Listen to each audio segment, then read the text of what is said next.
saw you on the bus just yesterday, wearing that blue shirt you said you liked that day. The image now is just blurred in my mind. But do you recall the time we talked, the day you held my hand? We were by a station. The sky was dark inside. The moon was out, but the sun was in your eyes. No one talked, but I did. You listened. You said you liked the way I spoke. I think I saw you in my dream last night. It was cold with lots of pretty lights.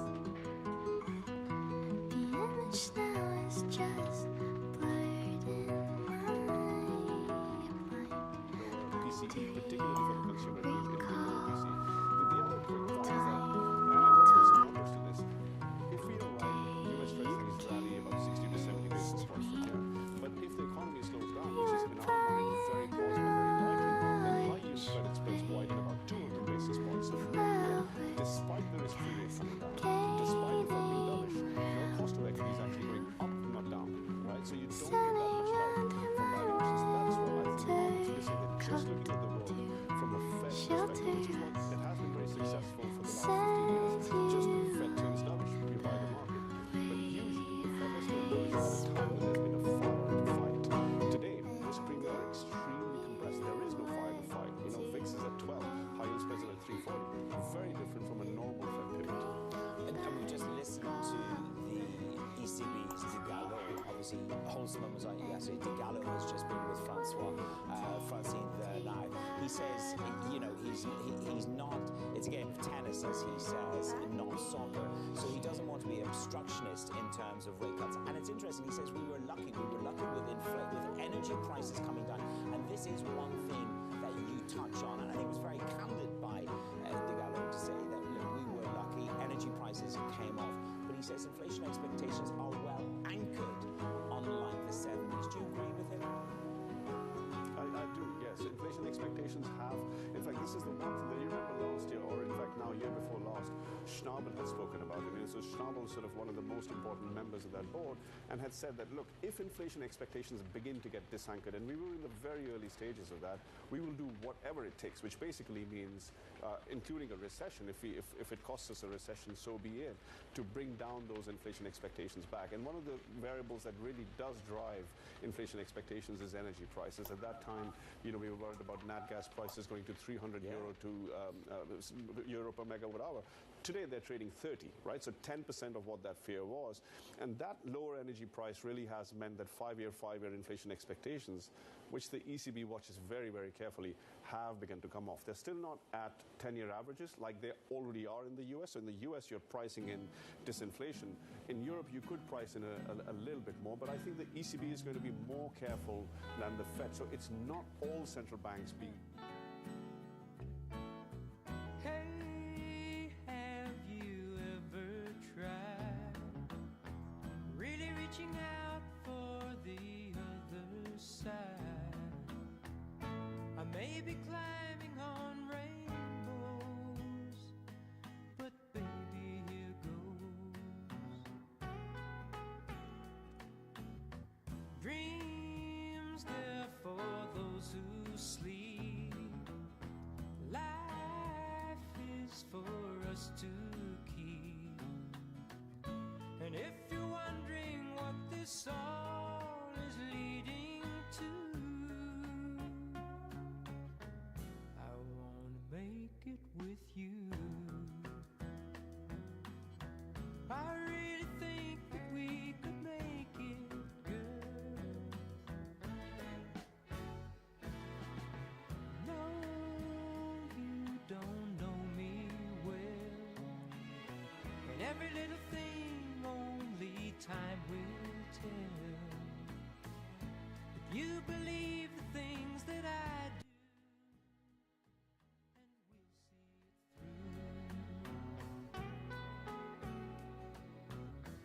life can be short or long. Love can be right or wrong. And if I chose the one I'd like to help me through, I'd like to make it with you. I really think that we could make it, girl.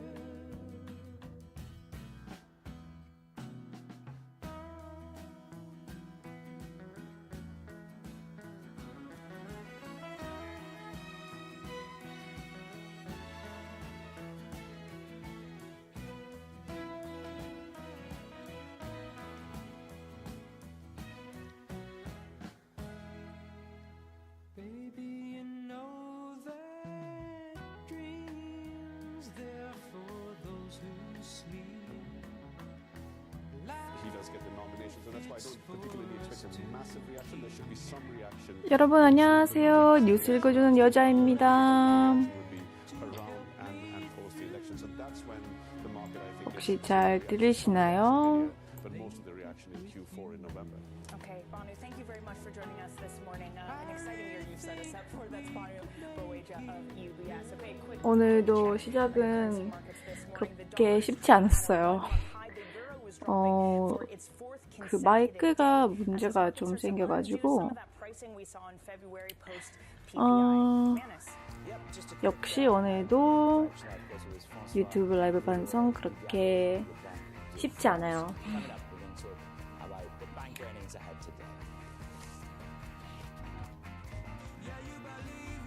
그리고 보시다시피 제가 오늘은 주먹밥이에요. 제가 사실은 오늘 생김새가 그렇게 썩 좋지 않아서 이거 좀 아닌 것 같다 싶어가지고 일단 오늘은 이런 모습으로 나오려고요. 지난번에 아름다우세요 이런 반응이 나오는데 이 사람들한테 좀 피해가 아니면 실망시키고 싶지 않아서 일단 이렇게 나왔습니다.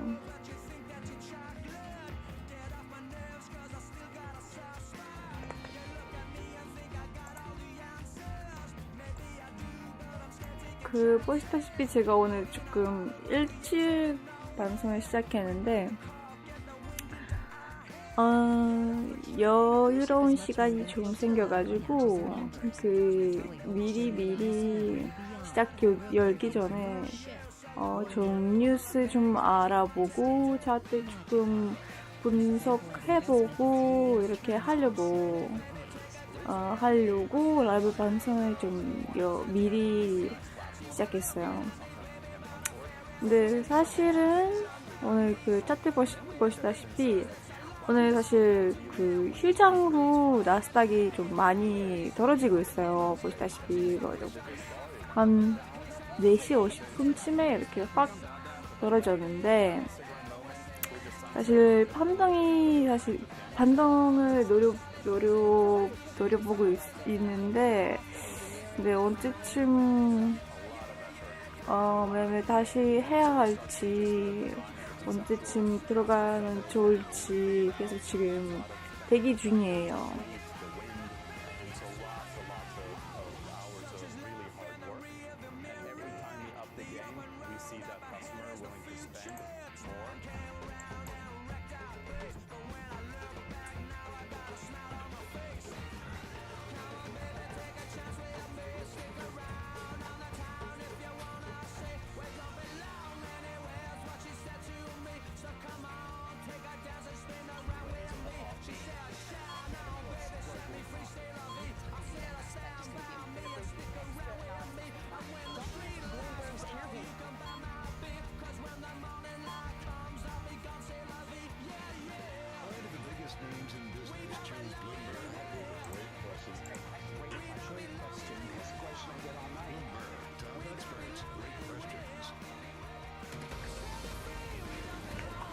일단은 지금 매매 들어가기엔 좀 애매한 상황이라서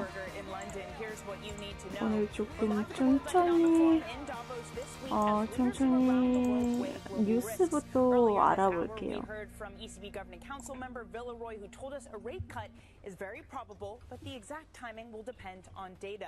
Donald Trump wins in Iowa. The former president cruises to victory, cementing his status as the clear Republican frontrunner in the race to the White House. And more U.S. bank earnings roll in. We'll get results from Goldman and Morgan Stanley today to reveal a sustained lull in investment banking. A tough first day of trading for U.S. markets. S&P 500 futures down about 0.6%. It is this unwind from the euphoria on Friday. The PPI came in and we started 보니까 오늘 보통보다 좀 사람들 많이 들어와가지고 되게 반갑네요. 여러분 다들 안녕하세요.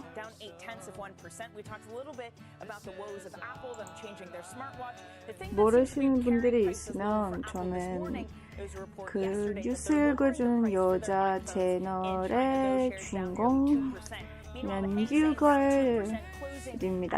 뉴걸. Like JP Morgan and BlackRock saying that it's so cheap you gotta buy something, even though we have more stimulus, more planned special bonds coming from China. Man, no one wants to buy this market. It's just perennially. 그 원래 제 채널에 이렇게 그 해외 선물 대해서 정보를 알려주고 저 같은 초보자한테 기본적인 정보를 알려주기 위해서 이런 채널을 만들었는데 네, 지금 라이브 하면서 실제로 해외 선물 매매는 하기도 해요. 그 보시다시피 제가 원래担保금이 200만 원이었거든. 200 맞나요? 아, 네, 맞아요. 200이었는데 네, 지금은 좀 수익을 조금 봤어요.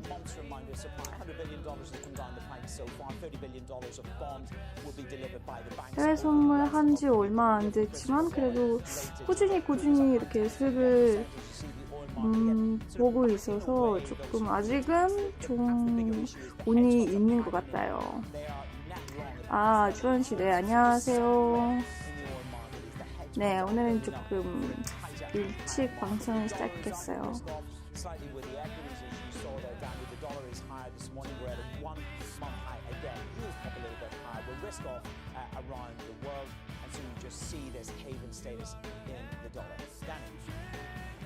I found Bonnie's conversation very fascinating about this idea that even if we're going to be cutting rates in March Madness, that we're still heading for recession, that there's still more stress coming down the pipe of the delayed effects of tightening, that even if rates are cut, high yield spreads are going to widen. So your cost of capital is more, Madness. In that environment, risk still can't do well. Yeah, I mean, we talked about the potential. 일단은 저는 매매는 아직 대기 중이고요. 언제쯤 들어갈지는 아직은 봐야 될 것 같아요. 그러네요. 오늘은 다 파란색이네요. 네, 저도 이렇게 들어가려고 했는데 근데 너무 좀 일찍이어가지고 좀 늦었어요. 좀 아쉽긴 하네요. 그래도 아직은 시장 열기 전이라서 기회는 쭉 있을 거예요. But I think the distance traveled so far has been surprising to the upside. Yeah, what do you worry about in 2024? 네, 아마 오늘 같은 경우에는 롱이 괜찮지 않을까 싶어요. Well, you went to the right place. So take away the unknowns about geopolitics and all of the elections that are headed ahead. But the rise in rates, there's been 아니요, 오늘은 너무 많이 떨어지고 있어서 쇼스타임은 좀 보기엔 어려울 것 같아요. would be tough. My own view is that whenever tends to get absorbed in the capital markets. I think the rate action since sort of late last year is helpful in that regard, and the overall market sentiment. And we would expect a significant increase in issuance this year. 뭐 분석하기엔 좀 그렇고 The refinancing waves that they have ahead. 오늘도 그냥 감으로 가봐야 될 것 같아요. 일단은 조금 차트 보니까 너무 와리가리하니까 조금 기다려봐야 될 것 같아요.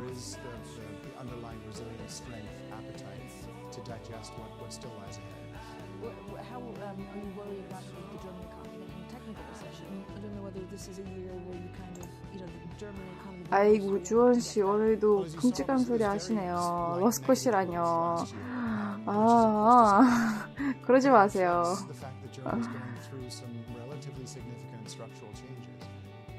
As it adapts to the world as it is, as it works through the vestiges of the energy crisis. We think, of course, and Germany is resilient. Germany has a wide range of 러스컷 strengths. 걸리면 전 그때 바로 울어요. 바로 울 거예요. As Germany works through some of those structural elements. The CFO of Deutsche Bank, James von Moltke, speaking in Davos. Let's now switch gears to U.S. banks. Joining us for more is Octavio Morenzi, CEO and co-founder of Optima. So Octavio, we get Goldman Sachs, Morgan Stanley, all before the 괜찮은 market 뉴스가 opens today. 있나 You're right that usually the big banks have earnings 해야 that 될 work 것 quite 같아요. closely with each other, but last quarter was the big exception. So Octavio, I ask you, can you be a winner this quarter unless you start with a J, a P, and an N? Listen, they certainly were the big winner. They had a blowout year. 잠시만요. 시스템에 오류가 나가지고 다시 들어갈게요. Very, very small increase in revenues at all, a very small decrease in terms of overall expenses, but that has a big impact on the bottom line, particularly when you're at that point where Wells Fargo is. So I thought Wells Fargo's results are really good, but they're sort of cost-cutting themselves into leaner and meaner shape. That's really good. But I think the big disappointment was, of course, Citibank, and we saw them basically rack up enormous amounts of losses there. And the CEO, Jane Fraser, has now had to come back and say, okay, we're going to cut even more.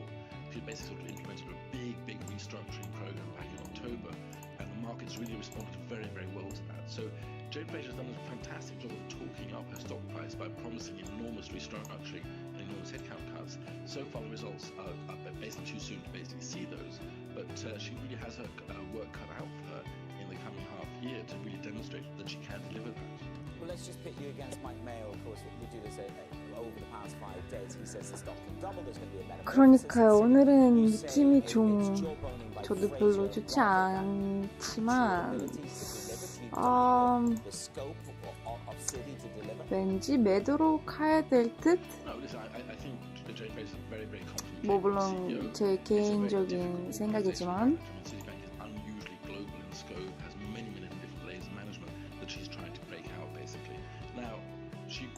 started this program after the stock price had come down quite severely under her watch, and so she was under tremendous pressure to deliver something and show something. Now, is it just jawboning? I wouldn't say that. That would be unkind to say, but so far we haven't seen the results. Okay. But we're only a few months in, so I don't think we'd expect to see that. Octavio, so as we said, we get Goldman today. They were ranked one of the top M&A advisors for the end of 2023. Octavio, is M&A back, or are we at least getting signs that it's on its way back in 24? Listen, there's some uptick in activities there. That looks good. The other side of investment 일단은 banking, 괜찮은 IPOs, 뉴스가 있는지 좀 봐야 될 것 같아요. 보고 업데이트 할게요. 이거 보시면 참고하시면 될 것 같아요. Can't get a cup of coffee with your friends that do debt underwriting. You know that actually they're just building up quarter one bonus pot. They'll be English dad before me. Octavio, let's talk about Goldman Sachs. The stock's up 30% in the back quarter. We have had a really, really nice run. What went through my mind is the worst past for Solomon, bouncing the stock. You're going to get a net revenue growth after 7 quarters of declines. Is the worst past for Solomon? Listen, the consensus seems to be that it's going to see a bit of decline this quarter. I don't agree with that. I think looking at the results we've seen come in from the other banks gives a very, very clear picture. So once you see what JP Morgan has done and Bank of America and Wells Fargo and some of the others, you can really sort of see very, very clearly what's going to happen with fixed income trading and equities trading, investment banking, Goldman Sachs. And I'm quite encouraged with that. I think we'll see sort of single-digit growth in terms of the revenues. What they've really done with their expenses, I'm not entirely sure, but I think at least their net income will be flat, and I expect it to actually go up a bit. So I'm thinking Goldman Sachs is going to have a very good quarter, or they're going to beat expectations that are quite low, actually. Manis, I wonder if this means that they'll let Solomon DJ again. If finally there's some improvement. You know, at some stage we've all got to mentally let that image go, don't we? You know, I think every time they see that image, they just cry. So I think we just need to park that now. I mean, he's desperately trying to. So true. I mean, Octavio, the other thing that Goldman's trying to unwind, besides the image of Solomon at the DJ stand, is their commercial lending. How important is it going to be to get an update and a timeline for when they exit the Apple deal? Well, listen, first on term DJing, I think Solomon has the right to have his hobbies on the weekend, I think. I don't know why he has to give up everything and sacrifice everything for that. Exactly. So I think the basic, I mean, it was basically PR and marketing more than anything else. He was sort of positioning and honing his own brand there and saying, okay, I'm absolutely serious and dedicated to this, and which I think he was the whole time. So I don't think that really was a big distraction. In terms of the retail lending business, of course, that's been a really big disappointment for Goldman Sachs, and they've gradually been unwinding that and getting rid of that. I think it's going to take some time to do. I mean, Goldman Sachs was very keen on having and diversifying its sources of funding, basically. So we'd like to have a strong retail-based depositors that we can draw on then in our activities, and basically that's a source of funding that is much more stable and safer. And that was basically the lesson up to 2008. But they basically made a mess of it. 오늘 차트가 오늘따라 좀 심상치 않아요. Well, that's what happens when you make a little bit of a mess. You just clean it up and you move on. Spilt milk, don't cry over it. 금요일보다 너무 많이 떨어지기는 하는데. On the market. Danny, what have we got still ahead? We're going to talk politics in Des Moines. We're live for reports as the former president Donald Trump wins the Republican caucuses 뭘 하면 in 좋을까? Iowa, right here on Bloomberg.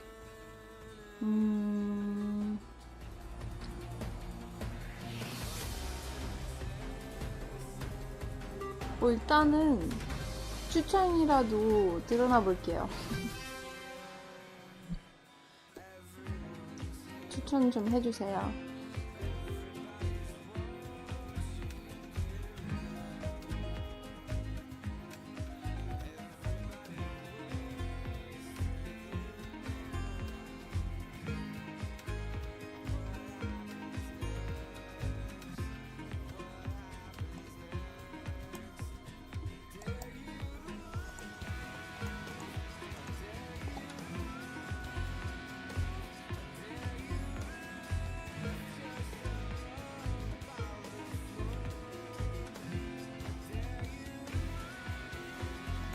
Studios in New York and San Francisco, our expert hosts have the data and analysis about the companies you know and the startups to watch, plus the interviews you don't want to miss.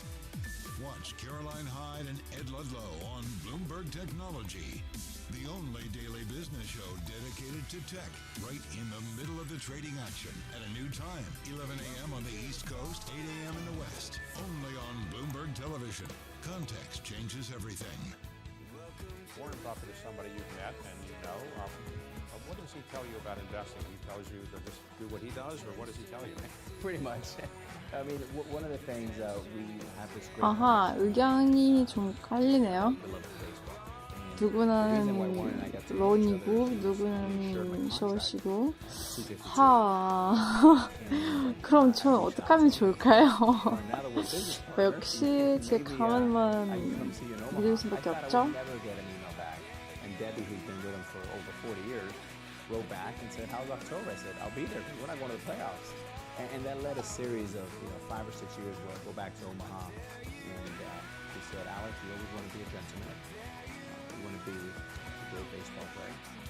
And then the 2 rules of investing are: 1, never lose money, and number 2, don't forget rule number 1.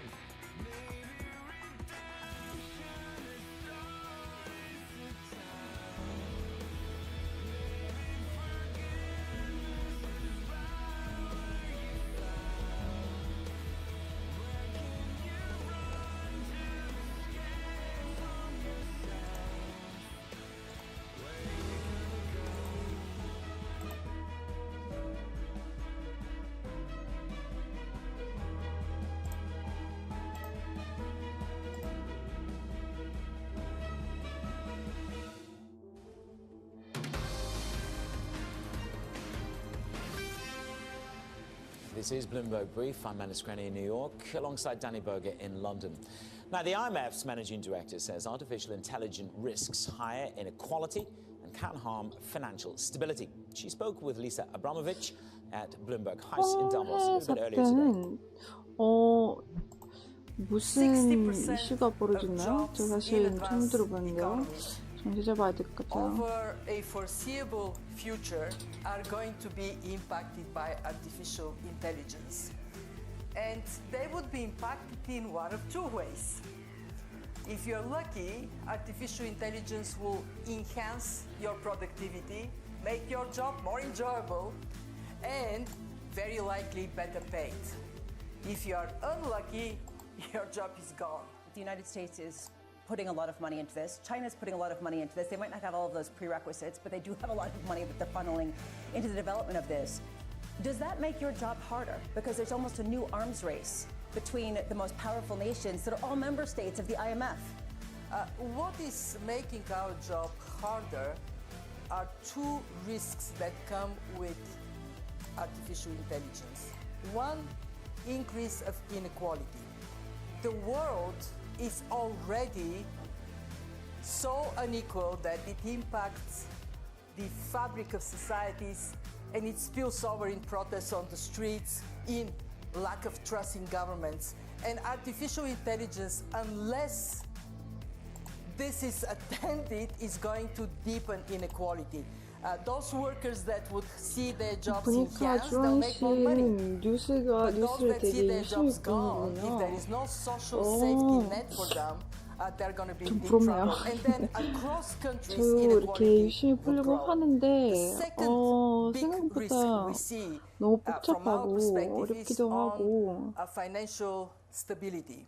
그리고 생각보다 세상에서 벌어진 일이 너무 많아서 한 뉴스에 집중하려고 하면 그 외에 10개의 다른 뉴스가 발생하고 있기 때문에 다는 알기엔 좀 시간이 부족해요. 다는 모르겠고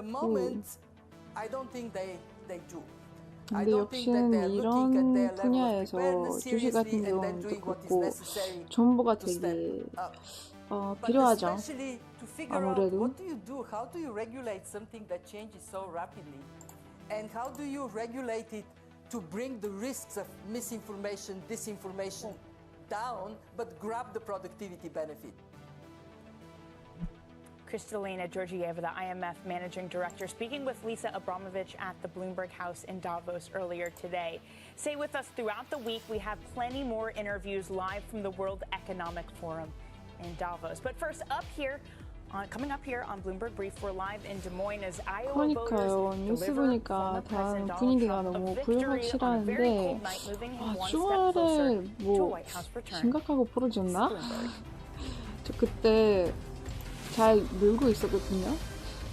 그때 뉴스 안 보고 그냥 놀고 있었는데 근데 어제 같은 경우는 뉴스 보는데 이게 뭐야? 왜 이렇게 심각해? 분위기가 너무 심각한데?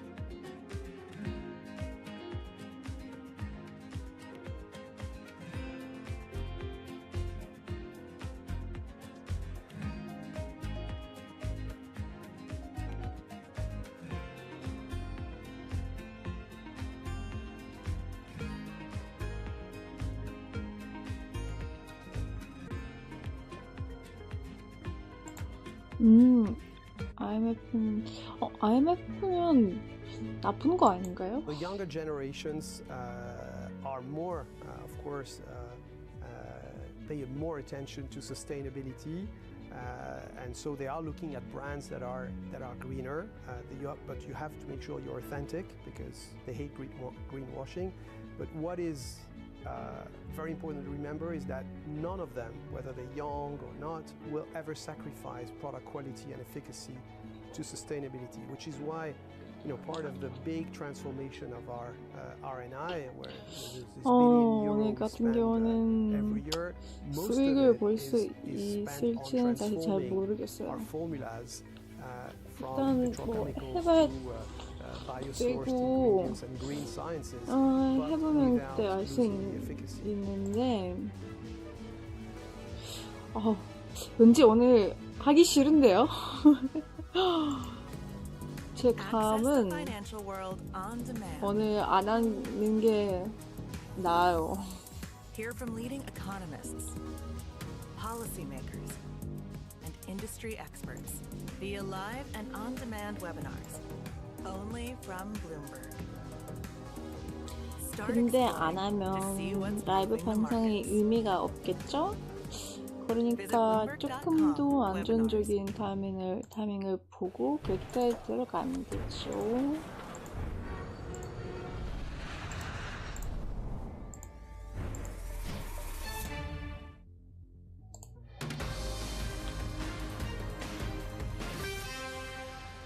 It is Bloomberg Brief. I'm Manus Cranny in New York. Danny Berger alongside me at London HQ. Let's focus in on US politics now. The presidential race is officially underway. The voters made their voices heard in the Iowa caucuses. Most importantly, we want to thank the great people of Iowa. Thank you. We love you all. 다음 차례시가 나오네요. It's a very special night, and this is the first because the big night is going to be in November. When we take back our country. 다음번에도 대통령 노리고 하는 거 아니지? 트럼프는 또 미국 대통령 돼버리면 좀 되게 안 좋게 보거든요. 뭐 물론 이것도 제 개인적인 생각이지만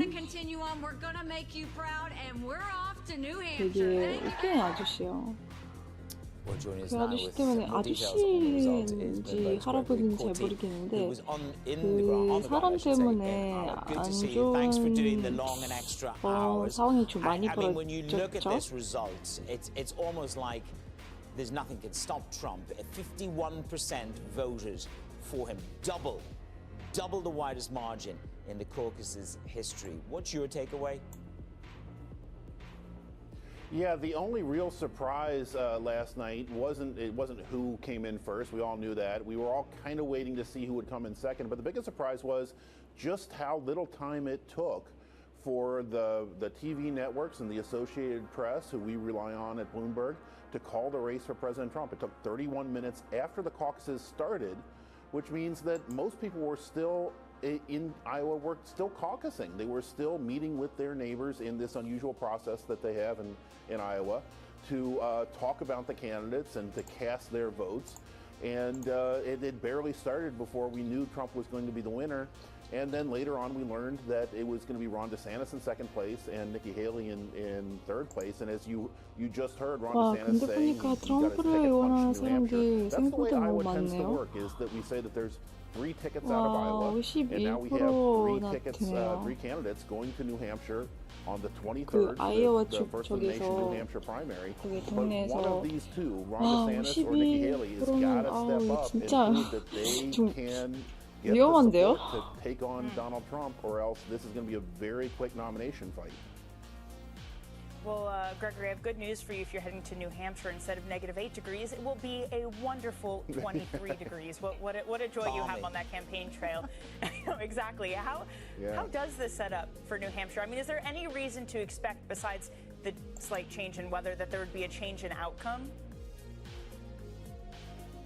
Well, you know, we're getting to the phase of the calendar where usually things start to get really dynamic, where candidates can really take off and shoot up in the polls, or campaigns can completely collapse in the span of a week or even a few days. But this is a very unusual primary season in that the front runner in former President Trump is so well known to Republican caucus goers and primary voters in New Hampshire. And so there's little reason to believe that the fundamental dynamics will change, except that Nikki Haley has been shooting up in the polls in New Hampshire. So certainly she has the momentum there, and she will be closely watching New Hampshire to see if she can make it close enough to Trump before then the next month the race moves down to South Carolina. Now that's Nikki Haley's home state. And if she can hold her own there, then maybe going to Super Tuesday in early March, then maybe we have a race. But that's still a big uphill climb for Haley or for DeSantis. Yeah, they've both got a lot of work to do there.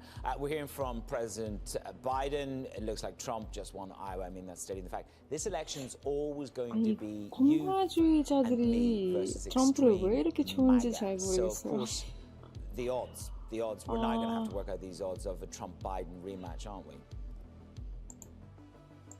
Well, they're 말만 looking increasingly 하잖아요. likely that it's 예쁜 going 말, to be these two. And this 다른 is 거의 다 할 수 kind of 있죠. what President Biden has been waiting for. He has been lagging Trump in the 근데 polls. 하는 But if you 짓이 talk to the Biden 참 campaign, their theory 이거 is that 욕하면 안 what's going 되죠, on is 그쵸? people 라이브 haven't 방송이니까. really set in that look, we're doing this again, right? And that this is not just a referendum on the last 4 years of President Biden, but it's going to have to be a choice between, do you want the president you had 4 years before that, or the last 4 years that you've had? And that's the choice that Biden is going to have to put before voters. Gregory, thank you so much for that. Bloomberg's Gregory Corti. Please stay warm. Don't go outside anymore. Just stay bundled up. All right, that is it for Bloomberg Brief. Surveillance is up ahead from a very warm London studio to a warm studio in New York.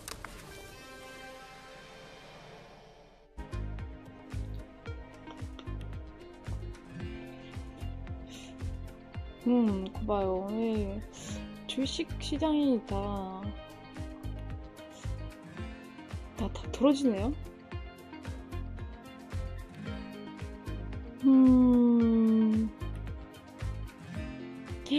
빨간색이에요.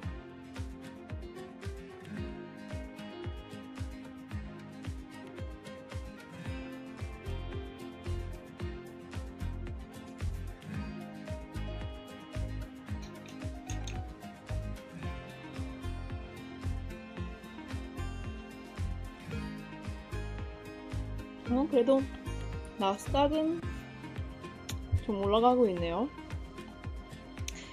저는 나스닥만 하고 있기 때문에 이 부분만 되게 중요하죠. 그쵸?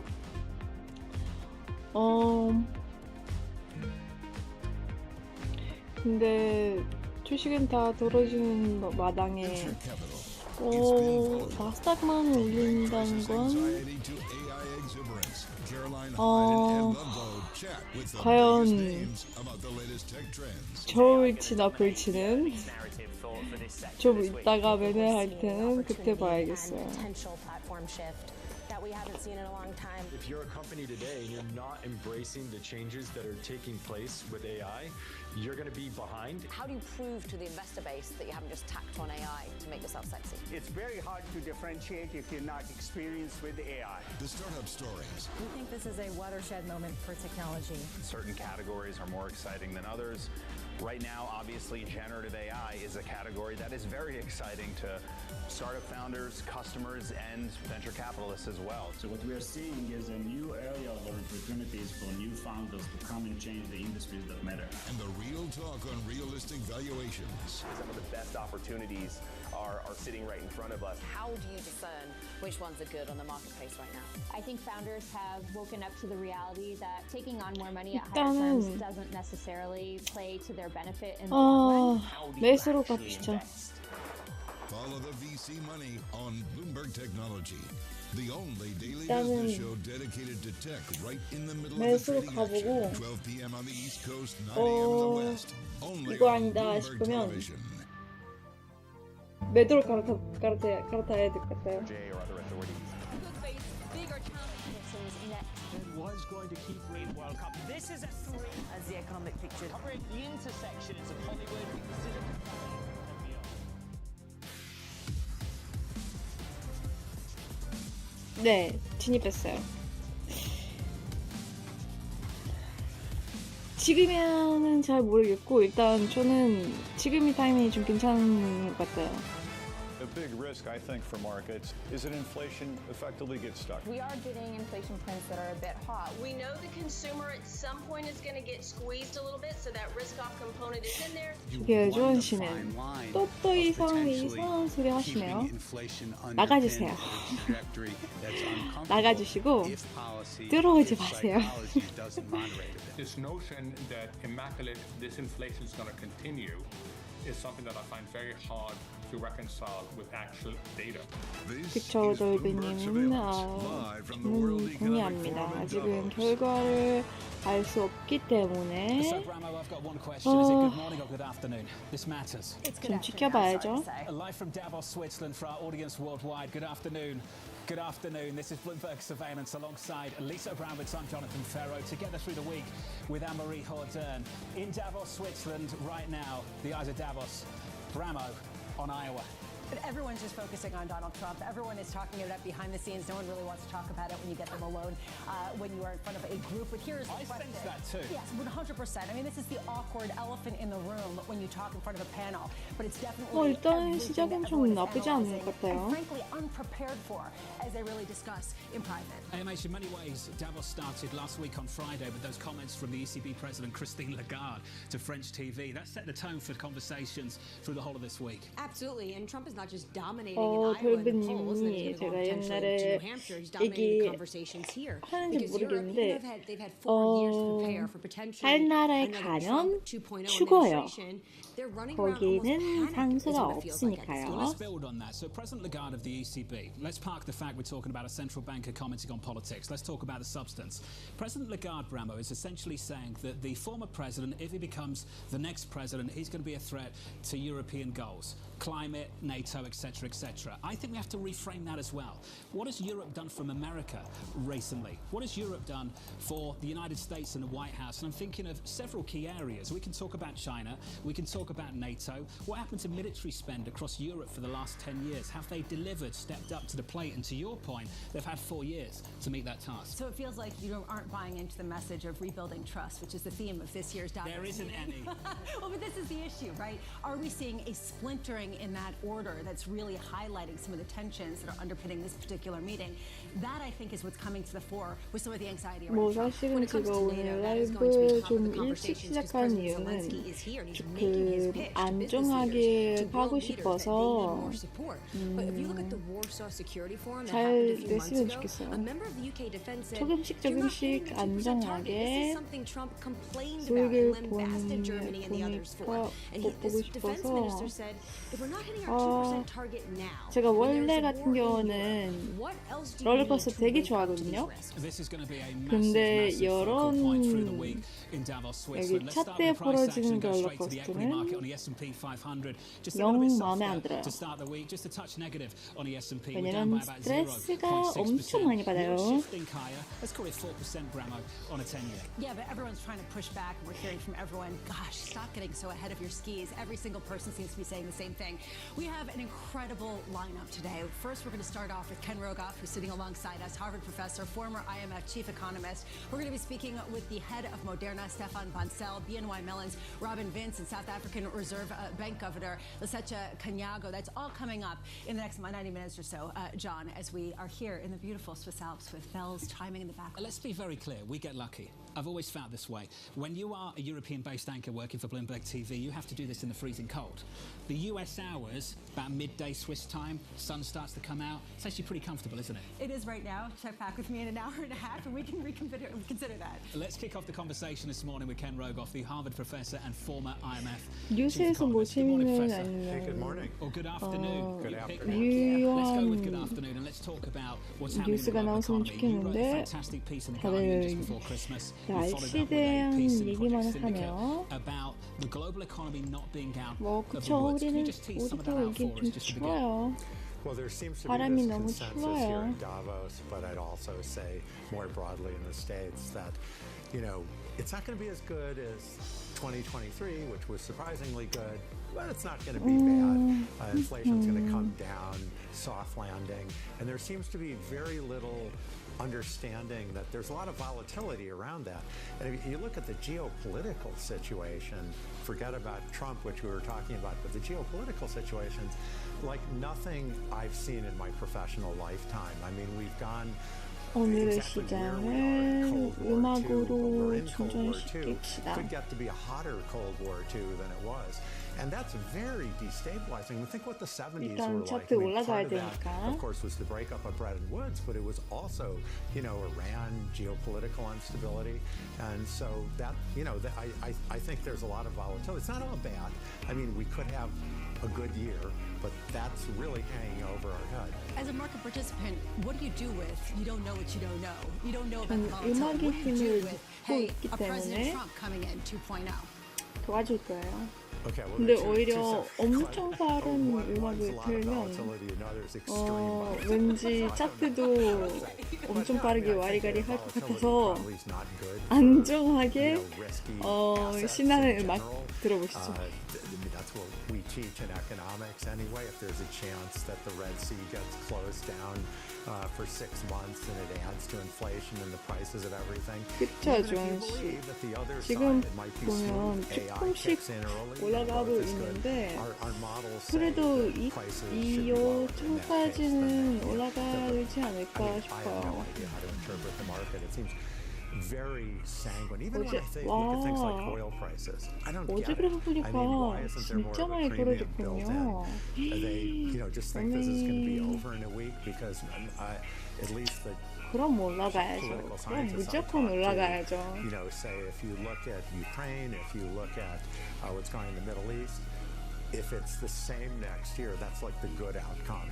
That's very risky. Well, so far, oil vessels have been able to get through the Red Sea. A lot of it has been consumer goods, those vessels. Is it hitting someone's bottom line at this point, and that can increase inflation? Well, I mean, the question's what's next. If it picks up, where's it going?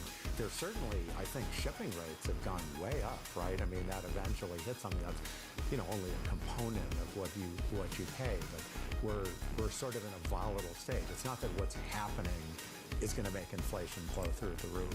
It's sort of what happens next. You can say the same thing about Russia and Ukraine. I mean, I support Ukraine. I've worked with the Ukrainians, but it's not been a good year. I don't know what else to say about it. Well, and, there are risks of something getting worse and how that feeds into markets and how that feeds into prices and everything. So you don't buy that the sort of lull of 13 million plus barrels of oil per day in the U.S. that are being pumped can really offset all of that geopolitical risk? Well, it has. I mean, it's been a factor, but up to a point, right? I mean, it depends on, it doesn't offset all the geopolitical risk because it's not just about oil prices. It's about other commodities. It's about investment. It's about many, many global supply chains, many, many things. We started the program this afternoon, by talking about what was about to happen in the United States and how Europe as a continent would respond to it. What strikes me early on at the World Economic Forum is the absence of a conversation about what on earth Europe is doing for itself, how broken the German growth model is, how it's been totally exposed over the last, let's say, 2 years, energy with Russia, the fractures with China and where the United States stands on that, and maybe the ability or willingness of the United States to provide defense support if we do get the former president back in the White House. What is the European growth model going to be, and what does that discussion sound like to you? So, I mean, that's a really good question. So, a conversation I've had with many Europeans here is, are you planning to do anything for your own defense? Do you realize that even if Biden wins, it's not clear we're going to be able to project 보고 있거든요. spending at the same level if 이렇게 there's 안 2 theaters, 좋게 much less 3 쭉쭉 theaters. 갔으면 좋겠어요. As far as I understand it, Europe has depleted its stocks of munitions. Russia has built up its war machine. Europe, not really. And that's just one example. And I think you're asking about the European growth model, and especially Germany. And maybe my perception of watching this for a long time is that Germany was the sick man of Europe. When I was at the IMF, that was the headline of The Economist. 조금 이따가 보시죠. The early 2000s. 그러니까요. 넘어가지 주시라고요. Reforms that they did that were made at a little bit more 손모가지 easier to fire workers 주세요. and things like that. 여기 주세요. And then they've undone everything. 전 with 지금 칼 pensions 들고 and everything. 있어요. I mean, they've gone to a much more French-style model, and they're getting French-style, growth rates. And at the same time, China may not be the export destination that it was. The electric vehicles are coming from China instead of the other ways around. So I mean, I'm a believer in Germany that the East Germany was successful under the Russians. They were the most successful of the Soviet bloc. They will reinvent themselves, but it's not happening in the current administration. And so more broadly in Europe, there's definitely a question of what their growth model is. And they a little bit like a deer caught in the headlights here of the Russia on one side, the U.S. probably in retreat from Europe. If it's Trump because he's retreating from everything, if it's Biden because he's trying to spread himself too thin, 뭐 one way or 일단은 the 좀 other, 안정하게 less in 가고 Europe. What are you 있거든요. doing about it? And I just get blank stares. So they don't have an answer 괜찮을 yet. 것 What about 같아요. the U.S. 일단은 growth model and the deficit in the United States that they're 안정적이고 running? In the next 10 years or so, we'll be paying more on interest 쭉쭉 payments 올라가면 돼요. than our defense bills. So I believe, and I said this last year when I visited you, that the era where interest rates are zero and everything's free is over. We never should have thought everything was free. Interest rates fell off a cliff after the financial crisis. If you look at the long history of interest rates and real interest rates, as I have, we've had periods where it's been low before, but they end. We've had periods where it's high before, but they end. And I think we're much more on trend now in where interest rates are. If that's the case, then there's a lot more adjusting to do.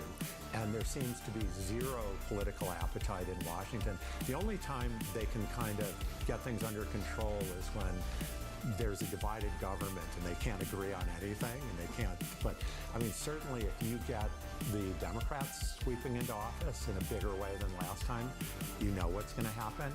And Trump will run deficits too. I mean, I hate to predict anything he's going to do because the whole problem is he's completely unpredictable. But, there's no appetite for that. And I think, what is the end game to that? The end game is we're going to get these bouts of inflation like we had. And that's not an end in itself because then the bouts of inflation eventually feed into interest rates. And we don't believe that inflation's going back to 2%, and it's a bad cycle. We've seen this movie before. Based on that, given the fact that everyone's expecting the Fed to cut rates, possibly, if you believe the market, 6 times this year, what do you think is sort of the end place for this rate cutting cycle? I mean, I think we end up at 3.5% at the very end of this rate cutting cycle, something like that. Long-term rates at 4 to 4 or 5, something like that in the very long run. I think what happens in the next year, the 6 rate cuts, that's a pipe dream if we have a soft landing. That's not happening. We'll get 2 or 3. But there is a chance. I've said the one thing we can probably be sure of is that whatever the consensus is here, and not just here, it's going to be wrong. And if we get a deep recession, and definitely it could happen. How's it going to happen? I don't know, but 25% chance it happens. Well, they will cut rates a lot, not 6 times. They could cut rates, 15 times. I'm not doing the math right, but a lot of times, if that happens, they're going to drive interest rates to 1%.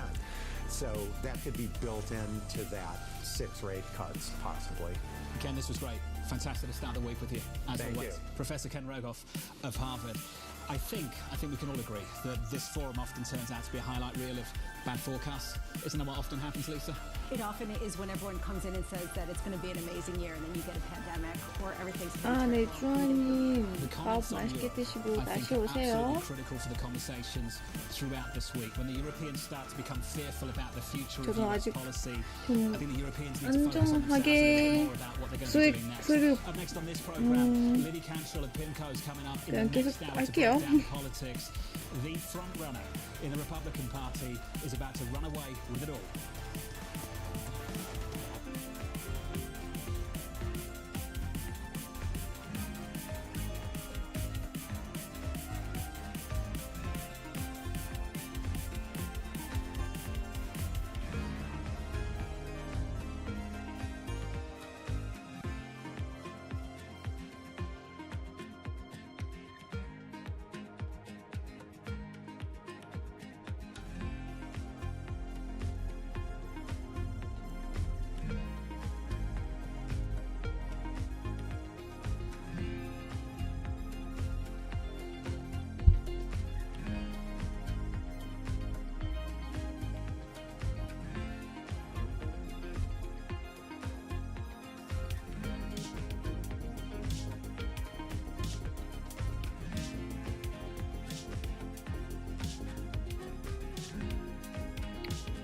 다행히 나스닥은 계속 올라가 있어요. 올라가고 있고, 저도 지금 수익을 보는 중입니다. 참 부럽죠?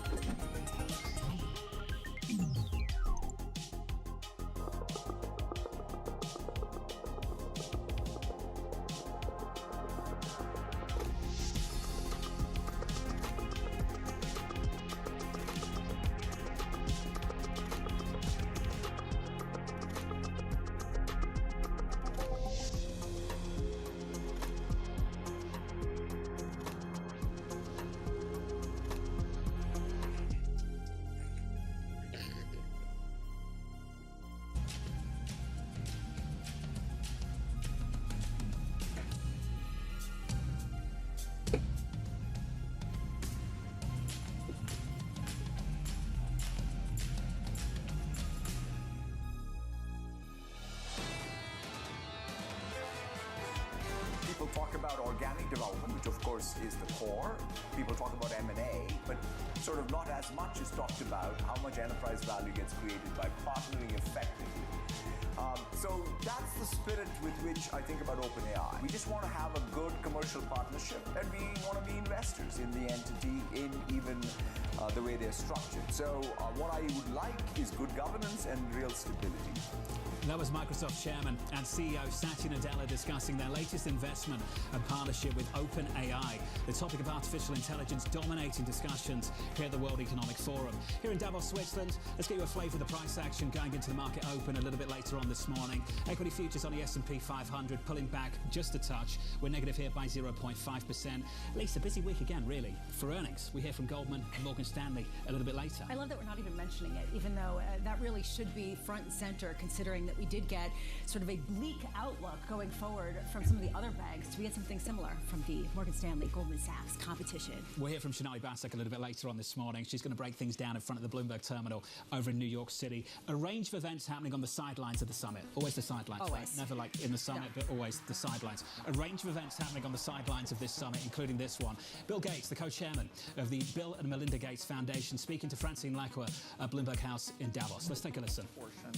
Which is very high impact, to make sure that that's well spent, and that the voters who get behind that feel good about, okay, you're responsible for this result with only, a tiny portion of your budget, and there are not only humanitarian benefits, stability, economy, environment, huge benefits, because as we make the world healthy, that's where you get, the population growth actually gets to a steady state. So what do you want to focus on in health? And we have some actually pretty incredible gadgets that use also AI to scan, for example, when females are pregnant, whether the baby is okay. But in the next 2 to 3 years, like, what would your priorities be? 신기한 거는 지금은 그 AI 기술이 되게 발전됐잖아요.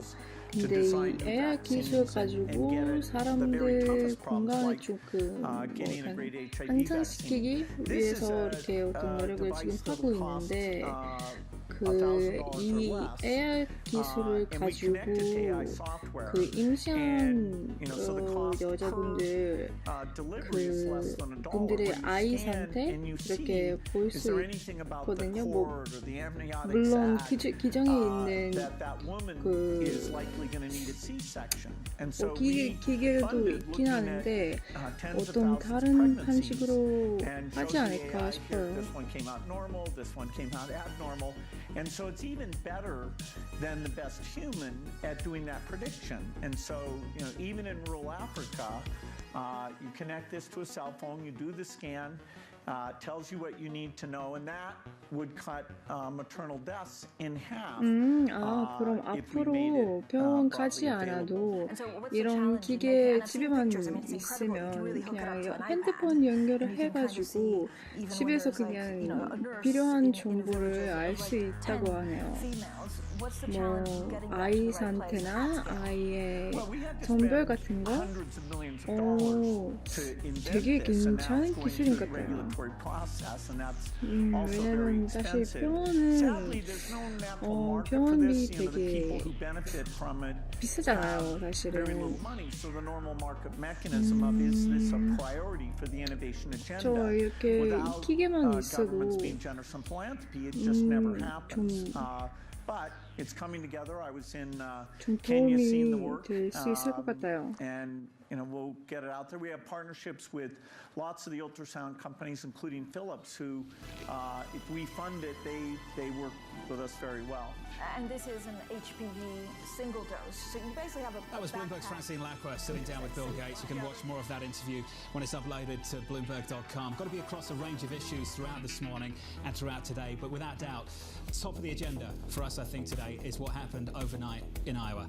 Anne-Marie, just another stunning victory, but widely predicted for the former president. Widely predicted, Donald Trump coming in number one. What was less predicted was potentially who was going to come in number two. But DeSantis was able to pull it out. He spent so much capital and time there. He did the full Chuck Grassley, 99 counties.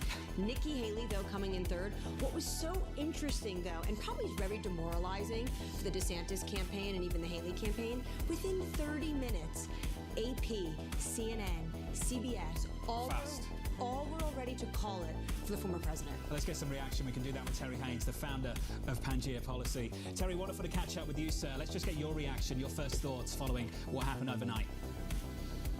Hello, everybody, and good morning. Three thoughts, really, four, let me say. Firstly, the Iowa turnout was very, very much down, and that shouldn't really surprise anybody given the weather, but it was barely half of what the 2016 turnout was. So what's going to happen is these results are going to get sliced and diced, but I think a little bit denigrated, frankly, by the fact that there were so few caucus goers out there, comparatively speaking.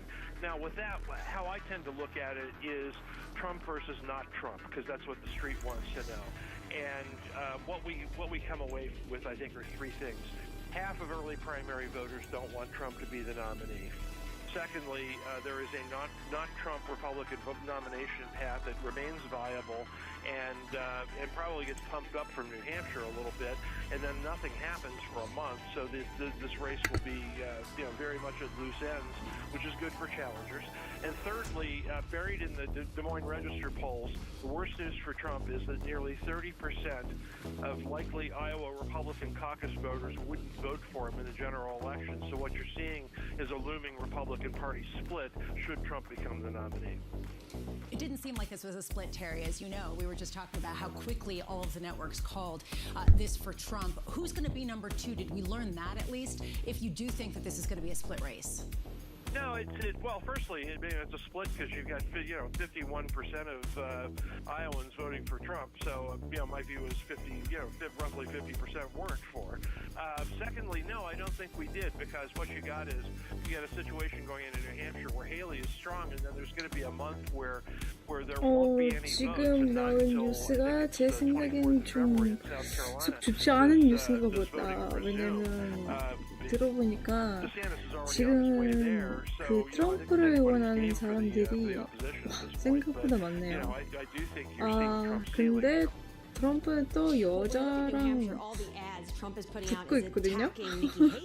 이번엔 과연 그거 어떨지는 잘 모르겠는데 근데 사실 이 쇼를 좀 그만했으면 좋겠어요.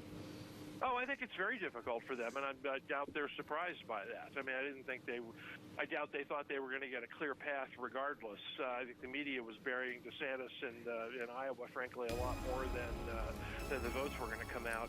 And, but he net, he got about 2,500 more votes than Haley did in Iowa. So both of those are going to look like viable candidates, and continue to run, frankly, and I think you'll all see them up in Midtown Manhattan very soon, because there's going to be a lot of fundraising that's going to take place over the next couple of weeks.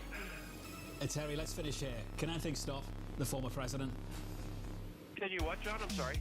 Can anything stop the former president from running away with this? Oh, I think so, yeah. If you get a situation where one of these two candidates, either DeSantis or Haley, kind of continues to consolidate votes, this is a very different situation from 2016 when you had 10 not Trump candidates in Iowa as opposed to effectively 2. If they consolidate around one of those candidates, frankly, and Trump's margins don't get any bigger, you're going to have a protracted fight here. So, this is not over for Trump by any means. Hey Terry, thanks for jumping on the phone. Terry Haynes there of Pangea Policy as the Republican primaries are well and truly underway. Lisa, I know what gets you frustrated. You want to talk about policy, and we're just not talking about policy at all, are we? I mean, we just heard that from Ken Rogoff. The biggest question about Trump is that nobody knows what he's going to do. He hasn't clarified anything. We've had no debates. We've had no policy prescription. It's all been invective and basically saying, look, they stole the election, so here we are going to have a situation where we have to perhaps reset it. Well, when you're in Europe and Davos, what they're so nervous about is that 10% Trump tariff wall he wants to build. If they thought the tariffs were bad last round, it's going to get a lot worse. More coverage of US politics throughout this morning. Up next on the programme, Lisa has questions. Everyone's sick. Stefan Bassel, the Moderna CEO. Up next.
봅시다. 일단은 수익은 아직 58,000만 그 정도 계속 유지하고 있어서 좀 괜찮은 것 같고, 지금 혹시 모르니까 로스컷은 5,000원에 맞췄는데 그렇게까지는 떨어지지 않겠죠? 일단 그런 가능성을 없는 걸로 보고,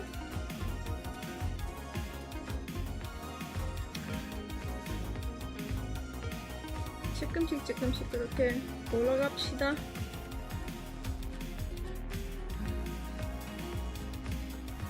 물론 저는 지금 초보자라서 레버리지는 그 1대20으로 이렇게 해놨는데, 그러니까 이렇게 해놓으면 집가치가 1,000원밖에 안 돼요. 1,000원밖에 안 되지만 그만큼 성향을 보면 좀 마음이 그렇게 안 아파요. 물론 수익을 볼 때 조금씩 그렇게 먹긴 하는데, 근데 저한테는 차라리 이거 나요. 한순간에 다 잃어버리는 거보다는 이렇게 조금씩 올라가는 거 괜찮은 것 같아요. 좀 시간이 많아서 시간이 많기 때문에 그냥 이렇게 해외 선물 하고 뉴스 보고 제 개인 일도 계속 하면서 이렇게 수익을 볼 수 있다는 것은 좀 되게 괜찮더라고요.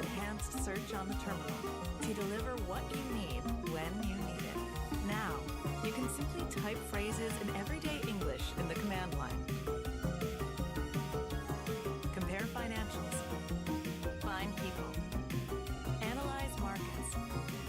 You can enter phrases or ask questions. What do you want to know today? Ask a question or visit SearchGo to find answers now.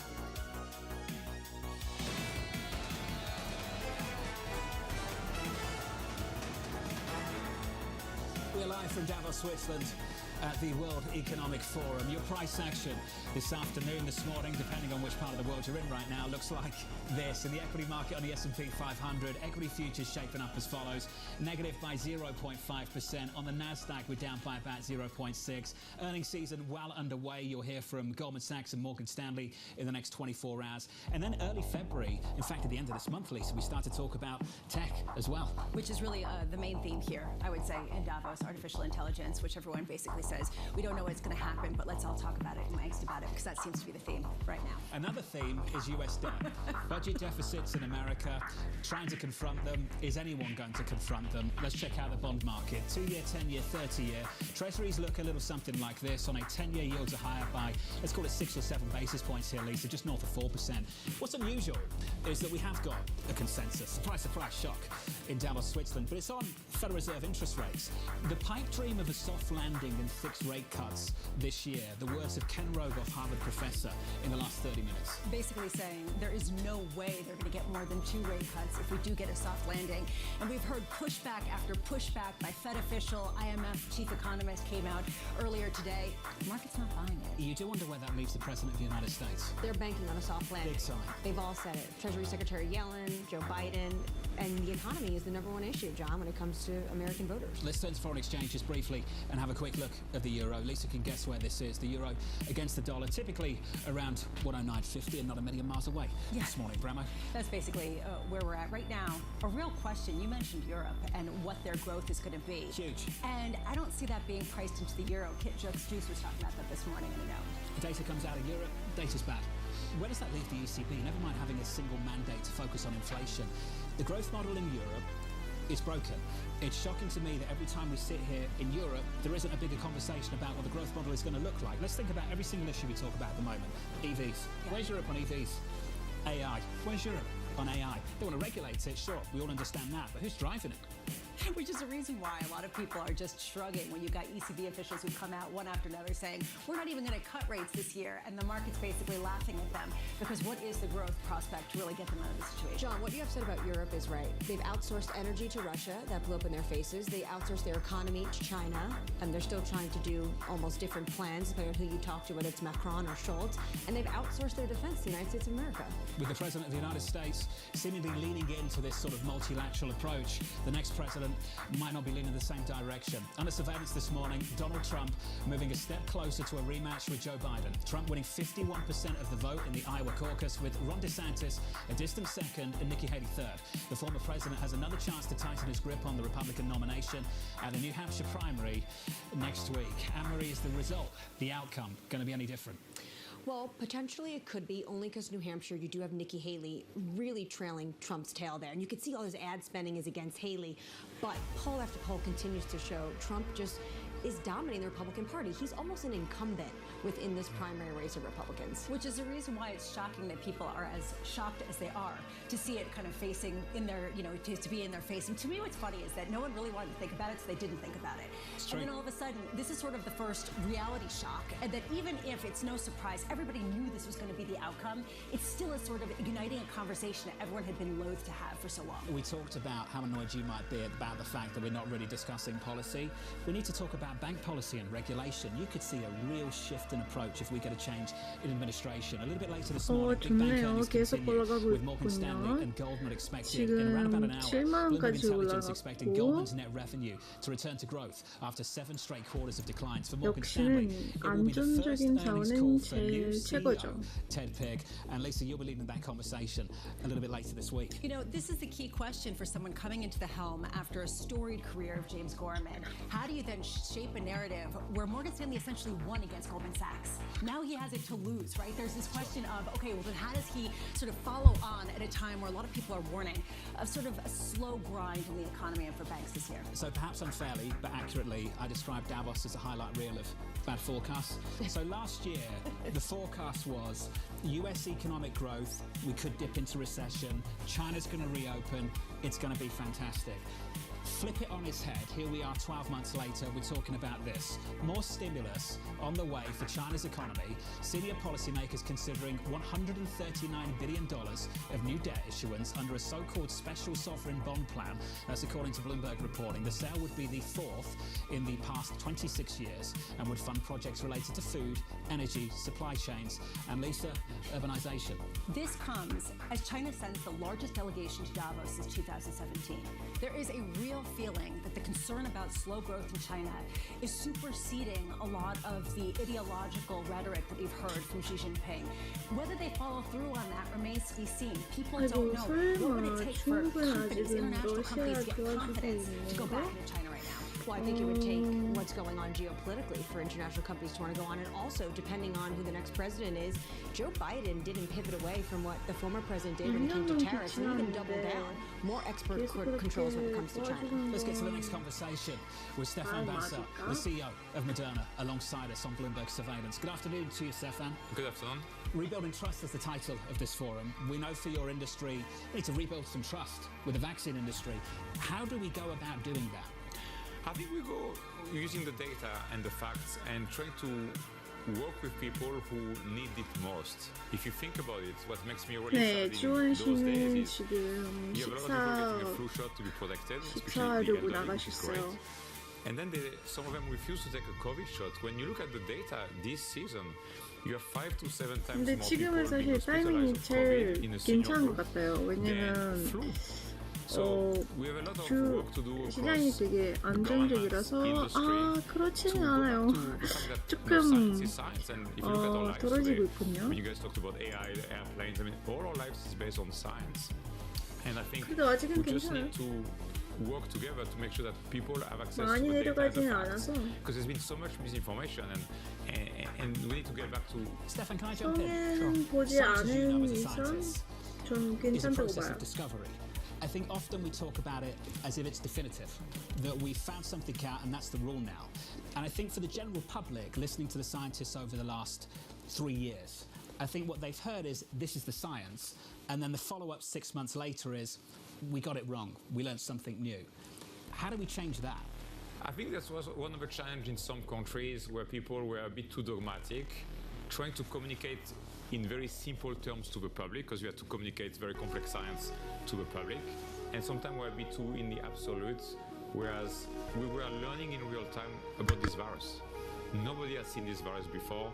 The pace at which, for example, it mutated surprised everybody. I remember when it started, Omicron started to emerge in November 2 years ago, being shocked with my team looking at the sequence and saying, it changed so much, and turning to my top scientists and saying, when did you expect this would happen? They're like, maybe a year or two from now.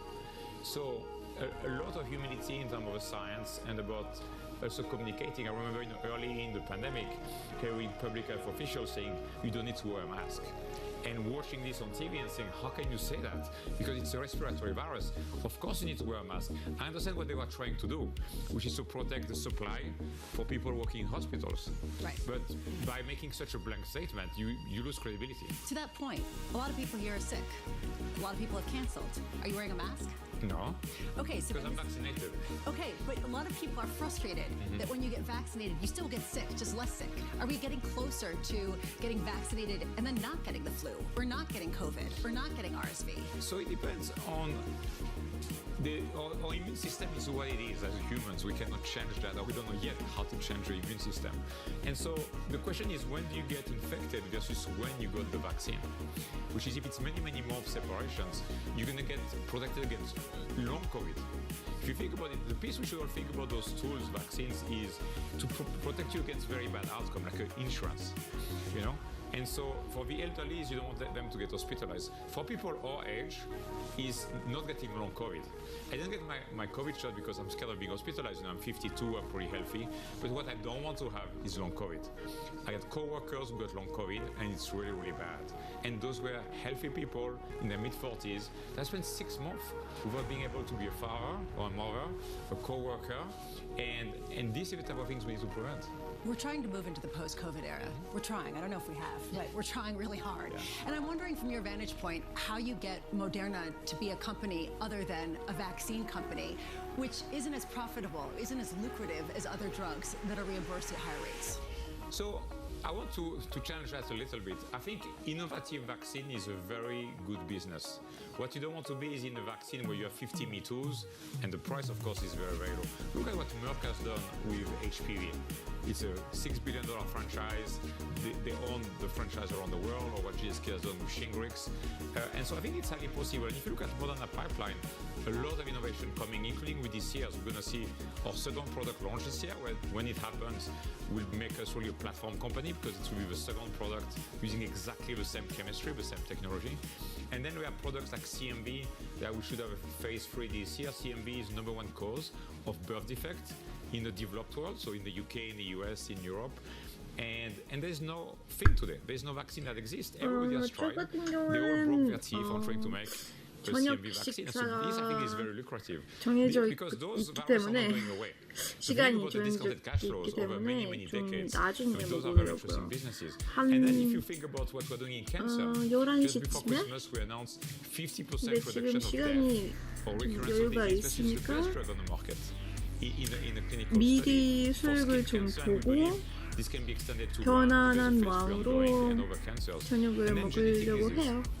This is another area that we've not talked a lot about recently, but we have very profound clinical impact in kids that have basically 근데 제가 봤을 때는 지금 시간이 딱 괜찮은 것 같아서 님들이 먼저 저녁 드시고 그리고 제가 없을 때 그때 시장 좀 제 대신에 좀 와줬으면 해요.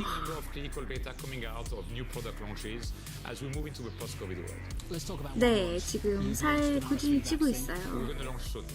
Okay, in the process of doing so, you will be third to market, I believe. How do you plan to compete? 그래도 괜찮아요. 행복하면 돼요. The two other vaccines that are on the market are very complicated to prepare. As you know, there's a big shortage of pharmacists and technicians in pharmacy. Even some pharmacies in the US had people on strike. And so our product is very simple. You take it out of the fridge and you inject it. It's in a pre-filled syringe versus the many steps of preparation and potential medical errors in the two existing products. Another piece that people have said is, oh, Moderna, you're a small company. You can't compete with established large players. Look what we did to market share of COVID in the US this fall. We increased our market share tremendously despite having a much smaller team than the other mRNA player because we use a lot of technology. 혹시 외국에 계신가요? 이거는 비밀이죠? 전 지금 온라인에 있기 때문에 지금 실제로 어디 있는지 알 필요는 없어요. 비밀이에요. Oh, it's going to be available, of course, in retail pharmacy. One of the things that COVID has done is to accelerate the role of pharmacy in terms of vaccination. Flu, COVID, 70% of COVID season to date has been delivered in pharmacies. 좋아요, 구독과 좋아요, 알람 설정까지 하시면 전 되게 행복할 거예요. Stefan, this was great. It's good to catch up. It's good to see you. Stefan Marcel there of Moderna. Elisa, the title of this forum, we'll keep revisiting it. It's Rebuilding Trust. There's an industry that's trying to rebuild trust. And it goes deep, right? There's sort of this, we were talking about offline, this sort of tribal feel and a very political feel around vaccines, partly because of some of the mandates, the changing understanding of the drug. But, you know, how do you get people to take something if they cannot be hospitalized as a result with science that's evolving in real time? Well, I think Stefan just convinced us all if we don't want long COVID, we need to get those vaccines. But to the politicalization of this, and to Stefan's point, when you have an official that comes to the podium and says, oh, you don't need to wear masks because they're just trying to hoard them for the medical profession, you just have to be honest with people, or you lose trust and then you lose credibility. You lose credibility, and I would argue they've lost credibility over the last few years. Do you remember when crypto was like the rebel child of finance, and now it's just kind of like institutional? It's been institutionalized out for a while. I'm not going to say it's boring, I'm just going to say it's institutional. That's coming up next. This is Bloomberg.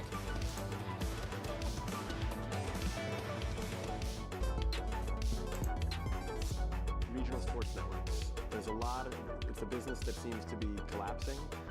leagues have sort of toyed around with. Yeah. We do something ourselves. Some teams are doing like local TV and streaming. How do you see that shaking out? So I don't think I'm right on this, but my instincts keep telling me this is what's going to happen. Because if you remember the WWE, they launched their own network that had their own content. 주한 씨는 이번엔 뭐 드셨어요? 뭐 마신 거 뭐 먹었으면 저도 이거 똑같이 먹을 거예요. That was really smart too because they were able to leverage that number as high as possible. So they always zagged where the money was and the opportunity was. I think the opportunity for the NBA with the local teams. 그쵸, 지금 프레그 꾸준히 보고 있어요. 7만 원이면 좀 너무 괜찮은데요. Top names in climate finance are on Bloomberg. I can't tell whether you're optimistic or pessimistic about climate finance. A lot of great stuff is happening, but is it enough? No, it's not enough. I'm biased. I'm a huge investor in both fission and fusion and hoping that it comes in time. Transition is not going to be an event. It's a process. But at the end of the day, 아, it's 미역국 the right thing 진짜 for the planet, 맛있겠다. it's the right thing for the industry, and there is 되게 business 좋아하거든요. opportunity. 미역국 반찬이란 진짜 단순하지만 엄청 맛있어요.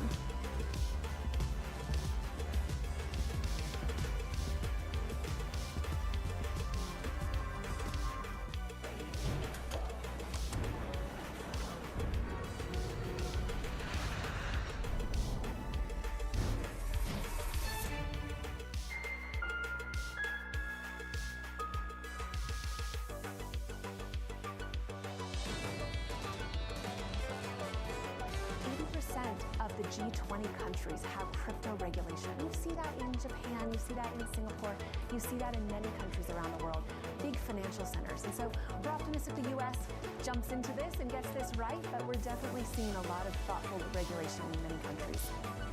That was the Coinbase CFO, Alessia Haas, speaking to Francine Lacroix on the optimism of crypto as Bitcoin gained ETF approval just last week in the United States. Alongside Lisa Kravitz, I'm Jonathan Ferro. This is Bloomberg Surveillance Live from Davos, Switzerland at the World Economic Forum. Just to check in on the price action, it's not just about Davos this week, of course. We talked about earnings through this morning from Goldman Sachs and Morgan Stanley. Equities pulling back just a little bit here, Lisa. We're down about 0.5%. I've said it a few times over the last week or so. The highlight of earnings season for me, and I think for many others as well, will be Apple in early February, given the two downgrades we saw in early January following a massive year of gains for that stock. 아니요, 이거는 the S&P 500 market cap. These companies, I mean, at a certain point, they are the index. So you can talk about banks as some sort of bellwether for the U.S. economy, but ultimately it resides in this question of whether tech can continue to rescue the U.S. economy from some sort of sluggish growth and just sort of sluggish performance in the rest of the stocks. You know, I think we talked about a little bit earlier on. We did a series of panels at the World Economic 10만 원 Forum 넘었는데? 오, 너무 좋은데요. 좋아, 갑시다. The public markets have been reduced to say one region, 7 names.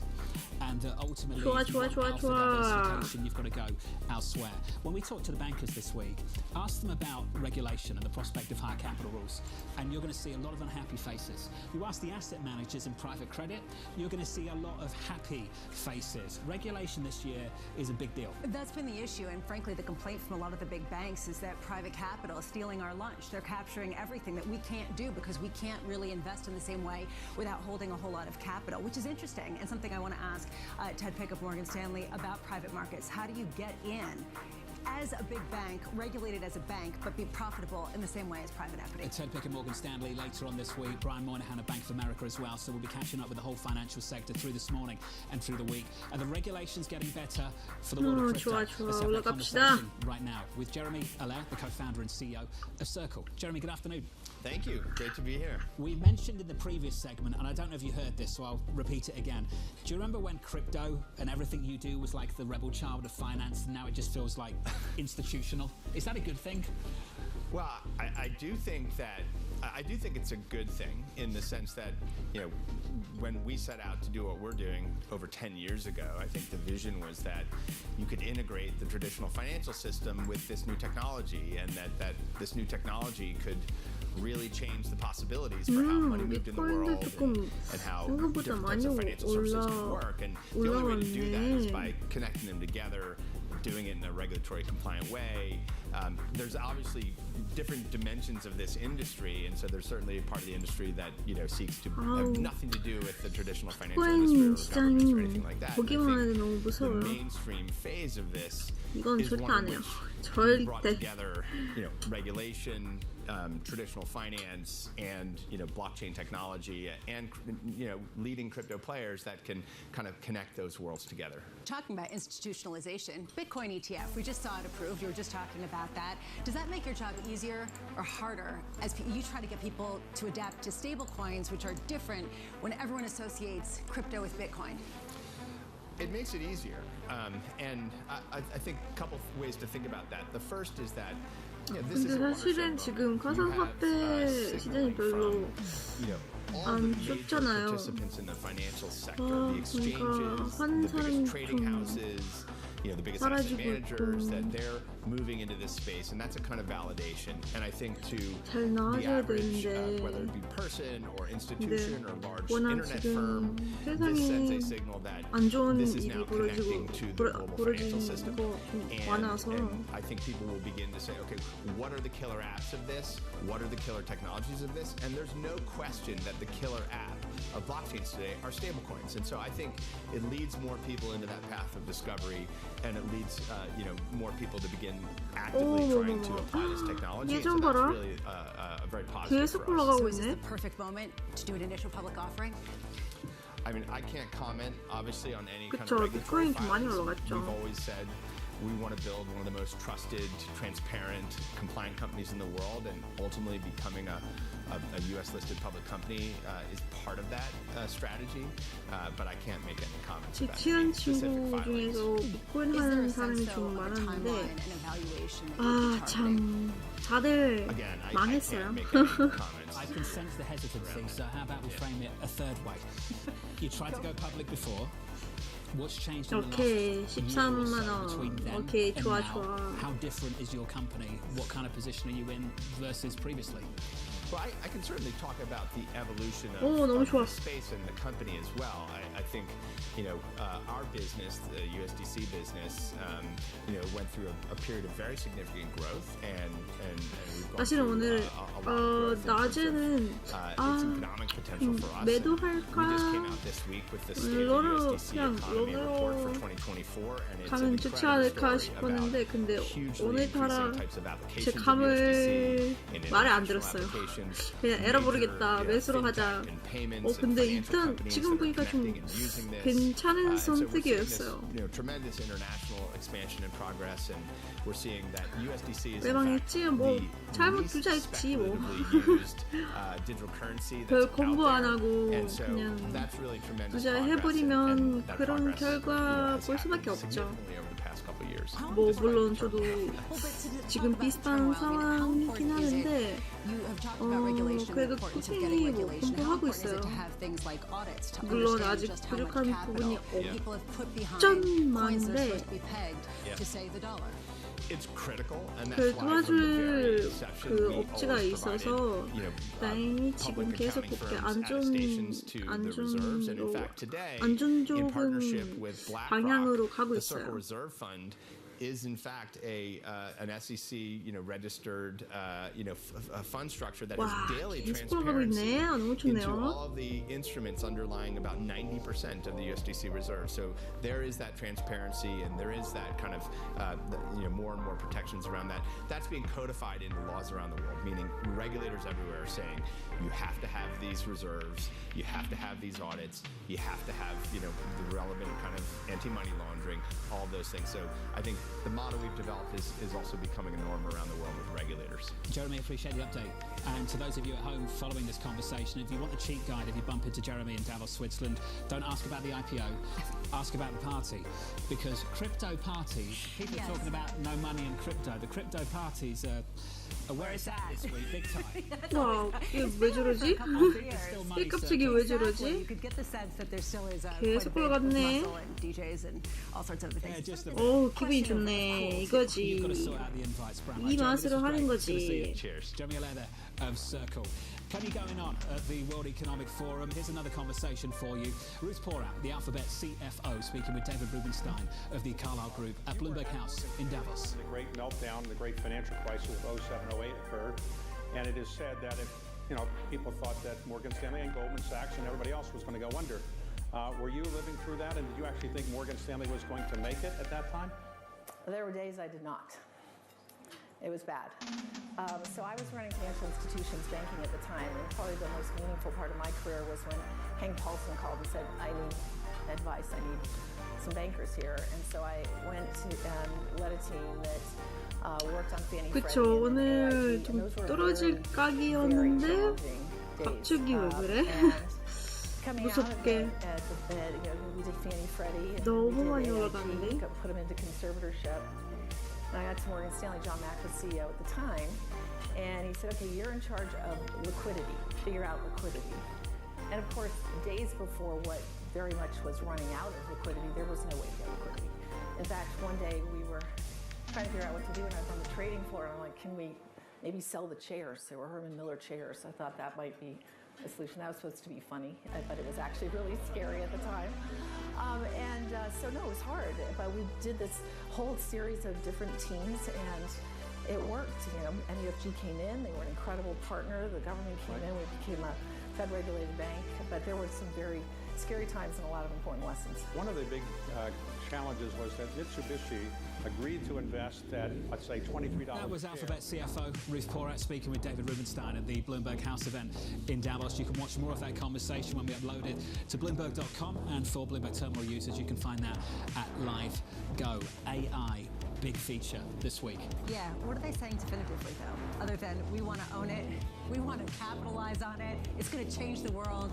Stay tuned. I spoke to the NYSE president this morning about confronting an era of misinformation and how difficult that's going to be for capital markets. We'll catch up with Lynn Martin later this week. Up next on the program, Libby Cantrell of PIMCO on Donald Trump's big win in Iowa. 봅시다.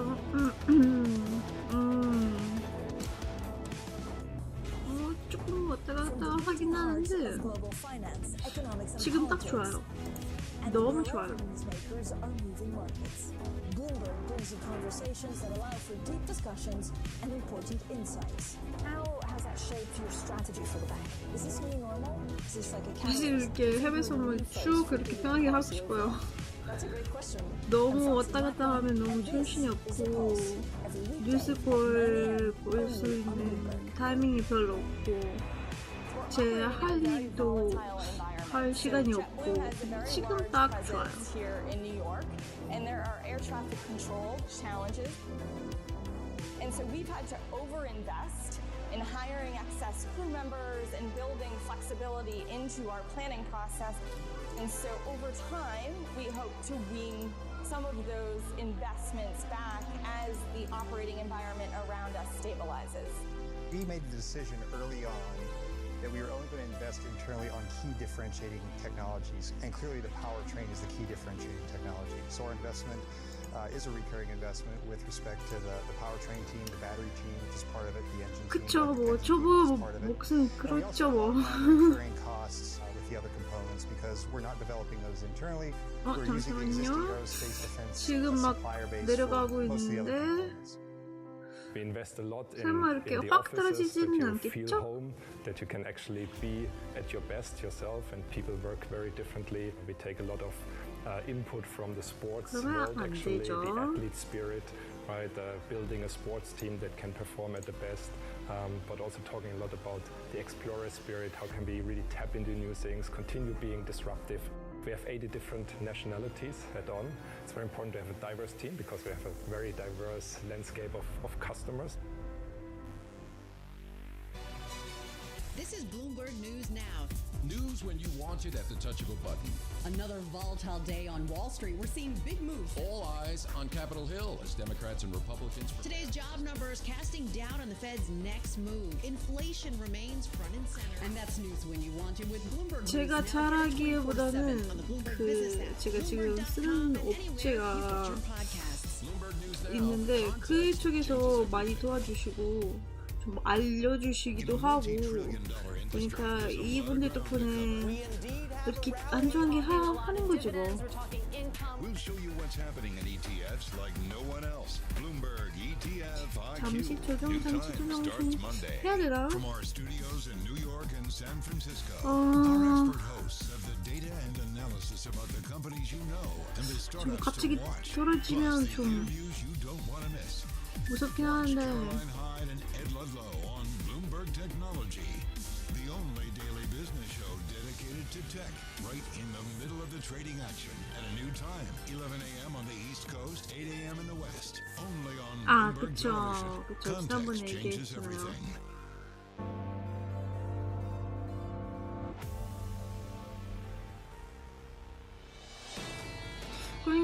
그렇게 보면 주원 씨도 최근에 계속 수익만 보셨잖아요.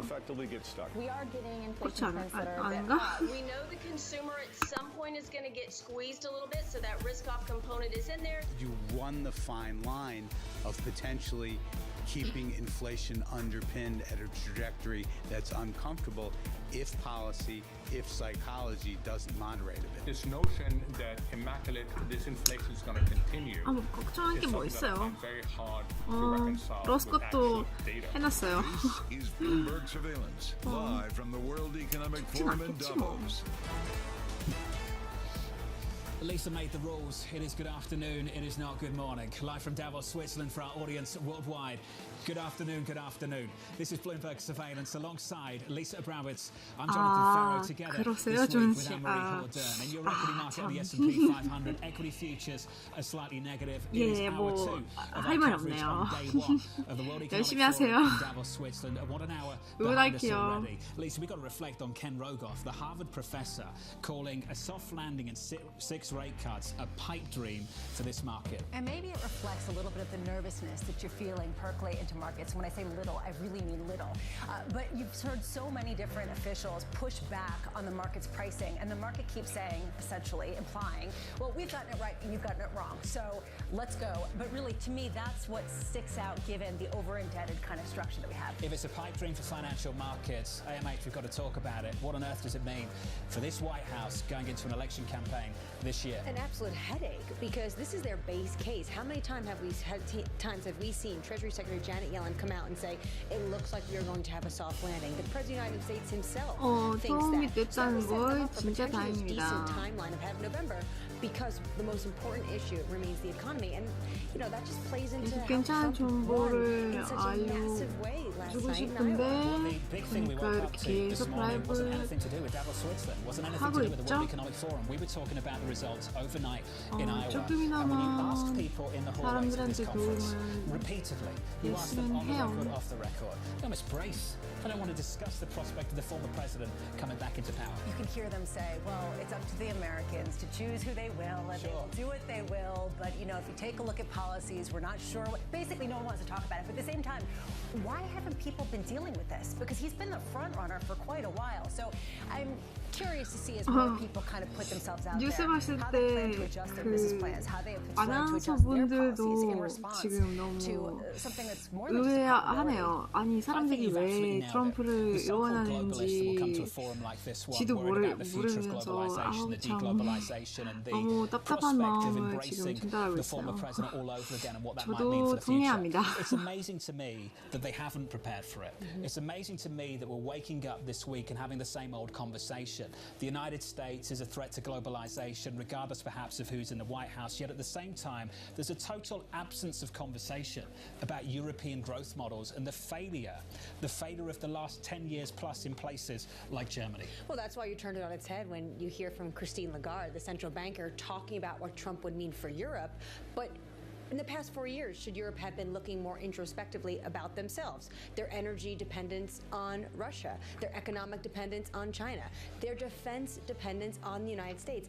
We are still struggling to get NATO members to increase their defense budget by 2%.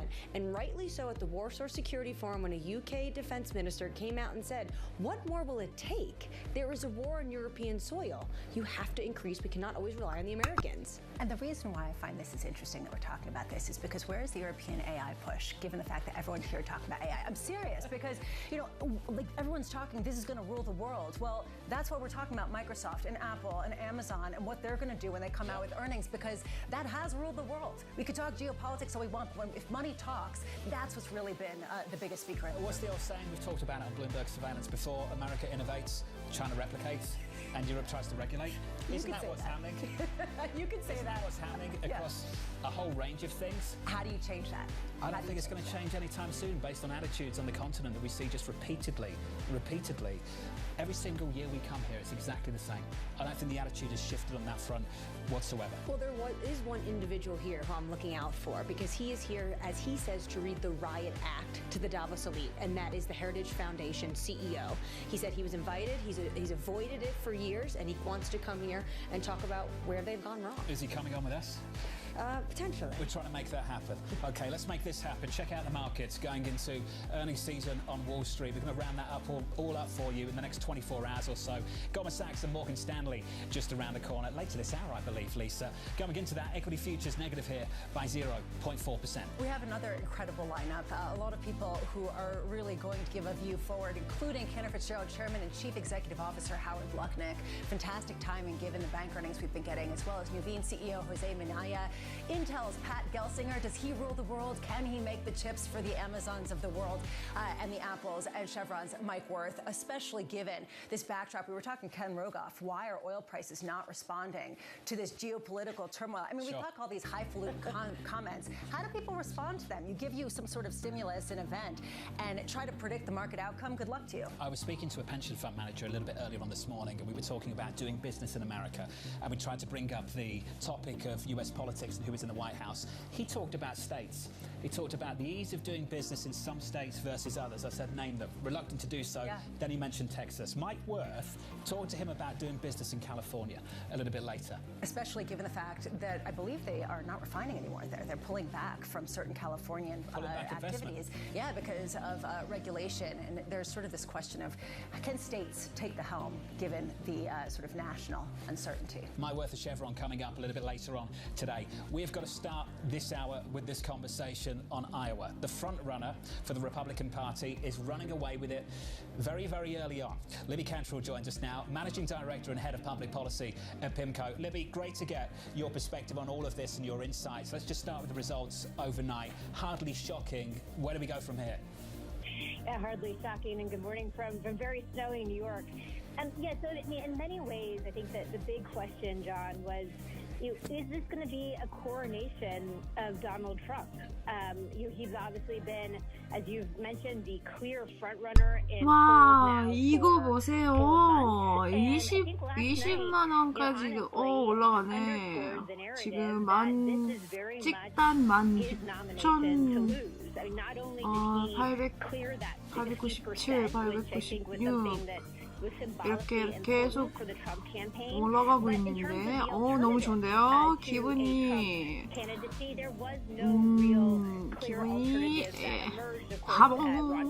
너무 좋아요. 계속 이렇게 올라갔으면 좋겠어요. 그렇지. 완전 주체 분위기. 잠시만요.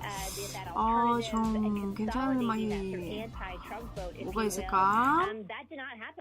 So this was a very good night for former President Trump, and again, will likely just sort of corroborate that narrative that's in the market now, that this is very much Trump's nomination to lose.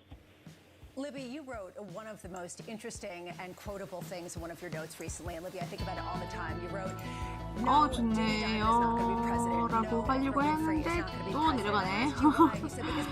그래도 괜찮네. 18,000원이면 충분해.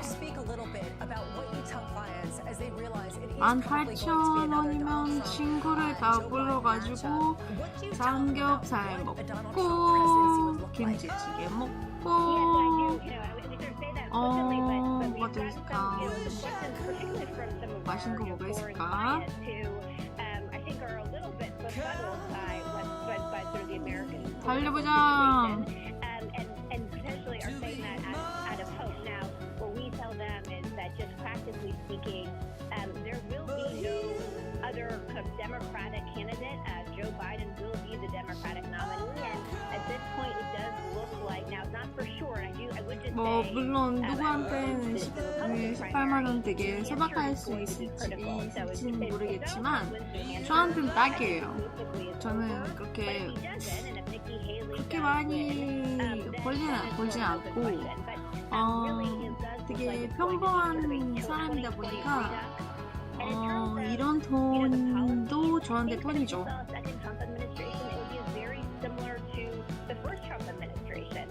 Lighter regulation, more tax cuts, those are things the market will like. But as you all have been mentioning, in terms of sort of the global landscape and the global posture, really much more of a retrenchment and a much more protectionism, which as we know, as we saw in the first Trump administration, will keep the market on its toes. 이번 플레이리스트를 좀 바꿨어요. 좀 더 신나는 걸로.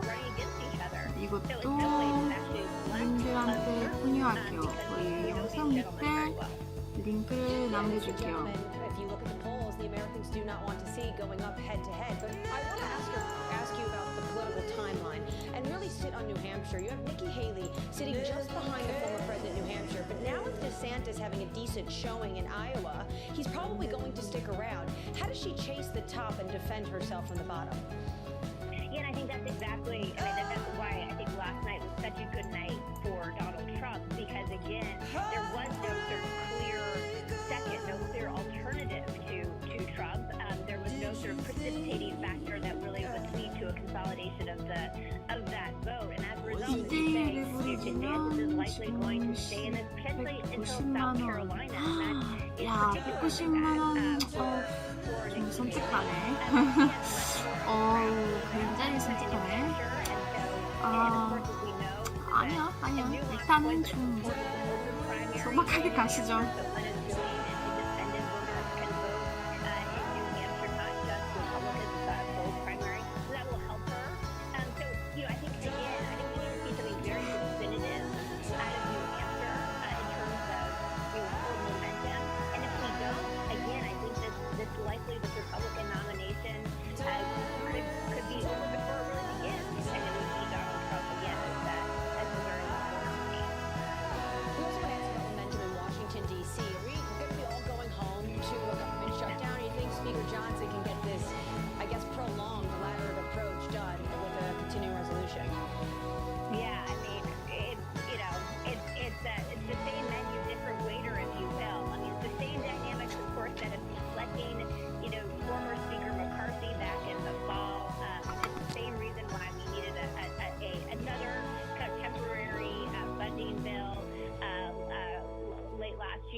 뭐 그쵸. 레버리지를 낮춰주면 그만큼 집까지도 올라가겠죠?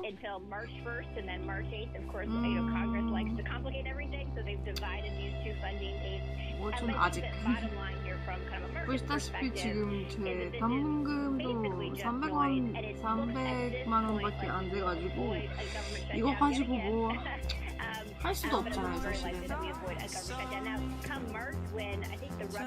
뭘 해도 거의 바로 나가리 될 수 있으니까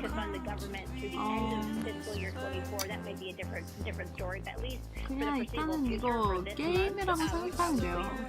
게임으로 생각하고 러브를 계속 업시키고 나중에 한 1,000만 원 정도 있으면 그때 좀 레버리지 낮추면 안 될까?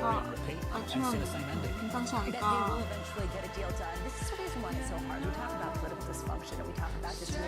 저는 아직은 이 게임에서 완전 초보자 막 들어온 신입이에요. Are just looking past all of these things. And why shouldn't they? Because it hasn't come to fruition again and again in terms of a risk. MH, that one's for you. Is it different this time? Well, no, it's not different in the sense that the government's going to remain open.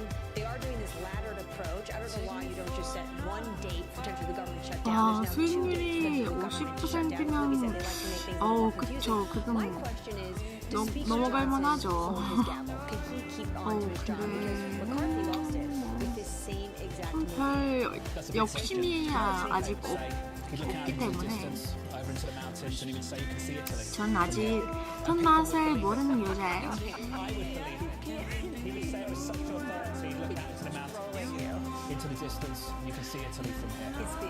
전 욕심이 되게 없는 사람인 줄 알았는데요. 그렇지 않은 거구나. 전 없죠.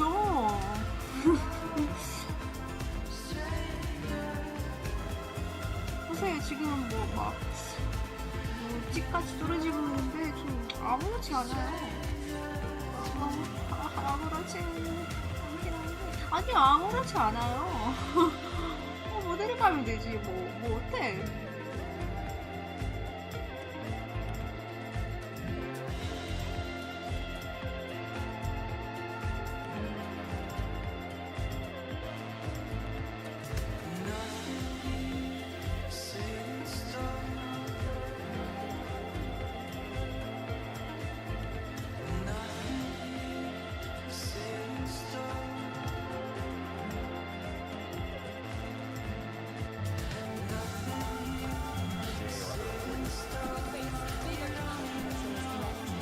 네네네네 잘 안 들려요. 잘 안 보여요. 좀 지금 뭐하고 무슨 말씀하시는 건 좀 잘 모르고 잘 안 들려요. 네네네네.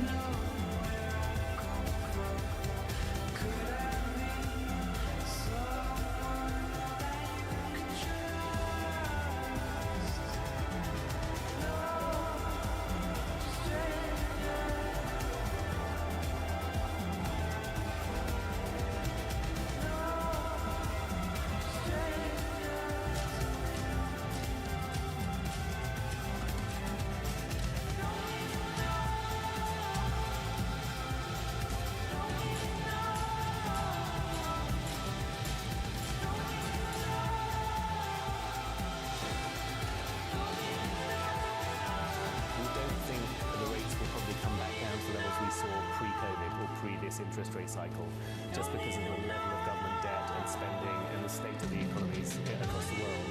So lower mortgages already, and we see that continuing going forward.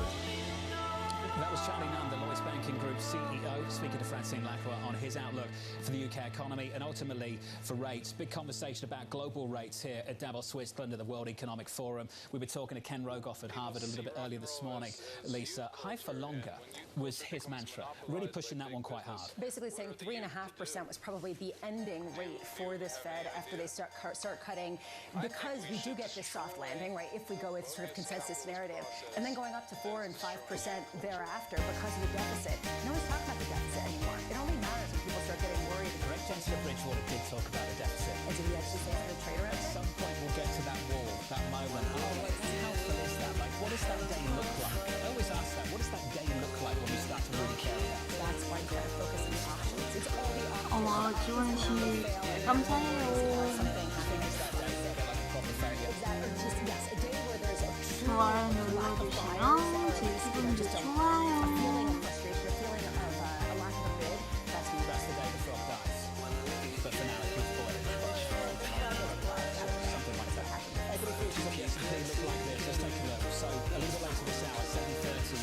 아이고 차트평가 또 와리가리 오네.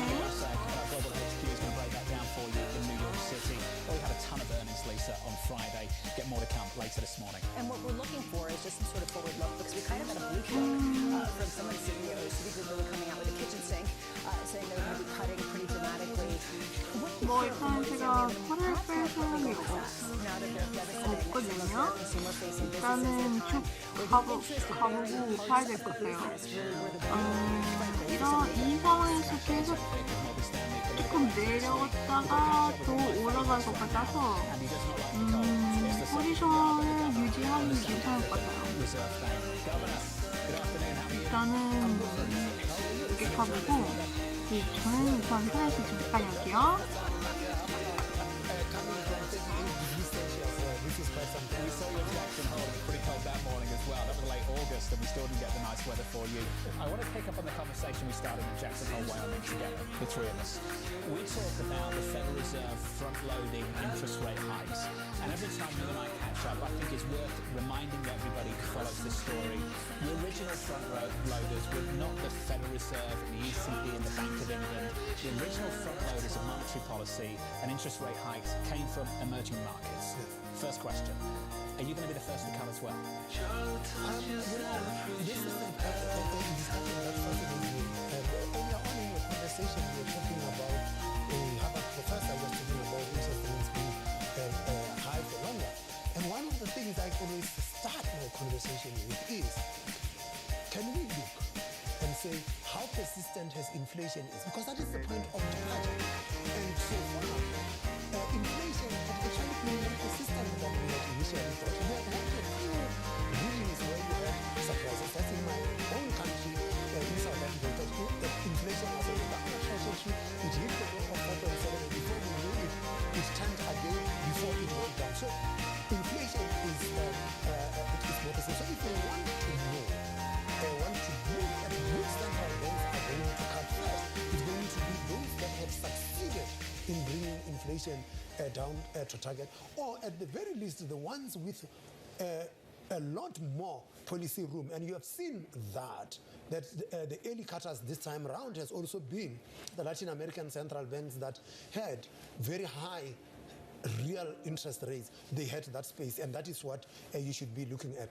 In the case of South Africa, our real rates are not particularly high, and inflation has come down. It's within a target, but it is not quite where we would like to see it. And if we are to make any policy adjustments, we would have to see that inflation has declined to our anchor, which is 4.5%. Has something changed, do you think? Has something changed domestically or in the international economy with regards to inflation since the pandemic? Well, it's going to be an interesting call because I think that globally, central banks have underestimated the extent of the constraints that we face in the supply chains.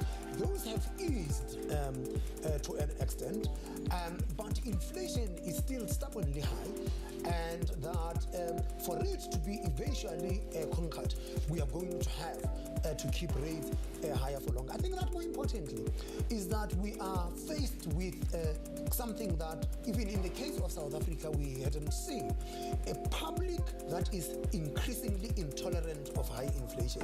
And that is what for me is a big change. And central banks, which in the earlier days were questioned about why are you so aggressive, why are you front loading, they are now being criticized for not having done enough to rein in inflation. We say a lot of times Jerome Powell is banker to the world, and I always feel bad for everybody else in the world who actually is doing policy for all of their specific countries. But is that the truth, that Jerome Powell, until he cuts rates, you won't get the all clear to cut rates because of the currency differential and because of the fear of devaluation?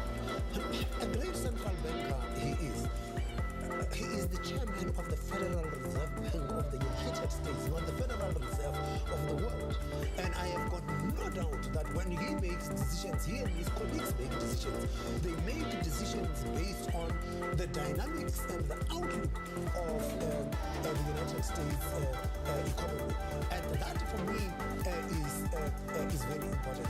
I think that in our case, the US is a big economy. We are a small economy. We watch what the US does, but we do not necessarily follow the US in every move that they did. And case in point that Jonathan was raising was in 2021 when we saw that inflation was creeping up and there was a narrative amongst the advanced economies that it was a temporary phenomenon. We took a view that as emerging markets, been there before, seen it before, it's time that we act. And I'm glad that we acted at that time because we are able to start moving towards target much earlier than the advanced economies central banks. The fact that that you were an early sort of seer of what was going to come makes it really interesting to me that you're much more reluctant to signal cuts than over in the United States. And I'm wondering, do you agree with the Ken Rogoff view of the world, that essentially because of higher deficits and stickier inflation due to the supply chain disruptions that you were just talking about in response to John's question, that rates have to remain higher for a much longer period of time?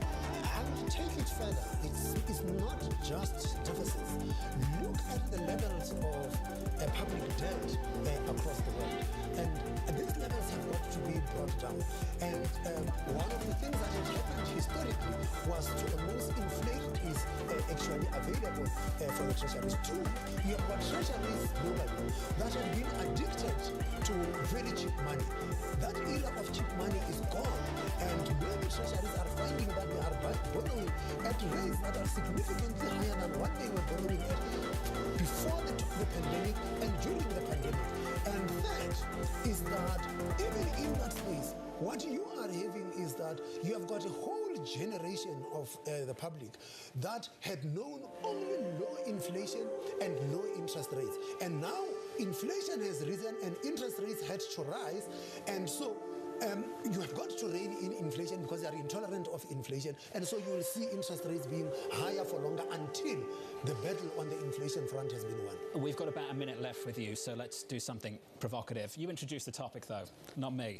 Sometimes governments make life harder for monetary policy officials. I believe there's a budget coming up, and I'm wondering domestically what you'll be looking for in that budget in South Africa. 역시 내가 들어오자마자 바로 올라가네. 뭐 사람의 기운이 이런 거지 뭐. 되게 좋은 기운을 가지고 있군요. 제가.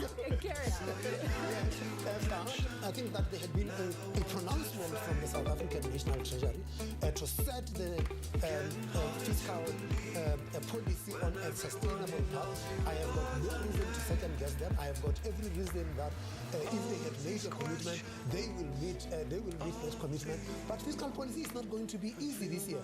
There are more than 60 countries going for elections. I know, it's a massive year for elections. So it's not going to be easy. That was the diplomatic response I expected. Governor, you're good friend. It's going to catch up. Good to be here. Good to see you. Governor, the Central Kenyaga. That's why I fancy you so. Lost in the state of art. That's why I fancy you so much.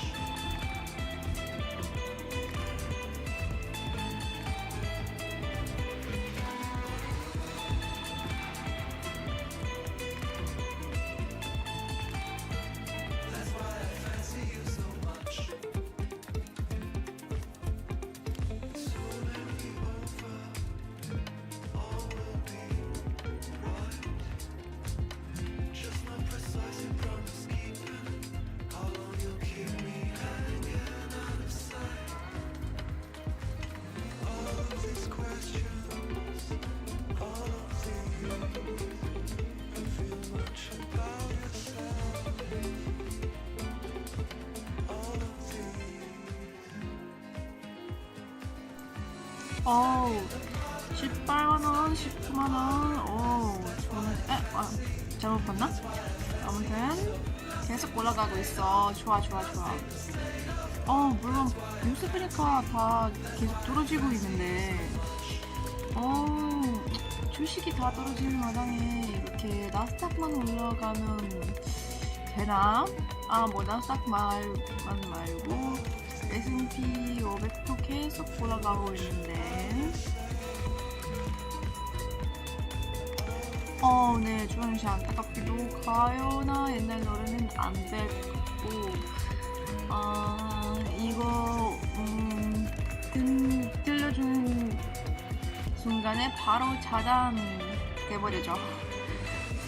차단시키고 더 이상 라이브 방송을 못할 수도 있어요.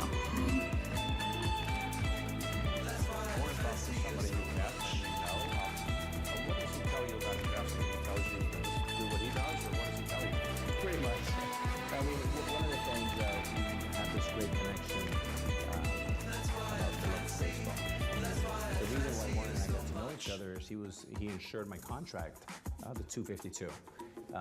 And I reached out to him and I said, Warren, now that we're business partners, maybe I can come see you in Omaha. I thought I would never get an email back. And Debbie, who's been with him for over 40 years, wrote back and said, how's October? I said, I'll be there. We're not going to the playoffs. And that led a series of 5 or 6 years where I go back to Omaha. And he said, Alex, you always want to be a gentleman. You want to be a great baseball player. And then the two rules of investment are, one, never lose money. And number two, don't forget rules.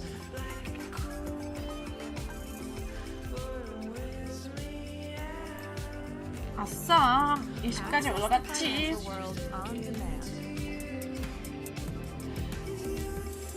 Hear from leading economists, policymakers, and industry experts via live and on-demand webinars, only from Bloomberg.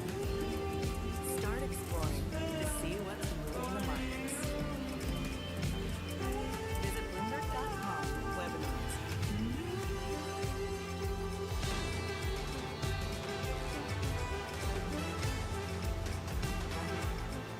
From Goldman Sachs just out. Let's head over to New York City and catch up with Bloomberg. Sonali Basak. Hey, Sonali. Good morning, John. We have Goldman Sachs numbers out, and we have them beating on a number of key metrics here. We have them beating on revenue. We have them beating very handily on 와, trading as 이거 well. 보세요. 이게 예술이잖아요. 그쵸? 그래프가 이렇게 쭉쭉 올라가면 제 기분도 이렇게 쭉쭉 올라갈 수 있죠? 아하. 가자. 좋아요. 이런 텐션으로 쭉 갔으면 좋겠어요.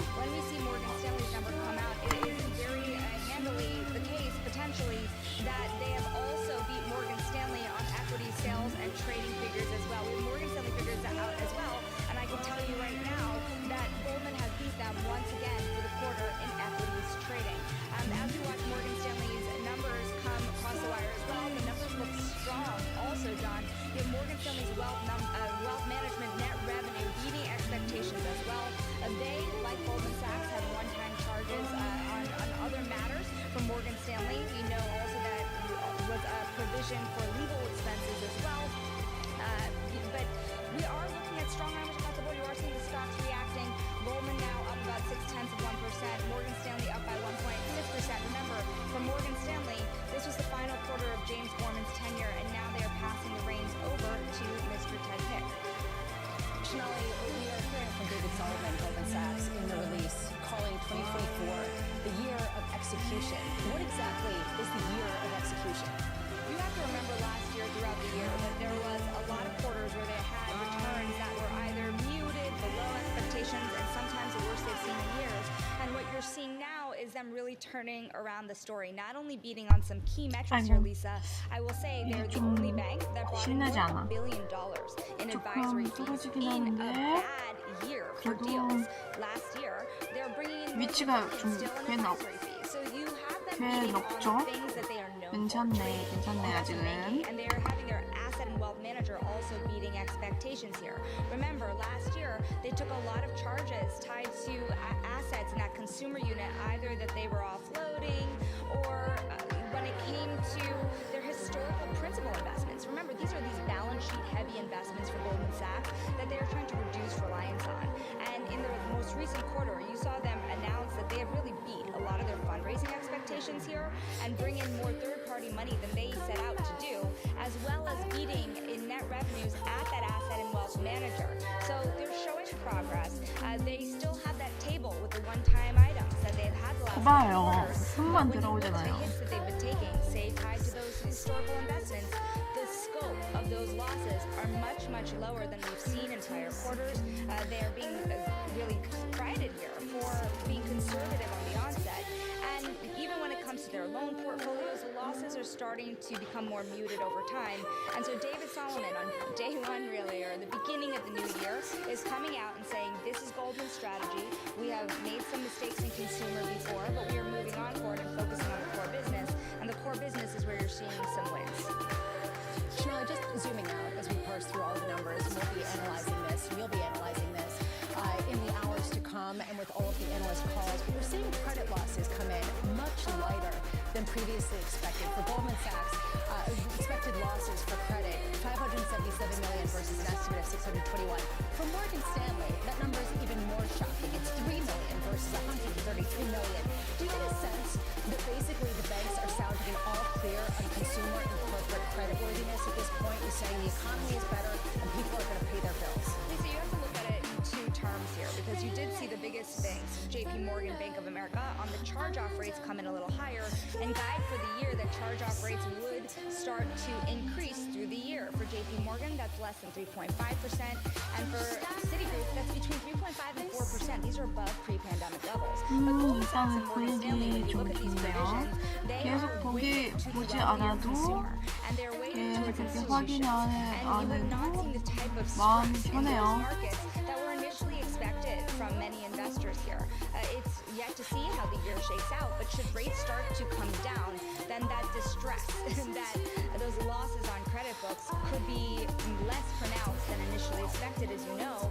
And what's interesting is when you look at these numbers from these big investment banks, yes, we are seeing some weakness in underwriting fees still. In fact, Goldman had missed on both forms of underwriting here. However, we are seeing a jump back, which is a signal that perhaps people are ready to take on some more risk in credit markets, which bodes well for the likes of Goldman and Morgan Stanley that are ready to take on some risk after such muted provisions, to your point. Let's get to the early moves in the pre-market off the back of some of these numbers. Goldman Sachs just a touch positive, up by 0.1%. Similar story for Morgan Stanley, positive here by about 0.6%. Shonali, that does it. We've had all the big earnings now from Morgan Stanley, from Goldman, from Citi, Bank of America, Wells, the likes of JP Morgan as well. Let's push forward and think about regulation. That's going to be a big feature of the conversation at the World Economic Forum in Davos, Switzerland. We know they're unhappy about the prospect of higher capital requirements. Shonali, help us frame that situation right now. Where's that conversation heading? It's headed in a direction that's getting quite ugly here because you have the banks pushing back very hard and saying to lawmakers and the Fed that not only will it constrain lending to have these capital requirements, but remember they have operational risk targets that they have to potentially be beholden to, as well as other types of constraints on their trading activities, which they argue would be a pain to the treasury market, for example, John, which we already know has seen some pains in recent months. So certainly they're fighting back hard. None of these bankers, we heard it from James Gorman himself, who was a staunch person to advocate against those rules, that they don't think that they're going to pass in this form. Another thing to consider is what does this look like heading into the election cycle? And if we have a different administration moving forward, do these banks have the same sort of difficult regulatory environments here that they've had in the last 4 years? Remember, it's not just capital constraints. These banks have faced record fines as well through agreements they've made, settlements they've made with different regulators. So certainly regulation will be a big part of this story. The trading books in particular are what I'm watching because a lot of these firms have made really large windfalls from trading activities in recent years, and that could be something that is more constrained when you see the likes of Jane Street and Citadel Securities also starting to rake in record numbers as these banks face more regulation. Hey, Shonali, thank you. Great work as always, breaking down the numbers on Wall Street. Morgan Stanley positive by, let's call it 2% in the pre-market. Looking at shares of the likes of Goldman Sachs positive by almost 1 full percentage point. Lisa, we'll talk about the earnings in just a moment. Let's talk about the regulatory regime. We're not on a one-way track here. The pendulum could swing the other way around. Given what happened in Iowa overnight, super early days, I know. But if you get a change in the White House, could we get a change of regime? That's what we heard from Libby Cantrell, that what we can expect from a Donald Trump presidency 2.0 would be something similar to what we saw before. Lighter regulation, less taxation, which would be something the banks would benefit in. Although it doesn't seem like the bankers are really backing Donald Trump. I think that that's sort of interesting. They're not. They're really actually backing Nikki Haley and other potential candidates, or they have been until this time. I think everyone's hopeful that we can turn the volume down on US politics. Isn't that the ultimate hope? That's certainly the ultimate hope here. And I think that a lot of people are hoping for the same, which is the reason why everyone's surprised at the outcome that seemed an inevitability in the weeks leading up to this. Without a doubt. Let's have a conversation about the earnings and not the politics. Jared Cassidy joins us now, a large cap bank analyst at RBC Capital Markets. Jared, great to touch base with you once again. Numbers from Morgan Stanley, from Goldman. Your first reaction? Thank you, John. When you take a look at the numbers, they were very similar to what we saw on Friday with JP Morgan, Citi, and Bank of America's capital markets divisions. The investment banking numbers were the numbers that were better than expected in advisory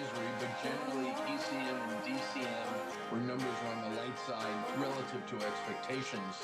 When you go into the trading side, similar to the others, we saw mixed results today.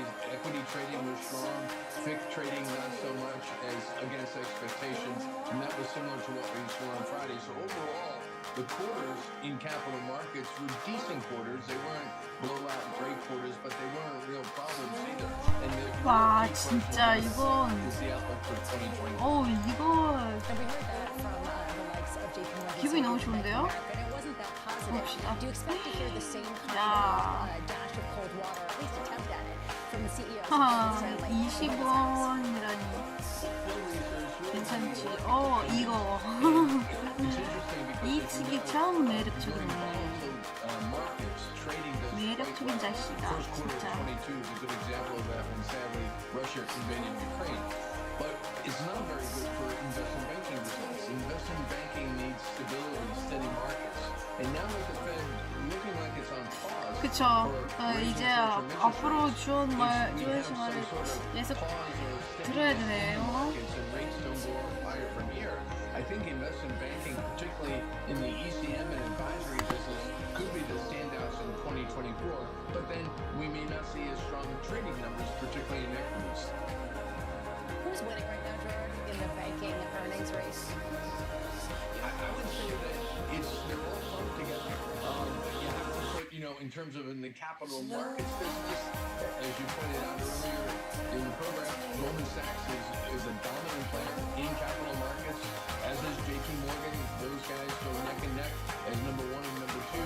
And then you have, of course, Morgan Stanley, Bank of America, and Citi in the second, third, and fourth kind of third, fourth, and fifth places.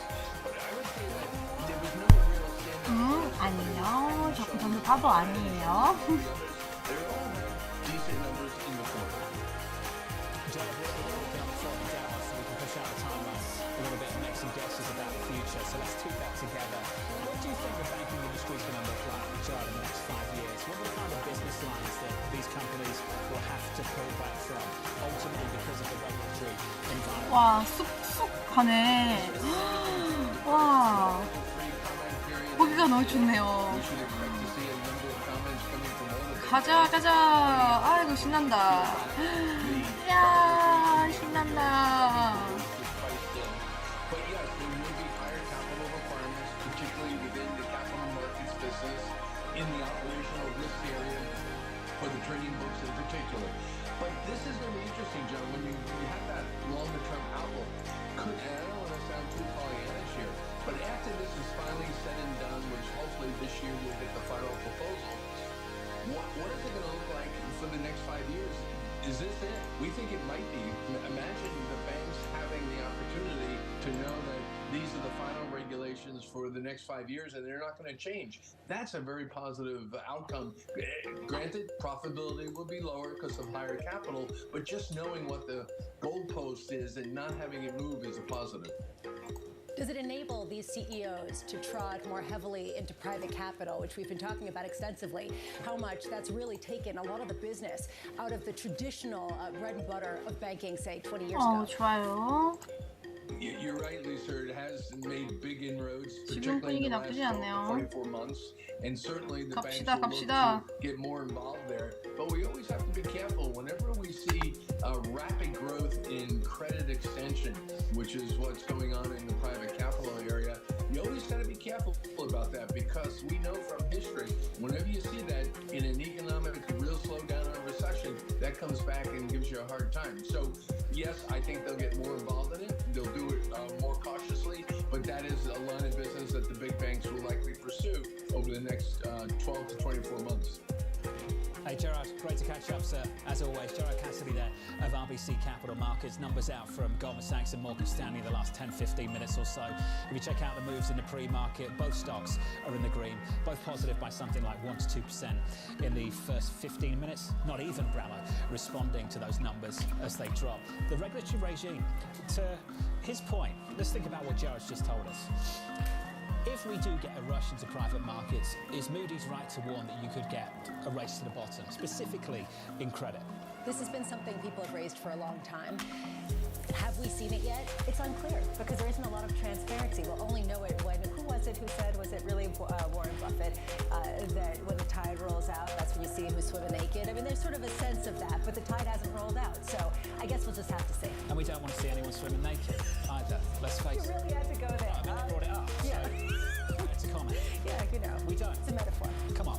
Coming up on the programme, Robin Vince, the President and CEO of BNY Mellon. That conversation just around the corner, live from Davos, Switzerland, your equity market on the S&P 500.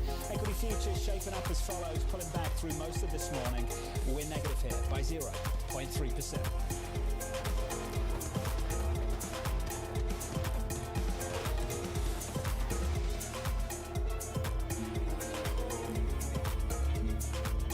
The younger generations are more, of course, paying more attention to sustainability, and so they are looking at brands that are greener. But you have to make sure you're authentic because they hate greenwashing.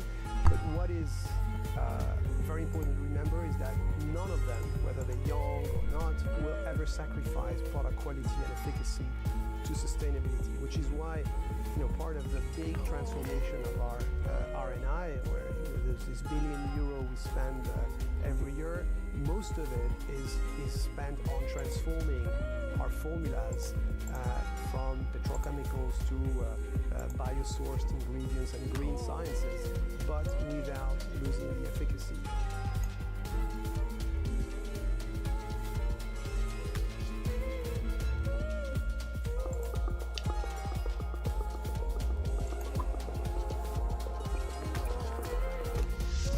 좋네요. 지금 이렇게 계속 안정적이게 이렇게 하고 있는데 하는 도중에 뉴스 좀 알려주고 싶은데 아직은 좀 별로 없거든요.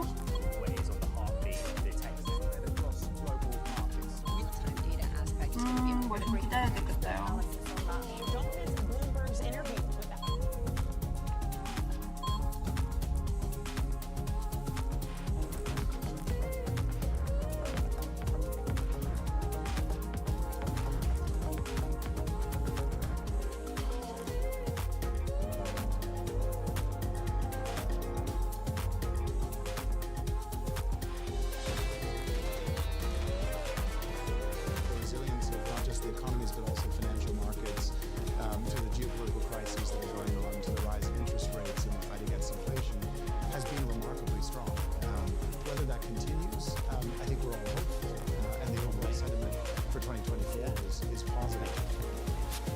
Sentiment for 2023 was dreadful and 2023 was pretty decent, so 2024 is positive and we'll see how that turns out. That was James von Moltke there, the Deutsche Bank CFO. I know I sound super snarky, but you always get the feeling anything that's said at Davos kind of needs to be pushed back on because, as I said earlier, it's like a highlight reel of bad forecasts. 괜찮은 뉴스 나오지 않을까 싶었는데 좀 기다려봐야죠.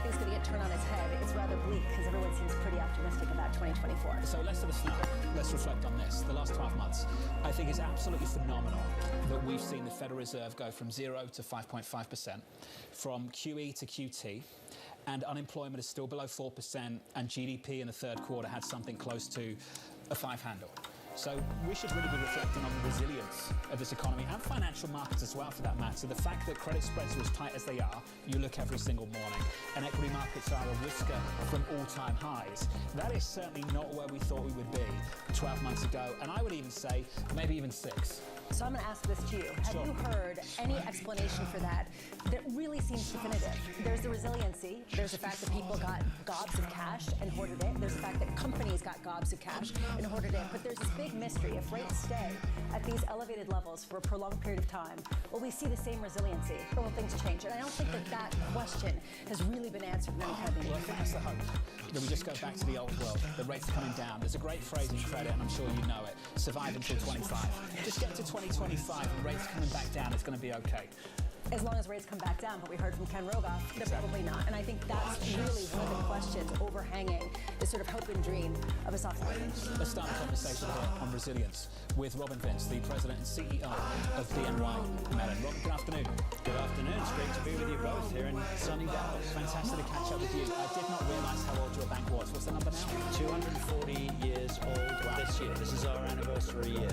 So let's talk about resilience. Resilience of your institution, the resilience of the last 12 months. How impressed have you been by that, both from an economics perspective and a markets perspective? 좋네요. 지금 27까지 계속 돌아가고 있는데 참 이거야 이 맛이지 그치 좋네요. 아무래도 지금 신장 시작하기 전에 좀 그나마 좀 안정적인 상황이 좀 계속 이어질 것 같아서 조금 멘트 없으면 좀 이해해 주세요. 좀 뉴스도 보고 뭐 다른 일 하기도 하고 근데 계속 자세히 계속 보고 있기 때문에 위험한 상황이 벌어지면 그때 바로 빼야죠. 지금은 28만 원이면 너무 좋네요. 지금 계속 올라갈 것 같은데 좀 이 포지션을 계속 유지하면 좀 낫지 않을까? 역시 오늘도 계속 포지션을 잘 잡았어요. There are tailwinds associated with more efficiency. 20%. 참 좋네요. Which is more business and more things that our clients are demanding us. We launched 제가 좋아하는 숫자예요. new products that have innovation at their core. We were focused on being able to extend buy-side trading. That's a platform we have. We've extended it to our clients. We launched a new platform in the form of Wove, which is for the wealth market. And so there are puts and takes in the headcount equation for sure. I'm going to go to markets in 1 second, but since you're talking about employment, how much has the work from home model died? Well, Lisa, our view on that is that we want to be flexible. We've got 3 pillars of strategy at BNY Mellon. We are wanting to be more for our clients, we're wanting to run our company better, but we also want to power our culture and takes with that. We need to give to them. Flexibility is an example. We also did a program called BK Shares last year, where we made every person at BNY Mellon a shareholder of the company. We've also improved our health benefits, mental health benefits, with premium-free healthcare, but we also ask more from our people, and we do ask them to be here at least 3 days a week, helping, driving our clients forward, contributing to pushing forward knowledge with I just talked about our analyst program. You can't have new analysts in the building unless you have people to teach them. So when you talk about income, one huge component of income for a lot of banks this year has been the fact that interest rates have been high and they don't have to pay as much interest to a lot of deposit accounts, and that's been a real tailwind for profitability. How much does that go away this year? So NII was an important part of our growth last year, not the only part for sure, but we said at the beginning of the year that we expected 20% of NII increase, and we actually delivered more than that by the end of the year. We didn't change our guidance. It was important. We've got a lot of very sophisticated clients. We're largely an institutional firm, so our clients at the end of the day expect good pay of interest from us, and that's what we've delivered to them. Now, our prediction is that NII will soften this year. Most other banks have said similar things, and so that's where the fee and the innovation from our new products and services, that's really what will drive us forward, and that's what we said to the market when we announced earnings last week. Last spring was tough for the banking industry. Can we reflect on that just for a moment? Precisely. For the specific banks that went under and struggled. And it felt like for a moment that maybe the financial system was under threat, and then we moved on really quickly. Any lessons from last year? I think, Jonathan, there were a lot of lessons that we put into practice last year. Now, some of us have been practicing them for a while. You talked about resilience as we were starting off. Asset and liability management is a pretty core fundamental concept for a bank, and you have to do it really well. That's table stakes. We were reminded of that, but I wouldn't call it exactly a lesson, although it did depend who you were. And then as we went through the year, we had other examples of the importance of resiliency. Cyber was always on our mind, but so is innovation. We talk about AI a lot here at Davos this week, and AI is going to be important. We believe, we're excited about it, but at the end of the day, it needs to have guardrails. If we don't do those things well, like many things, it's going to be a problem. We view resilience as a commercial attribute, and our clients do too. How excited are you about crypto? And I say this because you were the first major bank to offer custody services for crypto-related assets in 2022. So are you expanding that out? Are you kind of going to all of the parties that are being held here at Davos for the crypto space? You know, I'm skipping the crypto parties, but what we have been doing. That's the right answer. Sounds like you've been having a lot of fun with them, but absolutely not. But what we've been focused on all along in the digital asset journey is the technology. Blockchain, we think, is going to be important for markets. Digital assets over time, tokenization, new assets being able to come into the mainstream financial system. Look, we touch 20% of all of the investable assets in the world. And so when there are ways to take assets that have not been easy to handle as part of the financial system and make them more mainstream in their operations, tokenization is an example of that. We're all for that. Got a minute left, work with me. Faith in humanity. I wonder how much faith in humanity you have. Every single time we make some kind of technological advancement, we just end up working more. Now, AI, if it's going to transform our working lives, do you think we're just more productive but do even more? Or are we actually going to work less? Well, AI is going to change the nature of jobs, at least in our view. We've been deploying AI into our workforce and into our products. I'll give you two quick examples, which is right on point. So first of all, we play a very important role in the US Treasury market, and that vantage point allows us to see things, but AI helps us to see them more clearly and provide insights to our clients, and our clients are very interested in that. And an example of just improving quality of life, exactly to your question, we've had AI started to do draft writing of some of our research reports, and it's not to replace the person who's writing it. They used to have to get up at 4 a.m. in order to write the report. Now they can get up at 5 because they've got a first draft courtesy of AI. I'd say that's an improvement. And now they work until 9 or 10 p.m. at night. I mean, I'm joking. That's my lack of faith in humanity. I'm just so fearful that we'll make these advancements, but we'll all just work more. I love it. 1 minute, faith in humanity, go. Let's go. I hear you. I mean, it's going to happen to the people who are in positions where they can do that, and then everybody else loses their Human nature is human nature. It's going to be great. This was great, really thoughtful stuff. Fantastic to catch up, sir. Thank you. Great to be with both of you. Thanks. Good to see you. Robin Vince there of BNY Mellon. Plenty still to come on this programme. Coming up, we'll catch up with Howard Lutnick, the chairman and CEO of Cantor Fitzgerald. Also need to talk about financial markets with equity futures on the S&P 500. Looking a little something like this following earnings from Goldman Sachs and Morgan Stanley around about 25 minutes ago. Equity futures still negative on the S&P. Lisa, down about a third. And we're definitely watching the bond market as well. Yields inflected touch higher, maybe looking at the possibility that the Fed's not going to cut rates as much. Up 6 basis points. More still to come on the politics as well. The results from Iowa. Bloomberg's Anne-Marie on a set with us here in Dallas.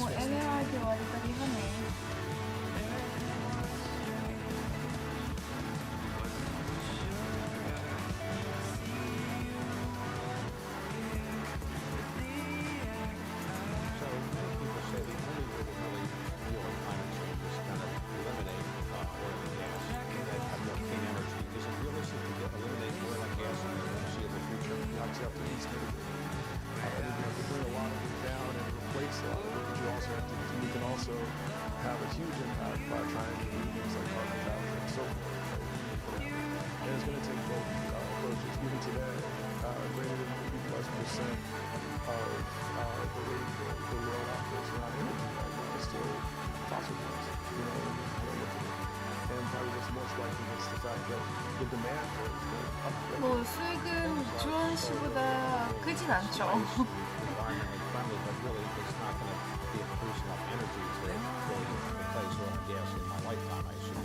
Well, not by itself. So let me just say, solar and wind are critical components. This is going to be sort of a collective effort with a lot of different technologies that are each going to come in and take their piece. We do a break where we look at technologies that could produce half a gigaton, we need half a gigaton of carbon a year. And the way to think about that number is we have to remove, say, 100 half a gigatons, you know, every year. 아니, 욕심쟁이라뇨. 욕심쟁이 아니고 그냥 팩트잖아요, 팩트.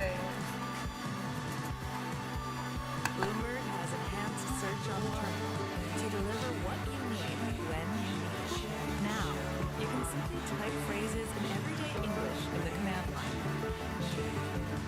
Compare financials, find paper, analyze markets,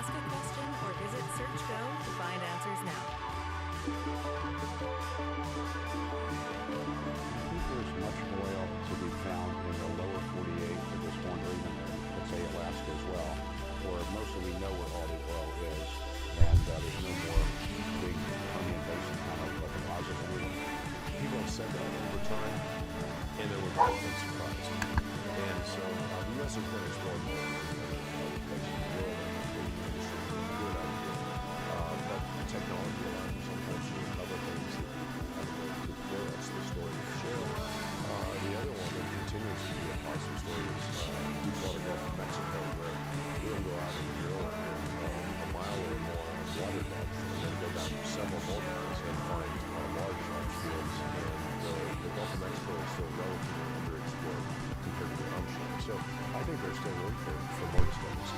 아, 30분 있다가 난리 나겠죠? 아, 벌써 싫어요. 벌써 싫고, 스트레스가 나고, 생각만 해도 스트레스 받아요. 그 전에 그냥 나가버릴까?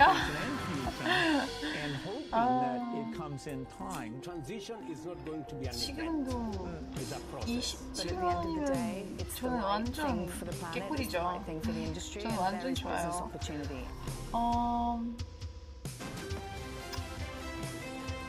그래도 어떻게 힘들지 모르니까 일단 기다려보죠.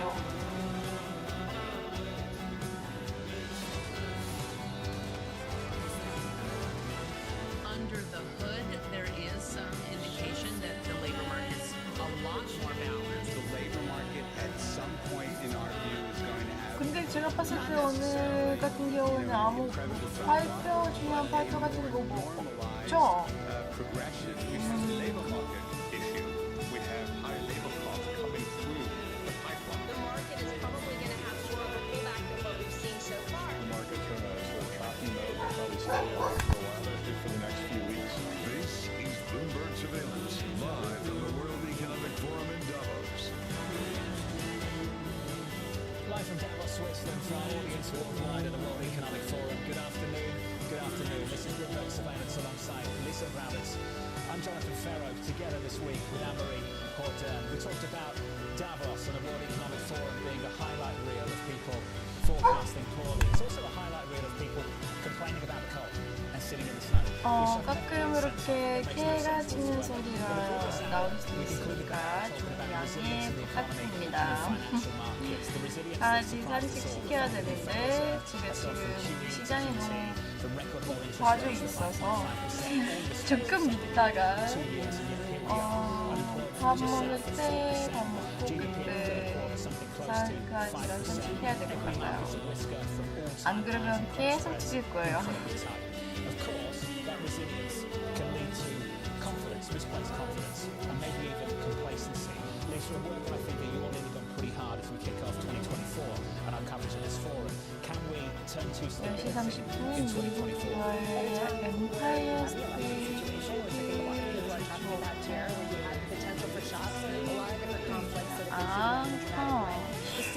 발표했군요.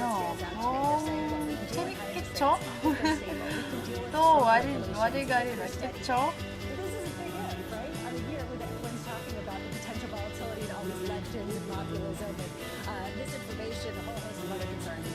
We can deal with politics if it's predictable. Anne-Marie, is it predictable this year? Well, potentially following Iowa, it looks like Donald Trump is this individual that's going to carry the Republican Party, even though this is the election that Americans don't want. They don't want a rematch of Biden and Trump, but I've said it many times and I'll say it again. These two are married politically, and that's like what it looks like we're going to get in November. Results from Iowa. Could you extrapolate that out through the rest of the primaries this year? Well, so the thing about Iowa is that we saw Ted Cruz win Iowa in 2016. Things can change in a caucus room. You don't just go stop by, put your name, decide who you want to vote and put it in a ballot box. You actually have a discussion with people. But the AP, CNN, CBS News within 30 minutes projected Trump won.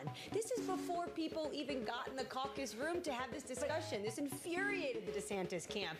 So put Iowa to the side. Why Trump wanted to win so big is because he wanted to make a statement to DeSantis and Haley. But New Hampshire is really what it's going to come down to. Can we really take 100,000 people who voted in this thing because it was nothing? It was so cold outside that nobody wanted to go outside. Tamari's point, they didn't even count them. I mean, they didn't have to count them. That's my point. This was an inevitability. And I think that what really strikes me is the shock of the inevitability to some people, certainly internationally, and that's what we've heard here at Davos. Well, to Libby Cantrell's point, this is going to be an election of two incumbents. Trump is an incumbent running in a primary with people who are chasing him, but he's an incumbent president and wants that spot back. If you want to kill the conversation in Davos, Switzerland, ask someone on the record about the former president becoming the president again. No one wants to talk about it. No. Yet they all seem to be fearful of it. I understand why at a forum like this. If you are a globalist, if you believe in multilateralism, I understand why you might be fearful about the former president getting back control of the White House. The difficulty that we've reflected on over the last 2 hours, I think, is a really, really important topic that we need to push every single policymaker on. What is 지금도 Europe 어떤 going 오류가 to do? Why is Europe still so highly dependent on what is happening in America and what's going to happen in the election this year? 했는데 Even when it's on 아이고 their 이거 갑자기 doorstep, 뭐야 you look at one thing 갑자기 that Europe has 떨어지다니 outsourced, and that's defense to the United States. There's a war 와 in Europe, and you still have countries unable to reach their 2% target. A lot of conversations that are happening here. I just saw Secretary of State Anthony Blinken, Jamie Dimon, they sat down with 좀 많이 President Zelensky. He's 떨어지네 here in a bid to try to get that ammunition and that aid to Ukraine, because at the moment it's stalled, not just in Washington, it is also stalled in Brussels. I believe that Brian Moynihan of Bank of America also meeting with Zelensky a little bit later this week. We'll be catching up with Brian Moynihan later on, together with Morgan Stanley's Ted Pick. Plenty of coverage of financial services through the week in Davos, Switzerland. Let's turn to the price action on the S&P 500. Big morning for earnings from Goldman Sachs, from Morgan Stanley. Gramo, equity futures right now on the S&P lower by, let's call it, a third of 1%. And people are trying to game out what they don't know, the unknown unknowns. But what we're looking at today is some of the CEOs and executives that really are shaping those decisions. Coming up, we have the CEO of Levine, Jose Minaya. We've got Adina Friedman, the CEO of NASDAQ. We also have Pat Gelsinger and Mike Worth. But coming up right now, I've got to say, I'm so curious to hear what Howard Lutnick of Cantor Fitzgerald has to say about the road ahead in a potentially tumultuous year. Let's get straight to it. Howard, good afternoon. Good afternoon. It's good to see you. You might have missed it. We've been talking about resilience for the US economy and US financial markets. Typically, we always talk about risk and vulnerabilities. Can we start with resilience before we talk about risk? How impressed have you been by how resilient the economy and financial markets have been? 계속 떨어지네 Inflation's not going away. All young people, they think interest rates of zero are normal. If you're 62 like me, you know that that's a manufactured nonsense. 올라가야지 이 사람아 이 차트야 이 차트야 올라가야지 For a 175 basis point cut by the Fed. Really? How about this? No way. No way at all. That is just a nonsense. If they get it wrong, they're going to get it wrong by staying. 와, 이 아저씨 치아 보세요. 어우, 멋있다. 돈 얼마나 썼길래. 아주 그냥 눈부셔요, 눈부셔. Just because of that stability and that known. 치아밖에 안 보여. You just said it. Stability, it's fine. 5% is like a normal rate. I mean, if we have a $34 trillion deficit, 34 trillion should be at 2%. No, of course not. 5% sounds reasonable. I think the world can deal with it. But inflation is still too high and it's coming down. It's coming down, but it's not done. Come on. 아이고야. You do all the things we all do.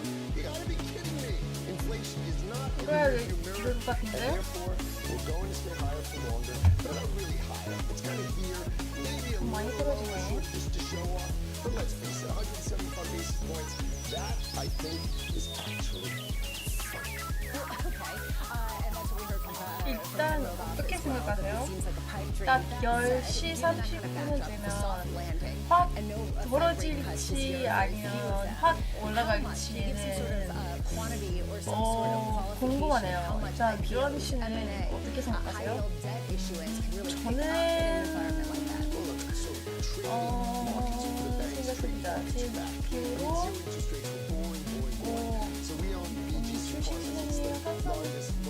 느낌으로 안 좋았기 때문에 오히려 확 급속히 올라가지 않을까 싶어요. 물론 알 수 없죠. 그래도 재밌잖아요. 이렇게 예측하는 거. But now at least you can sell A, buy B, so I think the banks are going to do really, really well. So you can see financial services are going to do really, really well. And we should talk a little bit about crypto too before we finish. Oh, well, let's squeeze it in. What would you like to say?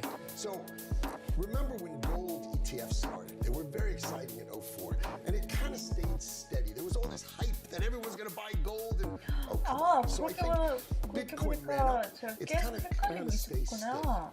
원래 10시 30분 아니고 11시 40분이었구나. 아, 그쵸. 시간이 좀 다르잖아요. 뭐라고 부르죠? 아무튼 아하, 지금 11시 30분이구나. 아이고야. 1시간 반이나 나왔네. And 83 billion of liabilities. And I've seen a whole lot, and the firm has seen a whole lot, and they have the money. And so there's always been a lot of talk. Do they have it or not? So I'm with you guys saying we've seen it and they have it. So spot Bitcoin ETF, do you think that's going to restore confidence to the whole sector given what we've seen take place in the last 12 months? No, that doesn't have anything. That's just a way for Americans to buy. Can I ask you a question? Sure, please. Why are Americans having anything to do with Bitcoin anyway? Why do they have anything to do with stablecoin anyway? Well, I can give you money on Venmo, on PayPal. It's not an American thing. This is Americans just cocking around like buying Tesla stock. Okay? I know they do, but this is a speculative asset for us. But for countries like Argentina, Venezuela, Turkey, these crypto assets matter. Stablecoins matter in those countries. 제일 재밌는 거 한참 놓치네.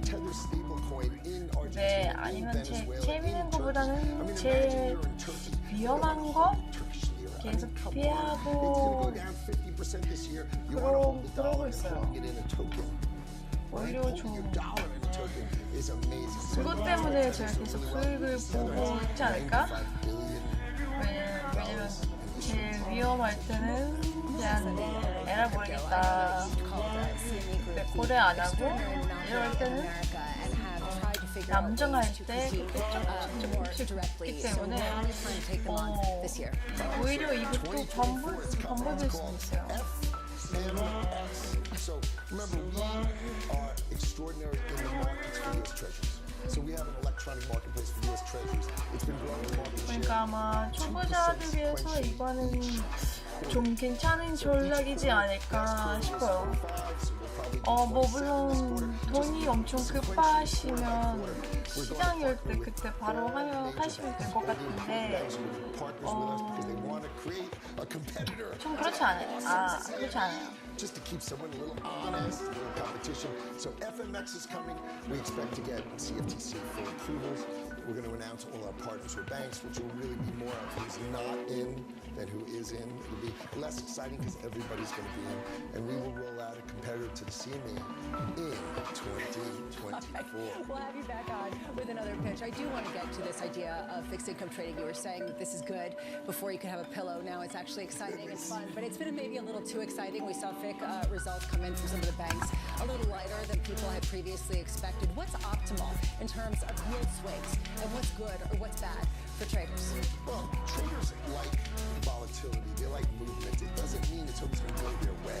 If they're in the game of making transactions with their clients, and if interest rates are zero this year, and interest rates are zero next year, and interest rates are zero whatever, I mean, who's calling it? It's kind of boring. So this market is excellent. When it goes up, it's not going to go up anymore, right? We know interest rates are not going up, and that would be horrific if they went up. The market would just vomit everywhere if that happened. So the question is, how much is it coming down? I think the answer is a little bit, way less than people think. And I think you're going to see the banks do extremely well for this. 2024 is going to be really wonderful. You saw JP Morgan's results were great. Okay, Citi didn't have it as good, but you know, Citi's always on the back end of things. But I think even they'll get it together. And I think you're going to see the banks do really, really well. And they're going to be a wonderful performing asset in 2024. You could replace caffeine. I think we've got to do more morning breakfast meetings with great energy. How good to see you. Great to see you. Thank you, buddy. Have a luck with Canada Fitzgerald. Let's start with that one, Grandma. Let's just start with rate cuts. 그럼 혹시 수원 씨는 떼사출 시도 가세요? 되게 위험할 것 같은데요. 비트코인과 테슬라가 제일 불안정하지 않을까 싶어요.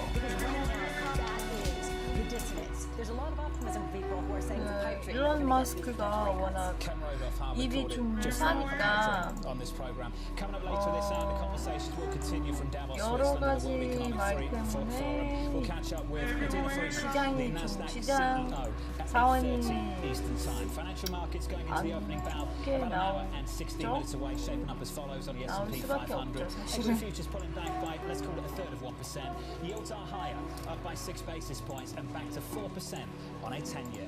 From Davos, Switzerland, this is Bloomberg.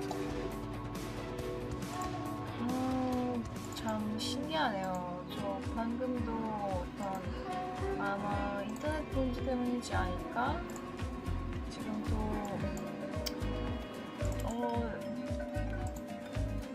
프로그램이 나가는데 바로 나가는 순간 정해보는 거지, 제가. 지금은, 잠시만요, 보여드릴게요.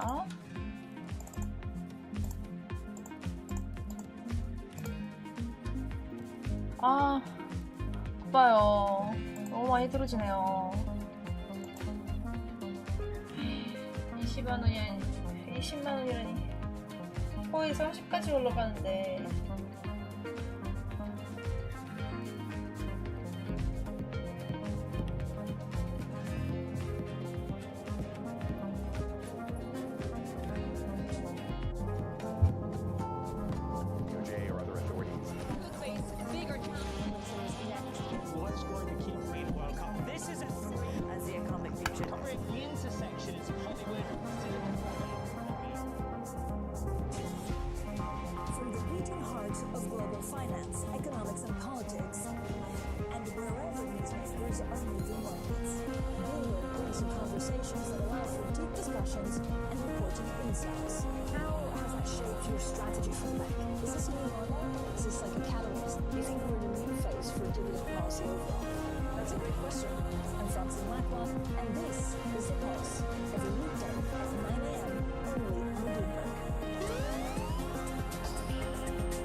Which was surprisingly good, but it's not going to be bad. Inflation's going to come down, soft landing, the 6 rate cuts. That's a pipe dream if we have a soft landing. That's not happening. We'll get 2 or 3. 왜 떨어져요? Chief economist earlier in the program saying it was a pipe dream to have a soft landing in the 6 rate cuts that priced by this market. Bramo, he's not alone. We heard from Howard Larnett. 같이 올라갑시다. 아니야. 너무 빨리 떨어지는데? 아니야. People are not listening. They're saying, look, what we see is commensurate with this type of rate cutting cycle. Who knows? I mean, we're talking about the soft landing and the political side of it and how this is what the president wants. Sure. Well, can you have that Goldilocks scenario if you have rates staying where they are? And that's really the tension right now at this moment. There's a ton of tension, that's for sure. Let's talk about the tension in financial markets. On the S&P 500, equity futures shaping up as follows. Earnings in the rearview mirror from Goldman Sachs and Morgan Stanley. Futures negative here by 0.4%. 미치겠다. 떨어지지 마, 좀. Continues. I'm pleased to say that joining us on set here in Davos, Switzerland is 진짜. 아이고, 제 상태 이거입니다. Let's talk about the future of investing. And I want to start with this point. Whenever I talk about moving, I don't think enough people realize that you are the #1 investor in farmland worldwide. Yeah, I'd say natural resources in general, but farmland, we are by far the largest investor in it, and it's a conviction we took. We built that platform well over 10 years ago. Today, we're almost approximately 20 billion in AUM in that space, and it was one built for today's times, actually. It was one that we said, hey, inflation may show up someday. You may want less volatility in your portfolio. You may want more yield. And here we are today. We always say the hockey pucks come to us. It's arrived, so let's talk about it a little bit more. The 60-40, things have changed a lot. Can you help me understand what the future of investing looks like, and perhaps we can reflect on something 어디 내려가? Hugh Van Steenis, formerly of Morgan Stanley, wrote 차트야. fantastic pieces 어디 in 데려가. the last few months. Originally, many years ago, he forecast that ultimately investing and investor flows would polarize into this ultimate barbell. And on the one side, it would be super passive, exchange-traded funds, cheap, convenient access to benchmark returns. On the other side, you'd have flows into specialized managers, 올라갈 가능성이 아직 있어요. private markets, etc., etc. Have we arrived? Is that process complete, or is it changing? I think it's always changing, but I think that's been going on for a while. It made sense at the time. We've been going back to even 3-4 years ago. We were saying something that people understood academically. Again, you're going to have more volatility going forward. Returns are likely going to be lower in the next decade. 봐요. 조금 올라가잖아요. Protected against it. 오케이. That, while people understood the academics of it, wasn't really an urgency. In a world where markets are doing this, you can kind of go out and say, I'm going to invest passively. And then, on the side, I'm going to look for these opportunistic exposures and just exposure on the alternative side. Today, that is more of an urgency. So you're seeing more and more creativity around solutions, products, innovation to try to get Main Street investors more access to alternatives to truly be more diversified. What's the catch with financial creativity? Because when you say financial creativity, some people are saying, okay, so when are we going to actually see whether there are underwriting standards that are going down or there's some sort of pitfalls within these private markets that are less transparent and being replicated everywhere for higher fees? Sure. Look, the catch is liquidity, right? That's what always it's, again, people getting their capital locked up versus I can get it very cheaply in a very liquid way in an ETF, which is still a very viable vehicle. Yet, what is the value or the premium put on liquidity versus 10 years ago versus today? That additional return and alpha you get for taking your liquidity is very, very valuable today. So that's been the catch, but the perception of the risk behind liquidity or liquidity, I think it's changed as well. But how concerned are you when you think about sticky money? And we did see that real estate crisis, I should say, in the UK, within the past 2 years or so with respect to outflows and what happened with forced selling. We haven't really seen forced selling yet for some of these funds that do cater to individuals. Are you worried about that at any point, that we are going to see that sort of pressure, that realization of losses that we haven't seen in certain private markets? I really don't, because today what you've seen is the sophistication around investing in private markets and who's investing in private markets today is very well balanced. Real estate, people love talking about real estate, and it's really around the issue that you're seeing in office. And if you look at REITs today, 3% of their exposure is to office. The average institutional investor has maybe 10 to 15% exposure to office.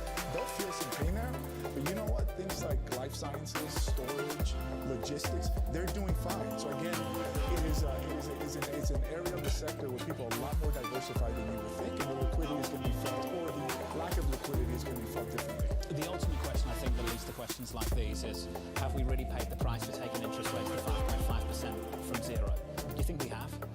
I don't know the answer to that. I will tell you that more and more, we've been on the camp of a soft landing going into 2024. More and more, I think that seems more likely the case. When I went to school, the idea of the Fed taking up rates this much and being where we are would have been unheard of. But we are in different times, that's for sure. I am a believer that we are going into a soft landing. I think that there's a lot of cash on the sidelines today that even at these rates is going to come back into the system as well. But the uncertainty will be present there for the rest of my career. Right? The idea that whether it's a geopolitical issue, whether it's a policy mistake, the risk of this thing going the wrong way is there and will continue to be there into the foreseeable future. So you caught the end of the panel that I did this morning on peak private markets, and I think at the very end I tried to introduce politics. You saw the reaction to the participants when I tried to talk about President Donald Trump returning as President Donald Trump. How are you thinking about elections in 2024? How meaningful are they to you? Yeah, I take lessons from the previous elections, and I will tell you, I've been through many different cycles of Brexit discussions, of the Trump election, the first time around. We all looked around and thought about putting in hedges what we would do differently.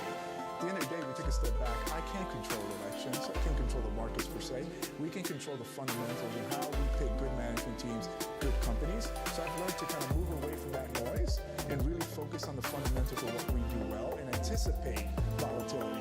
When you talk about politics, I have to also bring up China. Xi Jinping has said the biggest coalition from China to Davos since 2017. A lot of investors are still saying it's an uninvestable nation. Where do you stand on that? Well, they've been a big part of the global economy for some time, and yes, they are not open to global investments for the international community, as, for example, investing in Switzerland and Germany for that matter. But I will tell you, they are still an important part of the globalized economy. People talk about globalization also. I know we're going the opposite way. No, we're not. The pendulum's swaying a little too far. People are understanding the issues of value chains. It takes decades to change them. So I still think China's going to be a big part of the equation, albeit people have learned some lessons and are going to be a little careful in terms of how they interact or make investments around that. We started a policy some years back, let's go long with China short, and let's do it in places like Australia. You could do that for some time. I'm not too sure. I think the role will continue to globalize. Jose, this was great. Jose Menada of Nuveen. Jose, thank you. Thank you. Thank you very much. Something to think about, particularly, I'll get my words out as I freeze to death, particularly on the elections in 2024 and the future of politics. I find it pretty amazing that we sit here and you listen to the Western investor who very casually talks about China being 좀 많이 떨어지네. and we just move on straight afterwards. It is stunning. 뭐 일단 어쩔 수 없죠. 그냥 기다릴 수밖에 없고. Investors, particularly in the West, in the United States, who have decided that China's capital markets is uninvestable. I think that's absolutely stunning. It is stunning, except that when people have been burned. 이거 뭐지? 저기요. If you are a very large organization, 님들이 you can't simply avoid the world's second biggest economy. And I think that 이게 뭐야? invest at a time where there isn't policy certainty by any means. We talk about the uncertainty. 아니 지금 이게 무슨 상황이야? 뭐 그림 그리고 있어? 진짜 어디까지 내려가? 어디까지 내려가냐고? Basically, you either have a soft landing and not very many rate cuts, or you have a hard landing and you have a whole host of rate cuts that are substantially more than what we're seeing right now priced into the market. You got to get one or the other, and that I don't think is something people are really grappling with. That spread between what this market is looking for and what's implied by that medium dot and the dot plot from the Federal Reserve has got to be reconciled somehow, one way or another, through this year. Coming up on the program, we'll catch up with Adina Friedman of NASDAQ from Davos this morning. Good morning. Your equity market on the S&P 500 slightly softer.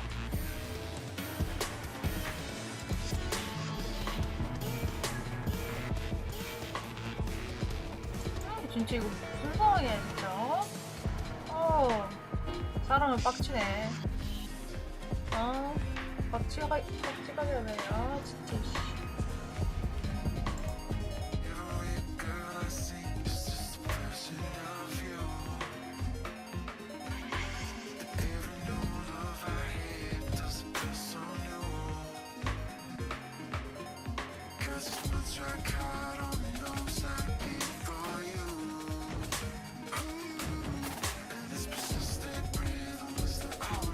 그러니까요. 집회 발표 4분 전.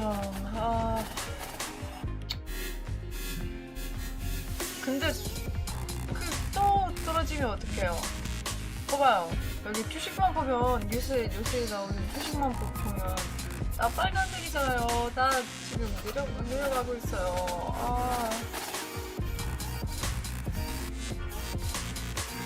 진짜. 올라가야 될 텐데.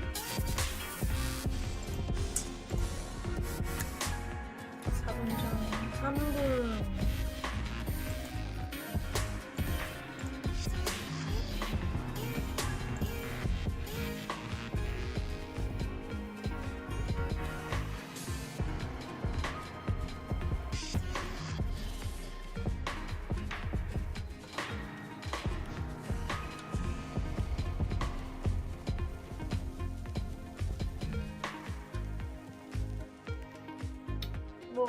나스닥만 계속 올라가고 있는데 참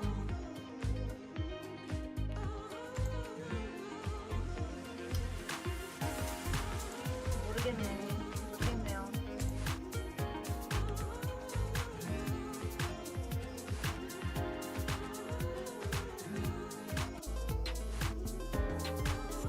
Regional sports networks. There's a lot of, it's a business that seems to be collapsing. Lee's have sort of toyed around with. We do something ourselves. Some teams are doing like local TV and streaming. How do you see that shaking out? So I don't think I'm right on this, but my instincts keep telling me this is what's going to happen. Because if you remember the WWE, they launched their own network that had their own content and had their own pay-per-views. And it was kind of a smart, bold, ahead of its time move. And then they pivoted at the perfect time and they sold their content to, what was it, Peacock. And that was really smart too because they were able to leverage that number as high as possible. So they always zagged where the money was when the opportunity was. I think the opportunity for 1분 남았다. 어떡해. 아, 떨려요. 어떡해. 아, 제발 올라가야지.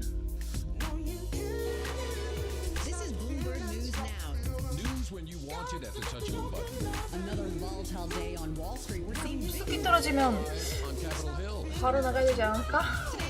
잠깐만. 일단 조금씩 올라가고 있고. 오케이. 아직 1분 전이지만 좀 올라가네. 오케이.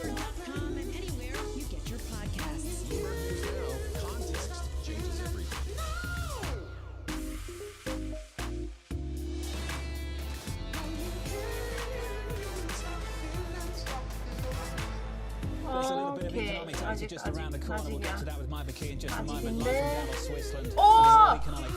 우와! 우와, 미쳤다. Let's get to the equity markets. Equity 우와! futures on the S&P 500. 그렇게나 빨리? Equities look a little 우와! we're down by 0.4% on the S&P. On the Nasdaq 100. 우와, 이거 진짜 롤러코스터네. 와, 알 수가 없네. Let's get to Mike McKee. Morning, Mike. 갑자기 올라가고, 갑자기 내려가고, 이거 뭐라고? 와, 이게 뭐야 진짜? The Empire Manufacturing Survey covering mostly New York area. The headline goes to 와, 가보자. 오예. 가보자고. 아직은 좀 알 수는 없죠. 계속 왔다 갔다 하는데,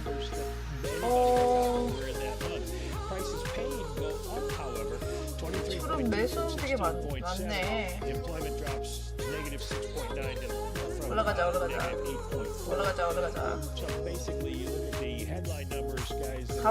가보자. 내려가지 마. 올라가자. 아, 진짜.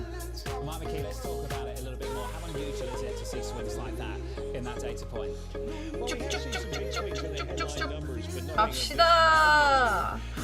오케이. 괜찮네.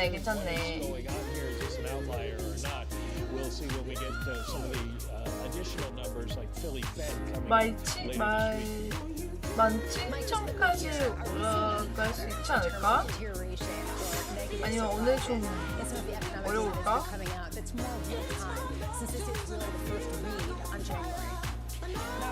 와, 아직 좀 애매하네. sales figures and we'll get industrial production in. Those will give us an idea of how both sides of the economy are going at this point, and we'll see if there's any kind of real drop-off or not. Michael, thank you. Analysis data, which was pretty dreadful, to be honest.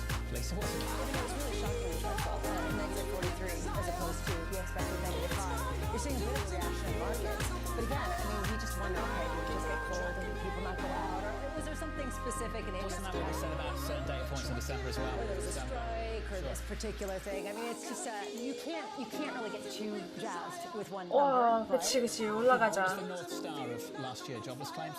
Is that still a North Star? Is that the reliable 오늘도 수익을 보는 날이야. 제발요. Jobs in and around 200k, more jobs data, or rather jobless claims data, coming this Thursday. Let's turn to the price action. We're through equities, bonds, and foreign exchange. 올라가자. First. On the S&P 500, equity futures negative by 0.35%. On the Nasdaq down by 0.4. If we can turn to the bond market, yields actually higher. Morning, all through this morning, higher again today by 6 basis points, 3.99. 92. Bramo, we've kind of been here all month, haven't we? Just in and around 4% on a 10-year. The tension 여기 between 보니까 the 여기 buyers and the sellers, the bond market, with this idea that either you get a soft landing and you get higher rates, or you get a hard landing and you get lower rates. And 와, people are falling towards that. I think that's the tension that's keeping things 그치, You 이거지. know you want to do the euro, so let's finish there. The euro against the dollar. 좋네, Where is it, 좋네. probably 109.50, isn't it? 좋네. But now it's Sort of like 109-ish. Yeah, 109-ish. But Exciting it stuff. doesn't really reflect any kind of massive divergence. You're going to hear from Christine Lagarde, the ECB president, a lot this week. I just wonder if the tone has shifted since the December meeting, because what you heard from Christine Lagarde in that meeting was very different to the tone you got from Chairman Powell just 24 hours beforehand. Although a lot of the ECB hawks have been out in full force saying that there's going to be no rate hikes, or excuse me, no rate cuts. 계속 돌아가고 있네. 좋아, 좋아, 좋아. A similar tone we've heard this morning on the Federal Reserve. Let's continue the conversation here in Davos, Switzerland. With us, I'm pleased to say, Adina Friedman, the chair and CEO of NASDAQ. Adina, good afternoon. It's great to be here. It's good to see you. Let's talk about the transformation of your business. A lot of work is being done. I think a lot of our audience typically think of you as listings and exchange. Let's talk about what you're about to become. 와, 30원. How are things changing? Yeah, well, first of all, thank you. And obviously, our markets are our foundation, and they always will be, and they're incredibly important. 와, to us. 이거. What we've been able to do is really expand our relationships with our clients across 타이밍을 잘 liquidity. Like, how do we 보고 bring technology to markets all over the 기술 world to make it 해봐야겠지. so that the liquidity in the markets is greater? 왠지 50만까지는 help our clients 좀 manage risk so that they can bring 어려울 것 liquidity to the markets. 같고 Transparency in terms of helping corporates and investors find and manage their investment strategies. And then the third, of course, is integrity, and that's where we have our anti-financial crime suite and our regulatory reporting suite.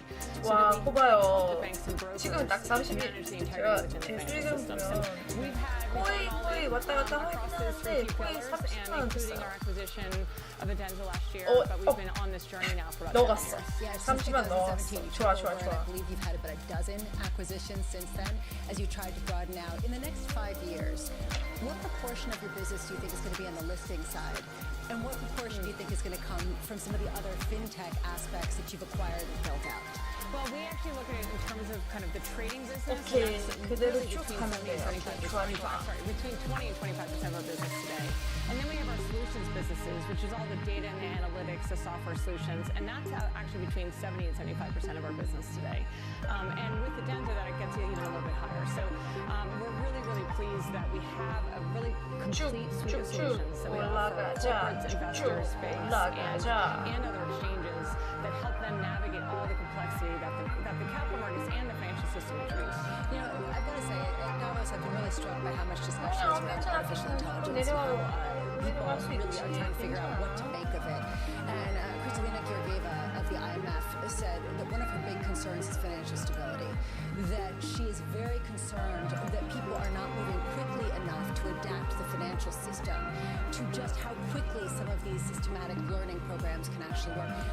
What are you doing about that? Is that sort of entering into any of your calculus?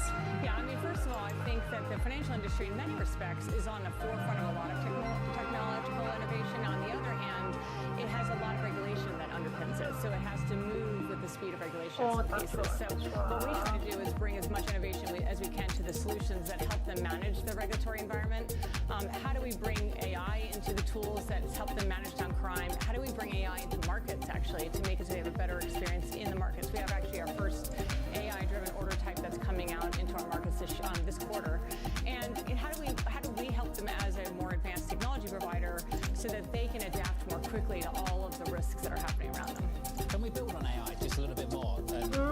Help me understand how we're 조금 going to consider what could be a new era. 뭐 아직은 괜찮네. How 괜찮아요. will we manage that when it looks like we're very, very close to producing a very lifelike video of you releasing your earnings a day ahead of time and people believing it? How close are we to that moment and how concerned are we about that? I think AI brings opportunity and risk, and that is a major risk. And so I think thinking about the regulatory environment on the use of AI in trading decisions, in investing decisions, is an area that the regulators are really focused on, protecting against what we call those deep fakes that could provide misinformation to investors. We have some blunt instruments today that protect the markets, like our circuit breakers, single stop circuit breakers, circuit breakers. But what you really want to do 그리고 is 바로 prevent that 야식을 deep fake from filtering 시켜야지 into 뭐. investor decisions. And I think that 좋아요. Honestly, we're still working on what is the answer to that. There's a regulatory framework, but it's really more of a technical question of how do you validate the videos. Like you could actually use blockchain technology to do that, by the way. So how do you create almost like a validation mechanism? And I do actually think media has a big role to play in that. We will, and I'm sure we have to confront some of that too. There was a very basic hack that we saw with the SEC account on Twitter only a week or so ago. Which is ironic, considering that they're supposed to regulate it, and yet they were the ones that came out and said they'd approved the Bitcoin ETF. 가보자. 30까지 가보면 그때 야식을 시킬 건데 그 전에는 안 되잖아. 봐봐. 빨리. 배고파. Gone out into the media, that would probably be one of the few examples that we've seen. So not yet. I think that the effort, though, is you have to think about security every minute of every day. And it's not just the CISO's responsibility to manage security in your business. It's every person's responsibility to manage security in their business. So we do a ton of education. That was a wake-up call to remind yourself on dual-factor authentication for your Twitter accounts or X accounts or whatever social media accounts you have. There's a lot of self-help, but there's also it's a collective action that's needed across companies to make sure you're maintaining security. That's obviously a huge area of focus for us. It's fascinating that you're talking about the investing in technology on one side, and then people think of the NASDAQ index as so tech-heavy and so dependent on a few of the major technological companies that have driven a lot of this innovation. Does it make the market more or less fragile to have a greater dominance of just a couple of key companies? Well, I think in general, the economy is moving towards having some really technological institutions that are really driving economic growth and prosperity, right? So we have to recognize that the indices tend to focus on and are really a reflection of where is the economy going and how is market evolving towards these larger technology companies. Also have to recognize that we're in a global competitive situation. It's not, you know, to look at this in the context of maintaining the US as a technological powerhouse and enabling businesses to grow and expand to innovate. 오케이, 오늘 야식 고. Remains super robust. So you have a new 좋아요. coming in to challenge them. And then also allowing for every company to have good liquidity with strong investor protection. And that's kind of what we focus on. I think that it's really, you've seen the indexes are reflected. 야식을 시킬게요. We have seen a real drop-off in IPOs. It was a really weak year for that, and people have been talking about interest rates needing to come down before they can. 안 보이시는군요. Are you seeing that actually as being a reality that this year is going to be more robust? Are companies realizing that it's better for them to finance themselves in private markets and just sort of do it that way in perpetuity? I actually think that we have about 85 companies that have filed to go public on NASDAQ. So they're ready. They're in the SEC process. At the end of the day, it's really all about the investor. You know, are the investors ready to put risk capital to work? And also, investors predict the future. So if they believe they're confident that we're going to have higher rates, and we could and likely will have lower rates over time, then they can underwrite that, right? So they can actually put that into their model. A big unknown has become more known. And then inflation has come down, so the cost of doing business has come down. And that also, I think, gives them more confidence in being able to underwrite risk capital, which means more IPOs. So that's a long way of saying I do believe that there's the opportunity for more IPOs this year. Do you think we're still struggling to reconcile some of the private market valuations of the last few years? I think private markets and public markets are always going to have a little bit of a different orientation. I'm going to say it that way. So private investors take big risk, right? They take small bites early on in a company's life, but a lot of them. And the VC community has to kind of bet on the future, and they tend to make 10-year bets. So they're going to have a different view of value. 너무 좋아. 너무 좋아. Right? And so I have to say, I think the private markets and public markets will never be perfectly synchronized. Yeah. I think that, you know, private investors are going to bet on a longer-term future, so they might be able to wait longer, be more patient to grow into the valuation they're paying. And public investors want to have more liquid options, and they look a little bit more on what's that valuation going to look like in 2 to 3 or 4 years, not 5 to 10 years. Let's finish there. You 쉽게 mentioned 갈 수 있을 것 같은데. sophisticated, educated bet. Are we happy with where we're at now? Yeah, 좋아요. So we closed the deal in November. We're integrating. The team is incredibly energized. The solutions are amazing. And when we are having conversations with the banks, we now can solve their most complex challenges, right? So across regulatory reporting, risk management, and anti-financial crime, those are the biggest challenges they face as operators, and we're very excited to be their partner. Great, thank you. 내일 가지 마. 내일 가면 안 돼요. 어디 가세요? Remodeling the company that we all knew 10 years ago, exchanges, listings, all of that to something different. To a financial technology company. 아나운서들 진짜 너무 죄송하지만 저 지금 너무 빡파요. 뭐라고 하는지는 하나도 몰라요. 지금 집중이 다른 데 와 있어가지고 그러니까 좀 이해해 주세요. I just think it's an interesting moment for a lot of different firms and how to orchestrate that. Well, you mentioned the concentration. Because of the concentration, there is a belief that you have to go elsewhere for other opportunities for diversification, which is why you see this real hunger is pushed against profile markets, which you just hear non-stop.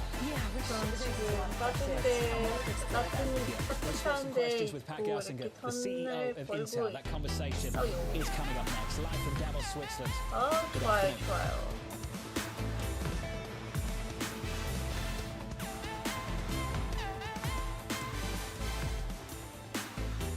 Warren Buffett is somebody you can ask and you know. What does he tell you about investing? He tells you to just do what he does, or what does he tell you? Pretty much. I mean, one of the things we have this great connection about the love of baseball. And the reason why Warren and I got to know each other is he insured my contract. Okay, 쭉쭉쭉 올라가자. And I reached out to him and I said, Warren, now that we're 내려가지 마. 아프지 왜? I can come see you in Omaha. I thought I would never get an email back. And Debbie, who's been with him for over 40 years, wrote back and said, how's October? I said, I'll be here. We're not going to the playoffs. And that led a series of 5 or 6 years where I go back to Omaha. And he said, Alex, you always want to be a gentleman. You want to be a great baseball player. And then the 2 rules of investing are, 1, never lose money. And number 2, don't forget rule number 1.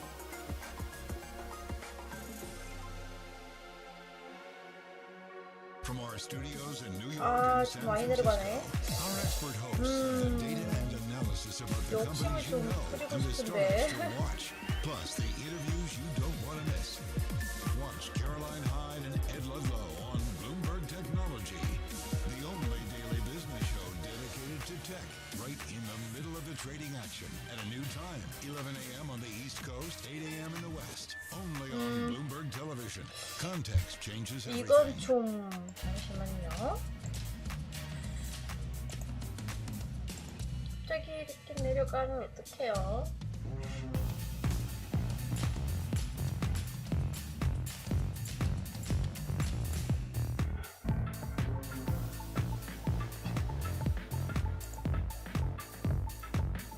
This is Bloomberg.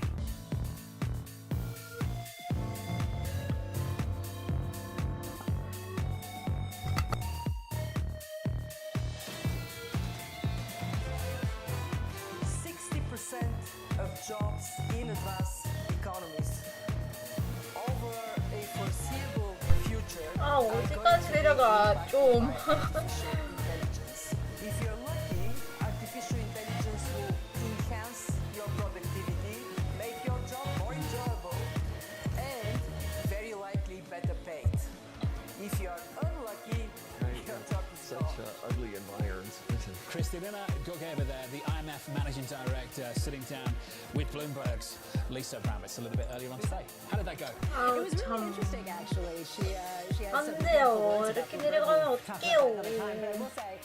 Did she actually have some wonderful words? Well, she was joking around about how artificial intelligence could make it sound like she was saying that, Bloomberg was terrible, and then proceeded to, continue to discuss that. But she was joking around, of course, obviously. My point was, I think it was really interesting to hear what she had to say about what Christine Lagarde had said about Donald Trump. And she said, American people could do whatever they want, they vote, etc. If you look at his policies, there might be some serious concerns. So that was some sort of undertone as people try to sift through the uncertainty of Donald Trump being president again. 다들 좋아요 좀 눌러주세요. 좋아요, 구독은 inward-looking, the tariffs, things of that 그리고 nature. 알람 설정까지 사실 kind of view on the world. The question I would ask about 본인 that, 마음이고. have things changed under this administration from the previous administration? The rhetoric is different. The bedside manner is maybe what you might expect from the White House, but ultimately has the policy changed? Well, he hasn't gotten rid of NATO. I mean, there are some particular Harris is still there, though, right? I think it's a fair point. The question is, are we still on this trajectory 무슨 상황이야? We'll have more conversations about that through the week, no doubt. Just want to touch base on the price action. Just saw you going to the opening bell in about 42 minutes, something like that. Earnings from the big banks. Brown essentially behind us.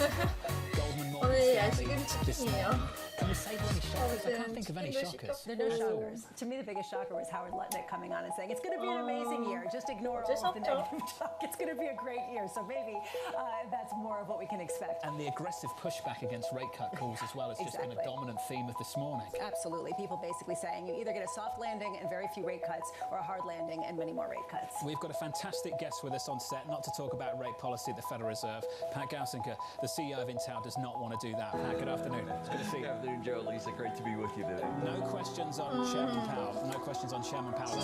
Talk to me about deglobalization. How compatible is deglobalization with the chip industry in this modern world? Ever since we started this journey of bringing the U.S. chips and the EU Chips Act to place, it was all about building resilient supply chains.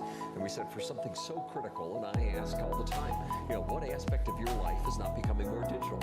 Well, everything is, and everything digital runs on semiconductors. And through COVID, we saw the fragility of our supply chains. We're one port, one island, and because of that, we said we need a balanced supply chain for the world. And that's what we're off to do, is to rebuild the Americas and the European supply chain for semiconductors. So, hey, we're all better off, right? We have better jobs, we have better national security, better economic, and we're ready for a turbulent world. And with 2 wars active today, and different countries, and different political and geopolitical concerns, this is critical for the future. Let's talk about the CHIPS Act. Can you just walk our audience through, particularly the audience outside of the United States, what that is, how big it is, and whether you've actually received anything from it yet? Yeah, so the CHIPS Act, $52 billion. Some of that was capital offsets, some of that was long-term R&D. And it was paralleled by the EU CHIPS Act, right? It was about 45 billion euros. So very similar constructs. And what it was saying, we never voted to get rid of this industry, this critical industry for the future, but Asian economies voted to get it. And as a result, we're no longer competitive in US and in Europe. So let's create a leveling and long-term incentives to invest in this industry. And that's what the CHIPS Act is doing. And Commerce set up their department, DG Comp for the EU Commission is now underway, and we have projects in the US and projects in Europe to take advantage of that. And they're in the latter stages, right? And as I say, boy, I'm ready. I'm building factories today. Let's go. Can you quantify, though, to John's point, how much Intel is receiving from the CHIPS Act? Can you quantify how much cheaper it really would make manufacturing in the U.S. for you? Well, what we said is, industry analysis like the Semiconductor Industry Association in the U.S., similar studies done by BCG and others, have said it's 30 to 40% cheaper to build in Asia, right? Because of taxes, tariffs, incentives, labor, the supply chains, and the CHIPS Act is designed to close that gap. So if you're building a $20 billion facility, you're 30 to 40% uncompetitive without some of these economic capabilities being put in place. And that's what the U.S. and European CHIPS Act are doing, bringing those so that when we make enormous, and these facilities, the one we're doing in Germany, it's well over 30 billion euros. This is huge, and I can't be uncompetitive to that degree and expect to compete in the world market effectively. There's a question when you talk about supply chains of the foundry that you're building and who's going to be building the chips with you, right? It's not just about your chips anymore. Have you had any real conversations with the Amazons of the world, with the Apples of the world, with NVIDIA about manufacturing some of their chips? Yeah, we've had lots of conversations with them, and we've started to close design wins with different ones. And for the most part, it's not the industry practice for them to say their name, because they already have relationships with others in that regard, and they somewhat view it as competitive intelligence as well. But as we've announced, we've now had 3 major foundry customers for our most advanced process technology. We've now announced multiple advanced packaging customers as well. And my earnings call is next week, and we'll be updating on both of those as we come up on the earnings call. So we're making good, solid progress for industry engagement we'll have tens of chips, test chips as they're called, that'll be going into the factories in the next few months here from different potential customers as well. I'll say momentum is building for us to become that Western foundry for the world. The political attention this industry has gotten over the last few years has been phenomenal. I remember when Rex Tillerson got the job at the State Department, coming off the back of his work at Exxon, and there was a view that he was the ultimate diplomat because he had to deal with governments all around the world. And I now think of people in your industry as the ultimate diplomats. Have you had to become a politician over the last few years? Well, my day job is running Intel. And, with that, making sure we rebuild our process leadership, our product engineering, rebuilding our customer relationships. But I've had to spend a lot more time in Brussels and in the Capitol Hill, right, on these topics than I certainly would have envisioned, right, when I took the job. But it's been fulfilling as well, because I think we've created the two most significant pieces of industrial policy since World War II. We've accomplished that in the last couple of years, and I think fundamentally we are rebuilding the supply chains of the West. I'm proud of that. Well, you talk about Europe, and you mentioned building in the U.S. and you threw Europe in, and I kept wondering, where's the European Chips Act, right? How much cheaper is it to develop in the U.S. now than Europe? How much does Europe lack that competitive edge that it might have had? The gaps between U.S. and Asia and Europe and Asia are similar, right? And this 30 to 40% is sort of a good thumb in the air, for that competitiveness. And we're not trying to say it's U.S. versus Europe. It's U.S. and Europe to be competitive with Asia. Because if we were here in 1990, 80% was built in U.S. and Europe. Now it's 20%. But Europe doesn't have a CHIPS Act, and so I'm wondering. Oh, it does. Okay. The EU CHIPS Act does it commensurate does it compensate you enough? Okay. Absolutely. We feel good with that, and our proposals for Poland and Germany, the two big projects that we've announced will soon be going through the DG Comp process.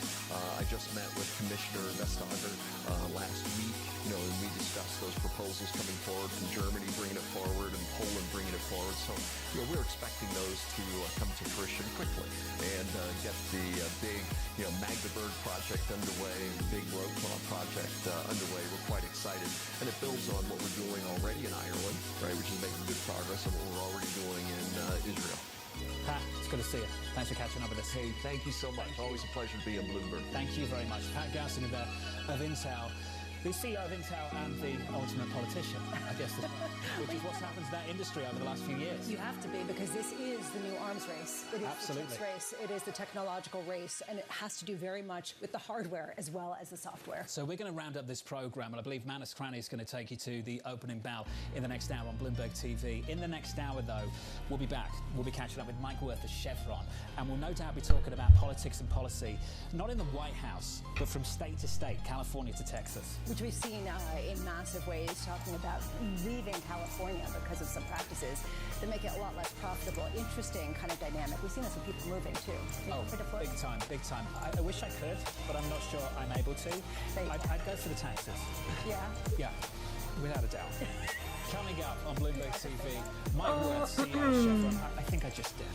From Davos, Switzerland this afternoon. Good afternoon as we wrap up day one. More still to come throughout the day on Bloomberg TV and Bloomberg Radio. 아이고야, 너무 많이 떨어지고 있는데 지금 190.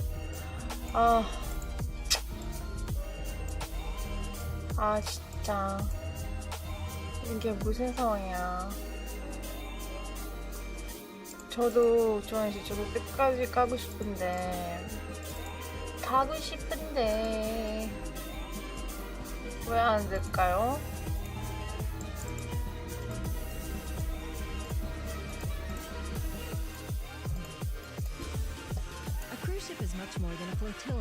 너무 많이 떨어져. 너무 많이 떨어져. 180. 이게 뭐야? 봐봐요. An example of investment that's yielding returns in several different ways. 완전 잘못된 상황. 참. Exactly that you touched on all. Then we looked at it and said, why don't we just make it a 그럼 really 좋을까? cool feature spot where 지금 people can 빠지기엔 enjoy 좀 beyond the 그렇고 functional space. And we created this bar. It went up and down. 괜찮다 힘이 있었는데. Can you get mad about that? With the sunset, you're having a drink with your friends and family. something like this? And I'm thinking cost, engineering, time. Yeah, a lot of effort from a lot of people. So it starts from just the design and the conceptual aspect of it. And we need to figure out a lot of technical factors, the weight, the wind, and so lots and lots of hours of really hard work. And every time we up the game, we see that customer willing to spend more. 참.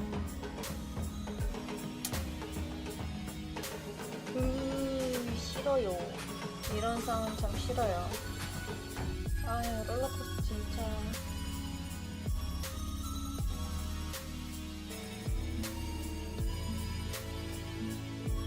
The younger generations are more, of course, pay more attention to sustainability, and so they are looking at brands that are greener. But you have to make sure you're authentic because they hate greenwashing.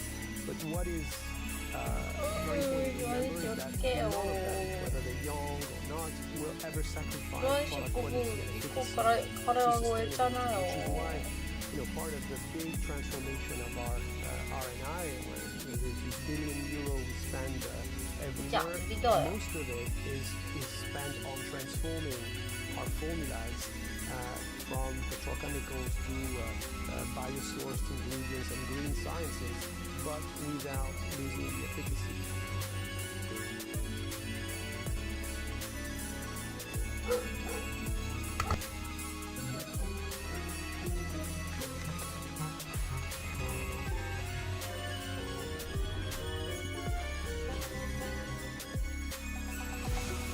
From New York City for our viewers worldwide, I'm Maniskrani in for Jonathan Farrell as there's a chill across New York this morning. So a review on the equity market. We drop as the rates market, well, it recalibrates the trajectory for cuts. The countdown to the open starts right now. Everything you need to get set for the start of U.S. trading. This is Bloomberg The Open with Jonathan Farrell. 지금 차트 계속 올라가고 있고, 오케이. 그리고 두 번째 좋은 소식은 치킨이 왔어요. 치킨이 왔기 때문에 저는 일단 매매 계속 하고 있는 상태 계속 할 거고, 왜냐면 지금 딱 괜찮은 것 같은데 계속 올라가고 있고, 한 30대쯤? 30대 35쯤 올라갔을 때 그때 좀 빼면 괜찮지 않을까 싶어요. 근데 일단은 오늘 3시간? 4시간인가? 어우, 헷갈려요. 3시간 거의, 그쵸, 거의 라이브 방송 거의 4시간 했는데 일단 좀 쉴게요.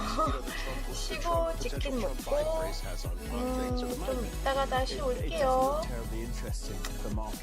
님들 쉬지 마시고 계속 해외 거래 계속 하세요. 지금 타이밍이 제일 괜찮을 것 같아요.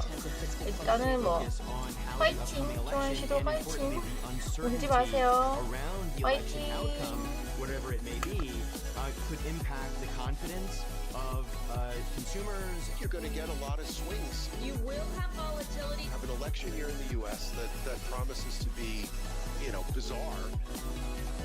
Joining me now from Iowa is Bloomberg's Kaylee Lyons. Kaylee, trade, tariffs, all of these issues, we'll talk through them in the next hour. But you had a long, cold night, but it came up for Trump.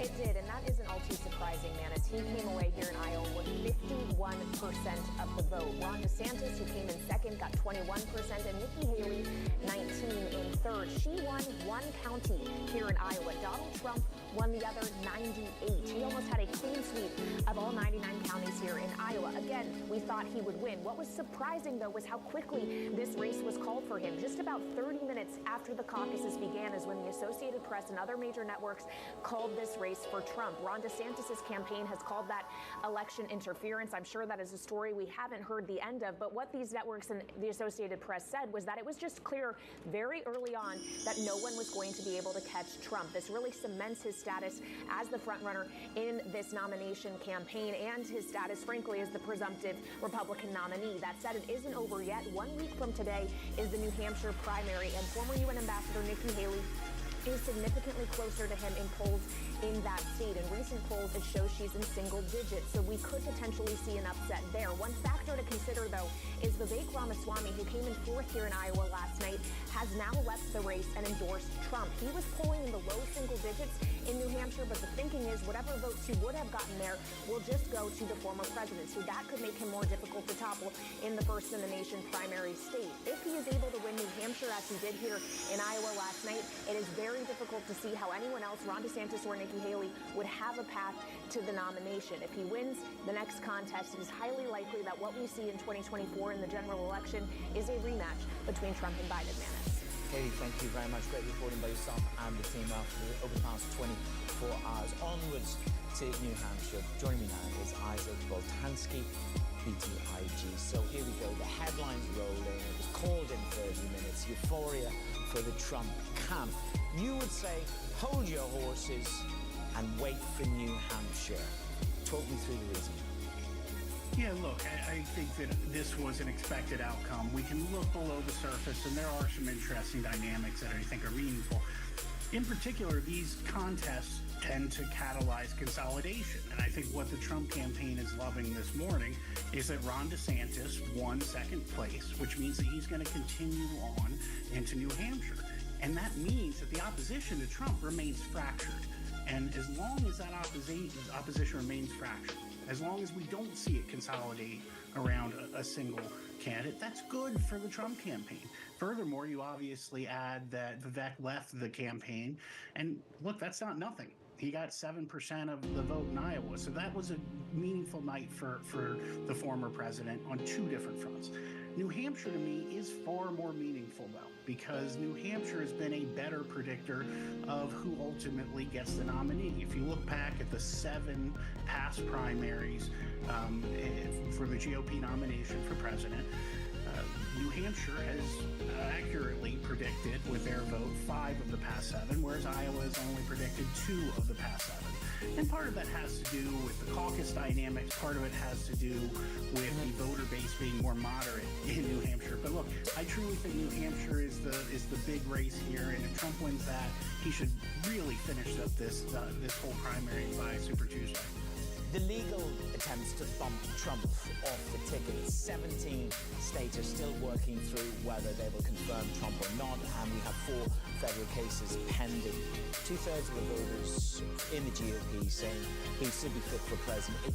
These legal issues just don't even stick, do they? It all comes down to the way that primaries work. And primaries for each party bring out the strongest extremes of those ideological spectrums. And that means that the folks who are going out to caucus in sub-zero weather in Iowa, or who are going to the primary in New Hampshire, they are strongly ideologically aligned with the core of the base. And for that reason, there are surveys suggesting that 1/3 of GOP primary voters are going to vote for Trump no matter what happens on the indictments, or no matter who is running against him. And for that reason, coupled with winner-take-all primaries becoming more and more prevalent, this is Trump's primary race to lose. Okay, so that's the building consensus. You could have a rematch of Trump-Biden later this year. How far behind and out of the court and misjudging are the Democrats of the current election they're facing?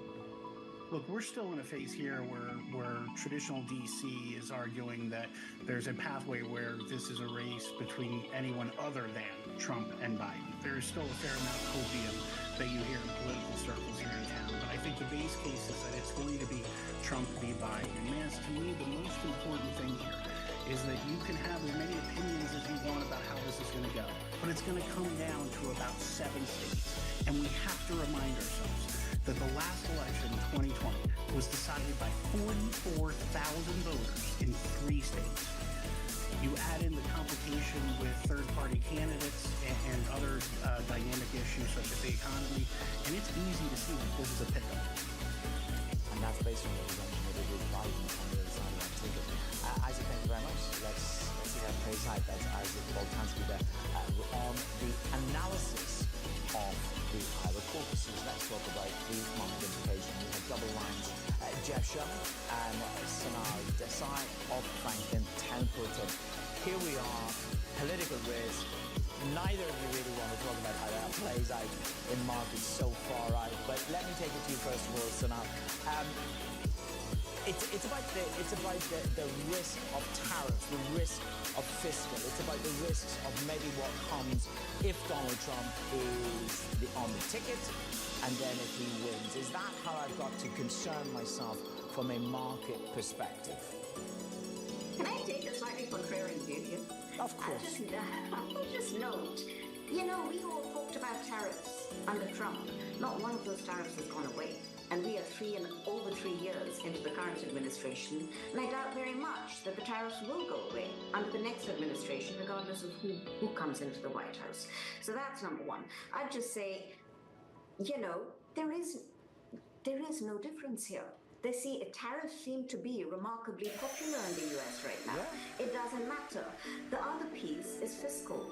Again, if you just look at the mini agreement that the Democrats and the Republicans made, it came out with one overarching feature, $70 billion higher in fiscal spending, lower taxes and higher expenditure in this coming year. Again, neither the Democrats or the Republicans have the stomach for fiscal consolidation. I don't think there's much to choose amongst the two of them. Maybe they just need to jettison. Maybe the Democrats need a Kennedy back on the ticket, and maybe the Republicans need something else to challenge them. By the way, Bloomberg have run the numbers. 10% tariffs are bad news for 45 states. But do you know how much it would knock GDP by? I was shocked by this. Only by 0.3%. It's a vote winner, not a GDP killer. Jeff Sherman, good morning. First take, a runaway train. It's called Donald Trump. There's a long way to go. How do you look at the year ahead? Will politics evolve for me? Let's just take it from that perspective. Good morning.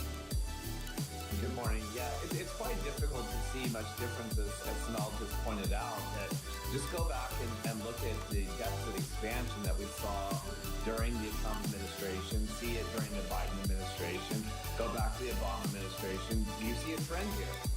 It really doesn't matter what the letter that the candidate is running with, that we've just seen this massive deficit. And so I think really from the standpoint of the fiscal side, I'm not sure it really matters unless we're going right into the election.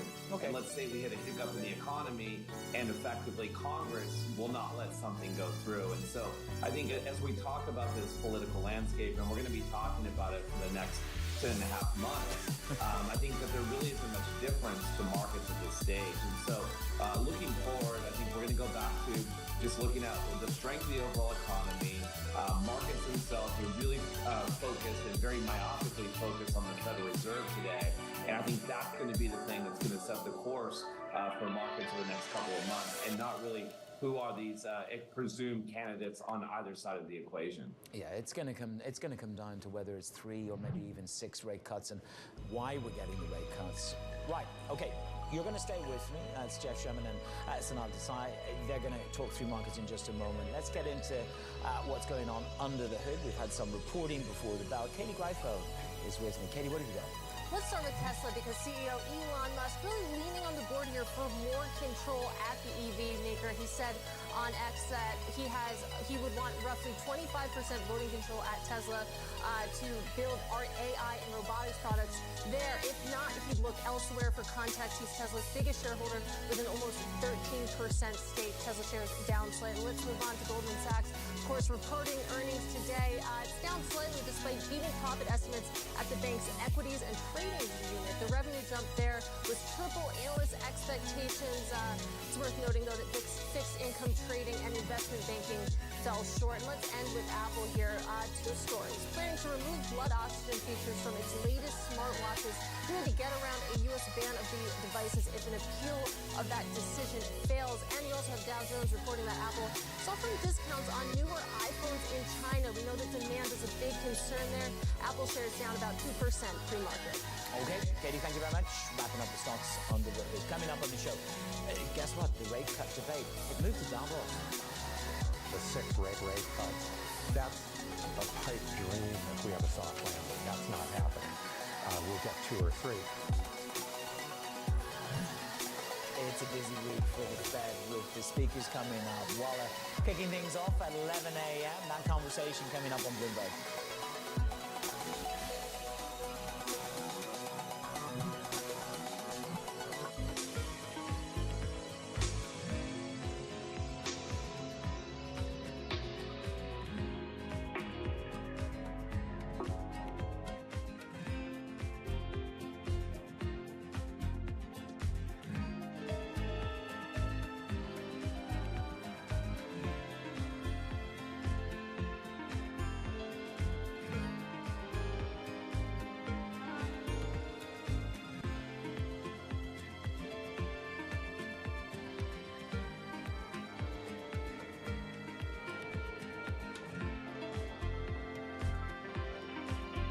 Warren Buffett is somebody you've met and you know.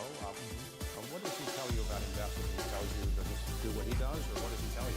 Pretty much. I mean, one of the things we have this great connection about the love of baseball, and the reason why Warren and I got to know each other is he insured my contract with 252, and I reached out to him and I said, Warren, now that we're business partners, maybe I can come see you in Omaha. I thought I would never get an email back, and Debbie, who's been with him for over 40 years, wrote back and said, how's October? I said, I'll be there, but we're not going to the playoffs. And that led a series of 5 or 6 years where I go back to Omaha, and he said, Alex, you always want to be a gentleman. You want to be a great baseball player. And then the 2 rules of investing are, 1, never lose money, and number 2, don't forget rule number 1.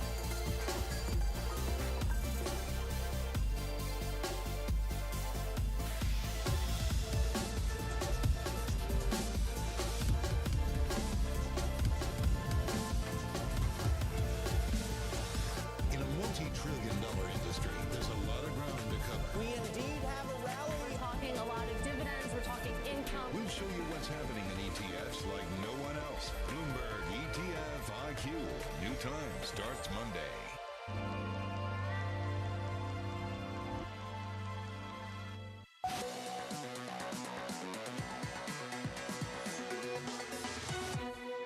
The 6 rate cuts, that's a pipe dream if we have a soft landing. That's not happening.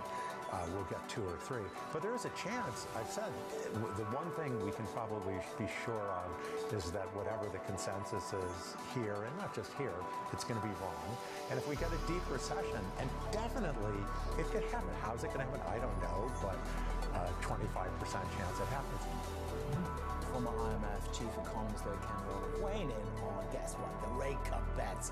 And the debate over the FOMC's path is heating up. Investors are watching the data this week, including the Fed's beige book, retail sales, and more. Meanwhile, we hear directly from the following Fed officials, including Waller and Bostic, on the U.S. economic outlook. Bloomberg's Mike McKee is with me. Kicking it off, Mike, I was just looking at New York. We've got the Fed Empire Index crumbling. The Empire Index crumbled, but unfortunately for those who want to see that as a sign, the 6-month numbers out.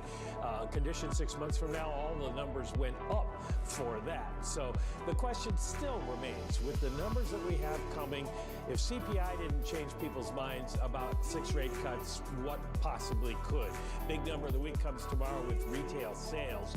We'll take a look at that and see if people spent during Christmas time.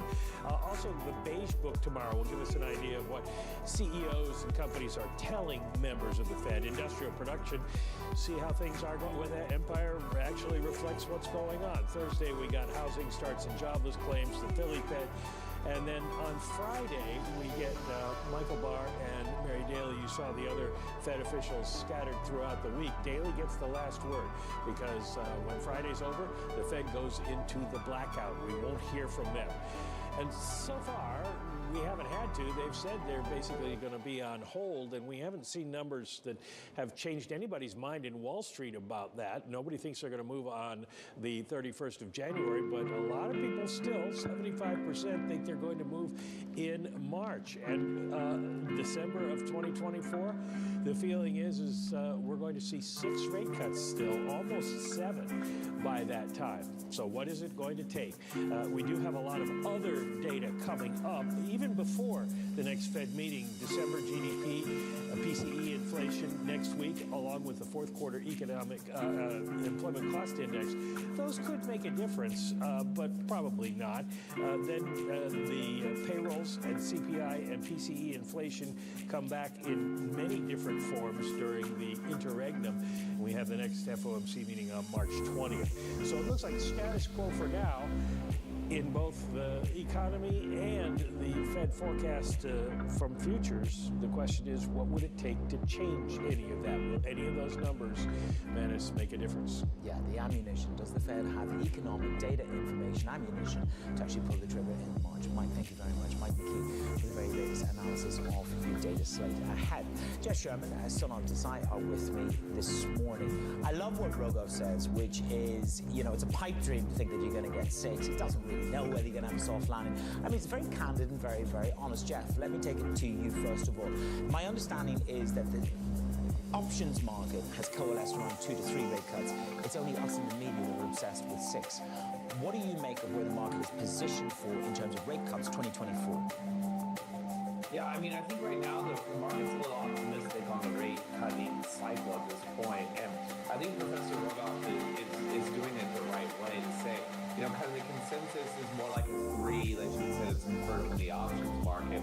But it's that tail risk that's really driving those incremental 3. And so I really don't think that a soft landing is one that predicates having 6 cuts. In fact, if it is a somewhat soft landing, maybe it's a bit slower to recognize those cuts because with a soft landing, potentially there is a little bit more of inflation out there. And so, you know, we saw that from the uptake in the inflation data a little bit last week. As you mentioned, it really didn't do much to the overall pricing of markets. But this idea that we have this Goldilocks scenario is just something where I think the market is really trying to price the ability to have that optionality. Like, it probably won't be 6, maybe it's 3, maybe it's 9, maybe it's 12. And obviously, those would be very hard landing scenarios to get to those 9s or 12s. But at the end of the day, I think that what you're seeing is that there is divisiveness out there in the data set. You're seeing a mixed bag in the overall data. You're seeing some form of slowing. And so the market is just prodding the Fed along to do those cuts. Well, at the moment, we've got 6.47 rate cuts penciled in. So now, I like your style. You've come with swag. You just say, look, it comes down to Powell, this newfound lack of prudence. They've only themselves to blame for this market becoming slightly more delusional about 6 rate cuts. Yeah, absolutely. I mean, look, the Fed did not need to do this. The market was easing for them already, and then it went off on power thrusters, right? In the sense that it is this remarkable internal cognitive dissonance now inside the markets, because if you look at spread, if you look at risk assets and fixed income, whether it's equities, fixed income, the riskier parts of the spectrum, they are not pricing the type of hard landing that would be required to get that 6, 7 rate cut scenario coming out to play. So essentially, this is almost a sentiment-driven rally of Powell's press conference, and I would expect that the Fed is going to have a rather tough time putting that genie back into the bag again. Well, they're desperately trying to do. Yeah, they're desperately trying to do that. Let's see what comes from Fed speak before the end of the week. Can I ask you both to set out your risk stall respectively? I had a conversation with UBS this morning, Banu Baveja, and he said very clearly, risk premia increases. Disinflation will continue, but risk premia will increase. In that case, Jeff Sherman, where do you want to be? Well, you want to be in the middle of the stack in terms of credit quality. As Samel said, you're not seeing the repricing in the lower tier of credits at this point, reflective of those kind of weakening in the economic data set. So it's that upper to middle tier of credit. You know, if you want to take risk, it's probably in the double B area, maybe at the higher part of the single B area. But again, the pricing has been reflective of all these rate cuts in there. So in general, I think being good enough right now in this market with credit is the place to be. Spreads are relatively tight on these levels as we have everything rally over the last 12 weeks. And so I don't think it's time to be a hero and be delving down in the risk spectrum. If anything, use this as a way to trim some of those exposures and try to migrate up a little bit in that quality. But again, you shouldn't be fearful of the aggregate risk in the overall credit markets right now. So Sonal, you want to take a little bit of duration, but is that predicated on the same thing? Risk premium increases, and it's a form of hedge. It's a form of hedge, and the other thing I would note is selectively, actively selecting pockets of risk. Yes, clearly, in our baseline, where you don't have that massive recession, risk assets which are not fully pricing in six rate cuts. Sonal, in a very, very, very quick last 15 seconds, where would you take the biggest risk? I get the hedge, but where would you take the biggest risk? The biggest risk is in, exactly as Jeff put it, better quality right now. Okay, that's the team we've assembled post-Iowa. Don't worry, I'm sure you'll be back. We've got New Hampshire to get through and a heck of a lot more.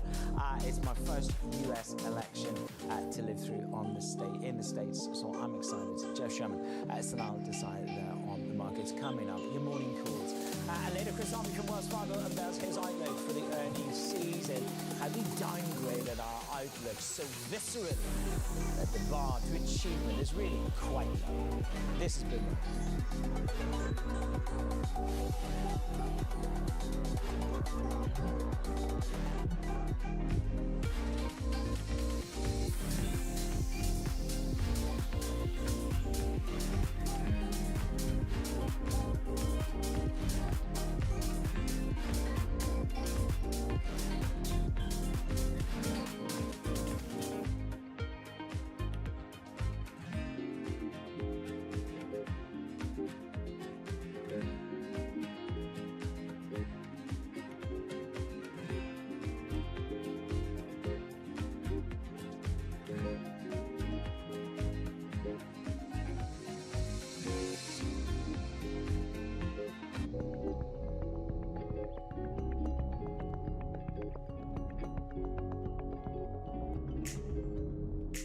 I used to have a data point I used to share that 75% of the people had never heard a phone ringing. Just think about it. I didn't say had never used a phone. They'd never heard it ringing. Today, 75% of the African people have a mobile phone. They use one. Okay? And we will do the same with the internet in the next 5 years. We will do it as an industry, as entrepreneurs. All we need is the space, and we need investment support, because we are the best investment cases for this in the world.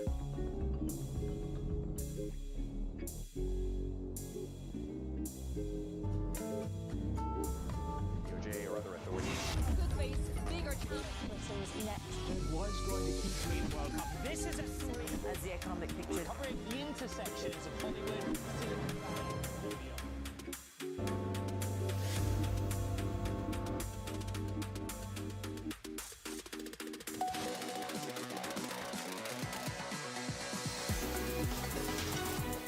time for your morning calls and look at what some of the analysts are recommending. First up, Morgan Stanley upgrades target to overweight, pointing to an attractive valuation and a constructive setup. Next up, Wells Fargo downgrading Boeing to equal weight, expecting limited upside as the FAA takes a closer look at its operations. And finally, Mizuho downgrades PayPal to neutral, sees competition and headwinds forming from Apple Pay and Zelle. That's if you can find a restaurant that takes your Apple Pay at your table.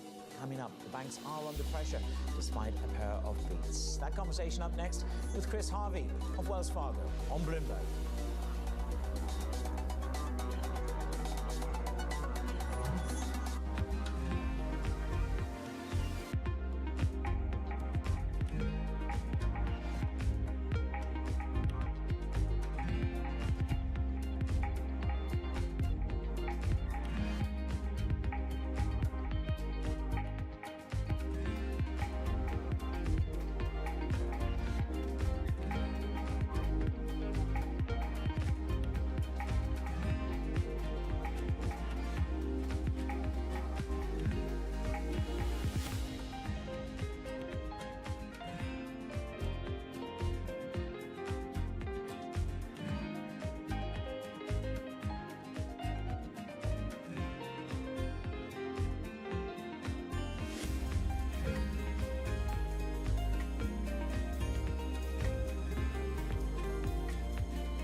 all this mystery around what is success in streaming, it's engagement. It is how much time do people spend on the service, because that tells you how much they'll pay and how long they'll stick around.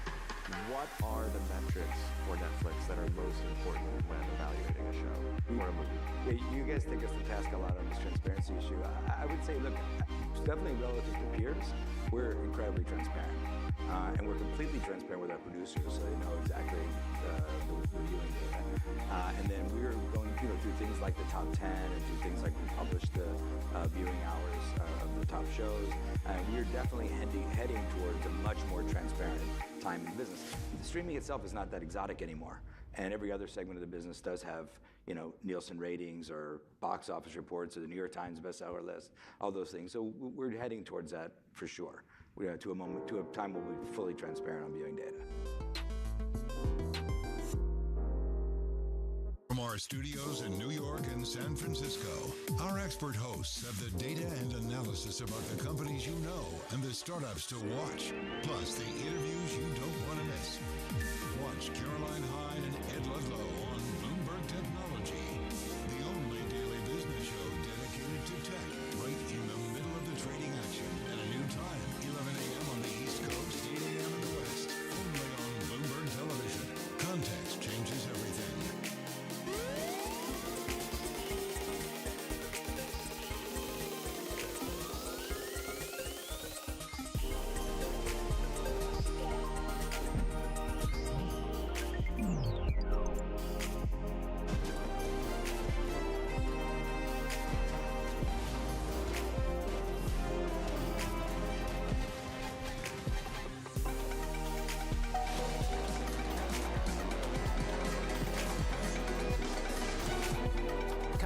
To the market open. Now, we originally had a little bit of a bid in Goldman Sachs. Morgan Stanley was a little bit more tepid, but that bid for the banks has dissipated. Futures are lower, waiting for the opening in the cash market. The rates market is reviewing the trajectory. As Ken Rogoff said, if you think that you're looking for 6 rate hikes in 2020, rate cuts in 2024, that's a pipe dream. Okay, let's stay play on the equity markets for you. We're rolling down ahead of the cash session. I can tell you Morgan Stanley is down 2% in that opening bell. Euro dollar is down. The dollar is the driver. The dollar is the alpha in this narrative. So the 1 month highs, we go into the slightly more risk-off trajectory. We caught up with Mr. Villeroy this morning. He said the ECB will very probably cut in 2024, but rate cutting is a game of tennis, not soccer. 10-year yields rise and undo some of the momentum that we saw on Friday on the back of the PPI, and oil is flat and utterly ignoring the escalating situation in the Red Sea and Iran against a number of its counterparties. One sector to watch is the financials, as I said to you. Goldman Sachs, Morgan Stanley moving lower despite the better than expected numbers before the open. Katie Greifeld has the dissection on the numbers. This is about cost cuts for one and IB for the other. I will say you're not seeing it in the shares right now, but Goldman Sachs is starting to get its mojo back. The bank's equity unit generated $2.6 billion in revenue. That is a 26% jump. Analysts had been looking for 8%, so blowing away estimates there. Elsewhere in Goldman land, you saw its asset and wealth division post its highest quarterly revenue in 2 years, helping to offset some disappointment in fixed income trading and investment banking fees. So Goldman down slightly, or a little bit up now, right now, and Morgan Stanley obviously falling right now. The bank's wealth business, it beat expectations. Can't say the same for trading, though. Fixed income trading basically flat from a year prior. And while Goldman's equity traders shined, Morgan Stanley team totaled $2.2 billion in revenue. That is below expectations, Manus. Yeah, well, those medium bond traders in FICC certainly was in this at Goldman's. Katie, thank you very much. Let's stay with the banks. Of course, we've got more qualitative information on the earnings call. Shanali Bassett was on those calls. What did you learn? Shanali, good morning. Good morning, Naz. We had Morgan Stanley kick off, and of course, it is the first earnings call for CEO Ted Pick. Now, remember, Morgan Stanley was trading among the richest of the big 5 banks, the big 6 banks, and so you are seeing them sell off this morning. They are saying net interest income in this current quarter will come in line with where it was the prior quarter.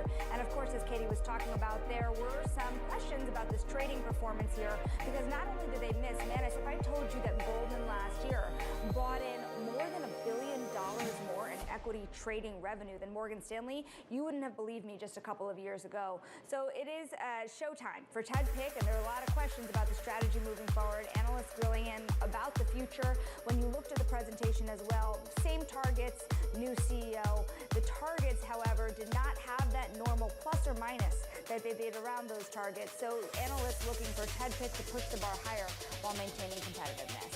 Shinali, I believe every single word that comes out of your mouth. Shinali Bassett on the banks. You are the Bible on banks.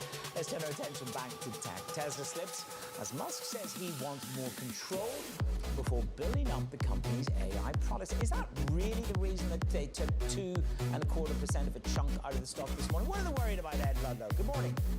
It's not the reason to Elon Musk's mind. The reason to his is that he wants an appropriate amount of voting control within Tesla's board.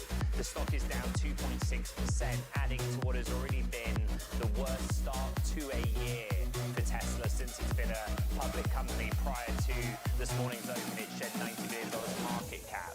So Tesla's board can't negotiate with Musk because there is litigation ongoing, or at least the verdict has been reached in a Delaware compensation case. But the verdict's not been reached in a Delaware compensation case. Musk's argument is that if he has 25% voting rights under a new compensation agreement, and he would be open to a dual class of share structure, which is hard to do after you've already gone public, then there will be more balance in decision making. Anything below 25%, he thinks that it leaves the company at risk to different points, contrary to his own, which, you know, could bring in takeover interest and other things. Read the post, there were many of them.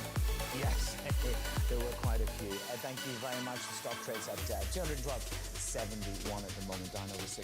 Let's stick with tech. Apple is planning to remove the blood oxygen tool from the latest smartphone watches. Now, this is to avoid a ban here in the US. Isabel Lee has the details. So this is called a pragmatic response or disaster recovery scenario. Isabel, good morning. Good morning, Madison. Pragmatic indeed, but before we get to that, we do have headlines just in. Apple rejected by Supreme Court an Epic App Store suit, and Apple must change the App Store rules that bar developer links. But going back to that pragmatic decision that you said, to the redesign is definitely to work around that import ban. At the heart of the dispute with Massimo, which is a tech firm in Apple, is really the blood oxygen sensor. In October, the ITC said that Apple has violated Massimo's patents, and in response, Apple had to pause sales in December, which is a busy season. But last week, Apple presented its redesign, and we have the U.S. Customs and Borders Protection, which is in charge of enforcing the bans, approving. So this means that Apple will keep its watches in the markets. There are still many moving parts, but it remains to be seen. For now, shares are down 2%, Manis. Yeah, and that is a red headline for anybody, as you just said, tuning in. The Supreme Court rejecting Apple's request for an Epic App Store review. Isabel will track the story. Let's turn our attention back to the banks. Chris Harvey of Wells Fargo, which rates the financial sector as neutral. Good to have you with me. So Goldman's are in. You've got Morgan Stanley. The wealth unit beats. Goldman's looks as if the worst has passed for Solomon. It wasn't a bad Friday for the banks. Why are you neutral? We're neutral because the fundamentals, right? We're not in the right part of the cycle. At least I don't think we are.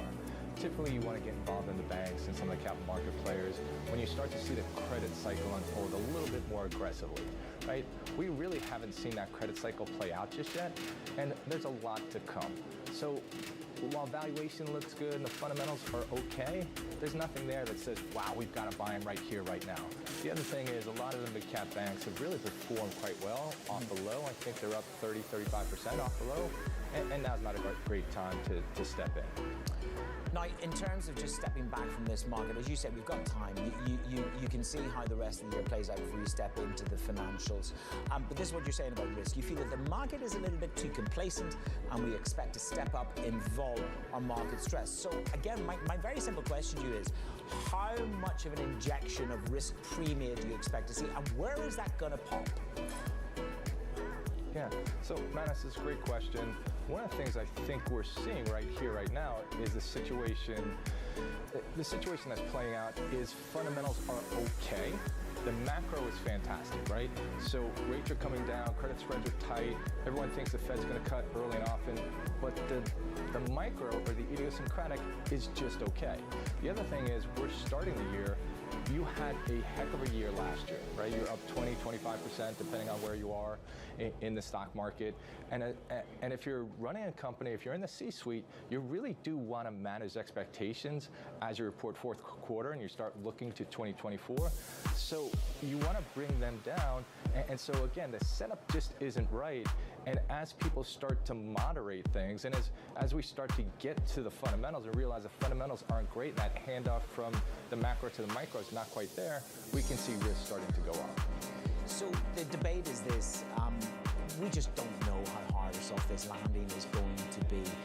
But there are some big consensus trades, and they are around the Mag 7. And the thesis has been that Mag 7 could turn into Lang 7. When it comes to technology, you get idiosyncratic days like today with Apple and Tesla. But as you look at tech, why do you prefer software to hardware? Okay. So Manus, what we want to do is we're a little bit more conservative. We also like certainty, right? If you look at the software space, you get a lot more certainty. You get a more certain earning stream, right? You get fundamentals that are a lot more stable. Furthermore, the technicals look a lot better on the software side than they do on the hardware side. And so we think the technicals and the fundamentals will probably cause the software space to outperform the hardware space, and you're beginning to see that. I'm looking at the bond market. The bond market, I mean, the gyrations are pretty intense, aren't they? Friday it was full bull with the PPI down 10 basis points on the short end. Then we resurrect our fundamental fears that the Fed may not deliver. When you look at the bond market, is it a hedge for you? Will 2024 be a year where you touch duration as a hedge? And if so, to what extent? All right, so Manus, one of the things we're looking at in the bond market, one of the things that really concerns me at this point in time, is you're beginning to see the 2-year melt, right? On Thursday and Friday, the 2-year is down 10, 11, 12 basis points. Like, I can understand that reaction on Friday, but not on Thursday. And you're now over 100 basis points below effective Fed funds. The last time we were in these levels, or you saw this kind of inversion, was September of 07 and late 2000. Those weren't great times, but here's the funny thing. Back then, the underlying fundamentals for the economy and for the market weren't great. You had credit spreads widening at a pretty aggressive clip. Here, credit spreads are actually tightening. So there's a lot of really conflicting signals in the marketplace, and it's a little bit confusing. But if you ask us what we're looking for in the bond market, we're watching that 2-year, because if that keeps coming down, it doesn't matter what the Fed says. The market is telling you that the front end is just way too tight. Well, I was with the CEO for Moët Hennessy on Sunday at the Javits Centre. I mean, that was a sort of a surreal experience in itself. So we talked about champagne, and then we talked about pricing. And he didn't think he was going to be able to eke out any more aggressive price hikes. Okay, high-end luxury booze is not reflective of the whole market. But I'd ask you the same question about pricing. Is that ability to really push through price hikes fading? And what are the consequences on the stock allocation? Yeah, so a little while ago we were talking about the risks. And one of the other big risks, and I should have mentioned it then, is pricing, right? I think what's going to happen is we're going to see a lot of price discovery. And what I mean by that is a lot of companies are going to discover they don't have the same pricing power today that they had 6 and 12 and 24 months ago. And the reason being is very simple. The supply chain has normalized. Supply and demand has come back into alignment, right? Because of that, it's very, very difficult to have extraordinary pricing power.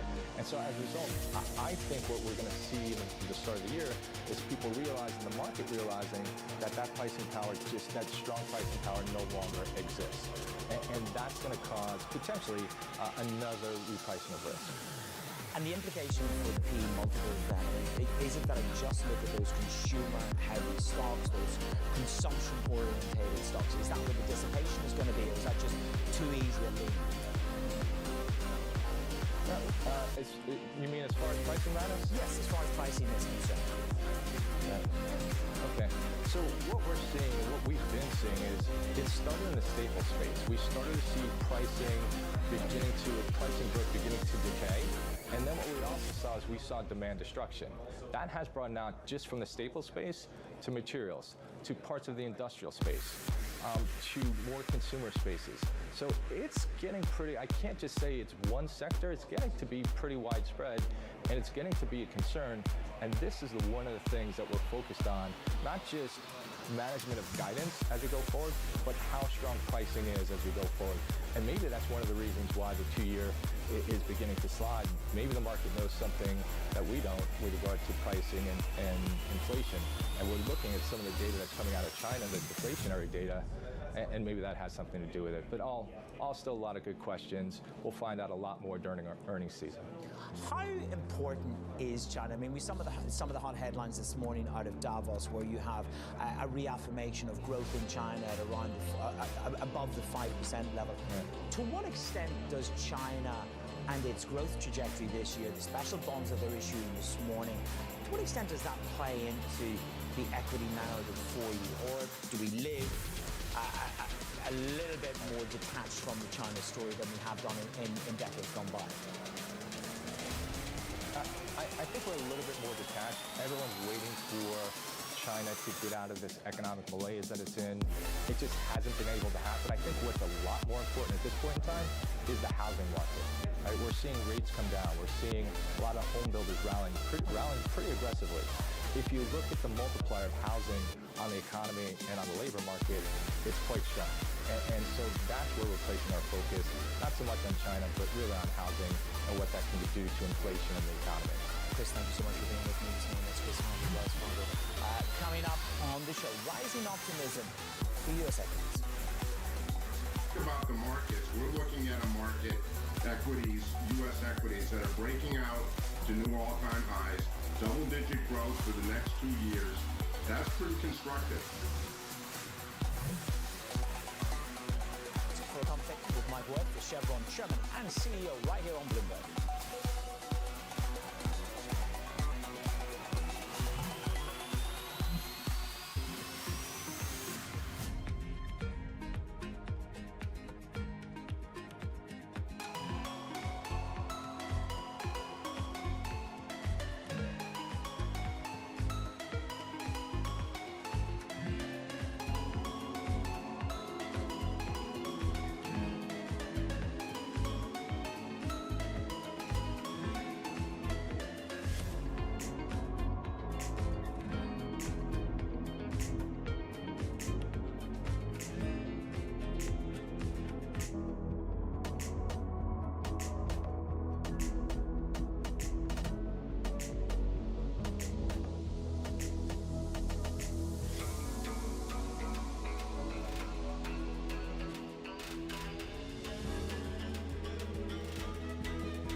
to be willing to subsidize indefinitely production that brings it home or brings it to allies. And so the benefits of international supply chains that we've seen over 40 years, from economies of scale, from specialization, from innovation, those aren't going to go away. And so if you don't have an international supply chain, you will be beat out by competitors who do. So I think what we're looking to do is to maintain a trade policy which is based on openness, which is based on sustainability, which is assertive, where we need to be assertive and defend our rights, but certainly not one which is going to be closing down unnecessarily our trade and investment relationships with the rest of the world. Globalization, that open supply chain, global supply chain is really important for the life science industry, particularly pharmaceutical supply chain. You think about the stress the pharmaceutical supply chain has been under since COVID-19, the war in Ukraine, not to mention the geopolitical tensions, if you will. We don't have the luxury of saying we can temporarily stock out on our product, because these products, these medicines keep people alive. Access the financial world on demand. Hear from leading economists, policymakers, and industry experts via live and on-demand webinars, only from Bloomberg. Start exploring to see what's moving the markets. Visit Bloomberg.com/webinars.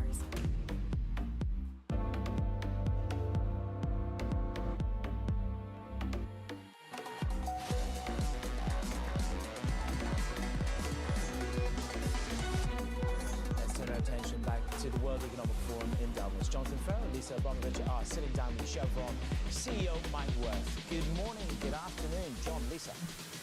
I've been told I've got to pick one, Manus, so I think we're going with good morning. We're going with good morning. No, we went with good afternoon. We're going with good afternoon. Yeah, but it's okay. We're going with opportunity. So now I'm just even more confused. Good afternoon, Manus Cranning. Thank you. And good morning to Chevron CEO Mike Wirth. Mike, how are you? Good. Good morning, John. It's good to see you. Fantastic to catch up with you. I think we have to start in the Red Sea. That's where the urgency is right now. Clearly, a lot of businesses have to reroute business. We saw that from AP Mollabest, the container shipping giant, a number of weeks ago.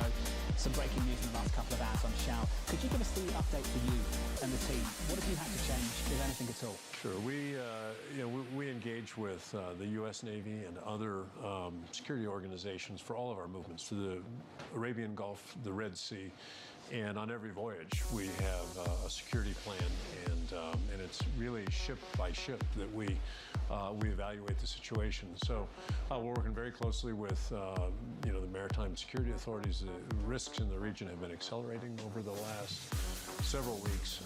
These are risks we deal with all the time. Last year we had a couple of ships attacked by the Iranian Navy. Actually, one of them was boarded and hijacked into an Iranian port. So this is a part of our business that we deal with. We take it very seriously. The safety of our people is the most important thing, and the risks in that part of the world are very dynamic and volatile right now. Have you made any changes in the last few weeks? We've made changes that we don't talk about publicly in terms of the security protocols. We have not made fundamental changes to how we've been moving ships over the last few weeks. Are you surprised that we haven't seen any influence on prices whatsoever? I actually am. That's an important part of the world for oil supply, and traditionally when risks elevate in the Middle East, you see it reflected in markets. We've not really seen that yet, and so I'm a little surprised. So what do you think it would take? I mean, do you think that the excuse that people use, which is that the U.S. is just overwhelming the world with oil, and that's the reason why oil prices have remained completely immune to any tensions in the Middle East, do you buy that story? Well, certainly U.S. supply growth has surprised people to the upside, and I think it has helped calm markets a little bit. But it certainly has no ability to cover up a big disruption in the Middle East. That will fundamentally change the supply dynamics in the world if you were to see shipping halted, disrupted, or seriously disturbed. And so I do think that the U.S. supply has helped kind of calm markets over the longer cycle. But there's no capacity to respond in the short term to an interruption like that. 13 million barrels a day. Can we just sort of frame this just for a moment? How much potential is left? How much higher can that number go? It can go higher. The U.S. is blessed with an abundant resource base.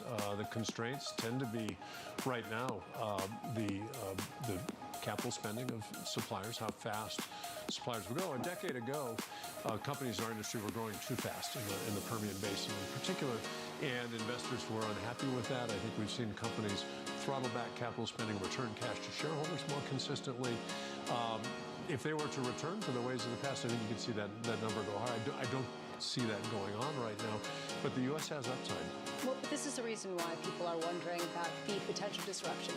And I'd love it if you could quantify where we could see prices go if some of the disruptions that you're talking about come to pass, if the U.S. still has the ability to produce more oil, right? If there is the ability to ratchet it back up, couldn't that offset the disruption that potentially could happen that we haven't seen yet? It could, Lisa, but not immediately. So between the time we actually have all of our plans ready to drill a well in the Permian Basin and when it comes on production, fastest is like 9 months. And our plans are set for years in advance. I mean, we've got it's a big system that you run to do this. And so there's not a light switch that says, okay, we had a disruption in the Middle East today. Next week, we can have more production in the Permian Basin. There's a lead time involved here. So you could see short-term dislocations in the market. It's a very hypothetical Give us question. a price. Come on. When we saw the Russia-Ukraine conflict begin, you saw prices well above $100. That's conceivable. If you were to see a significant disruption, Red Sea may be less than the Arabian Gulf because there's alternatives for shipping through the Red Sea.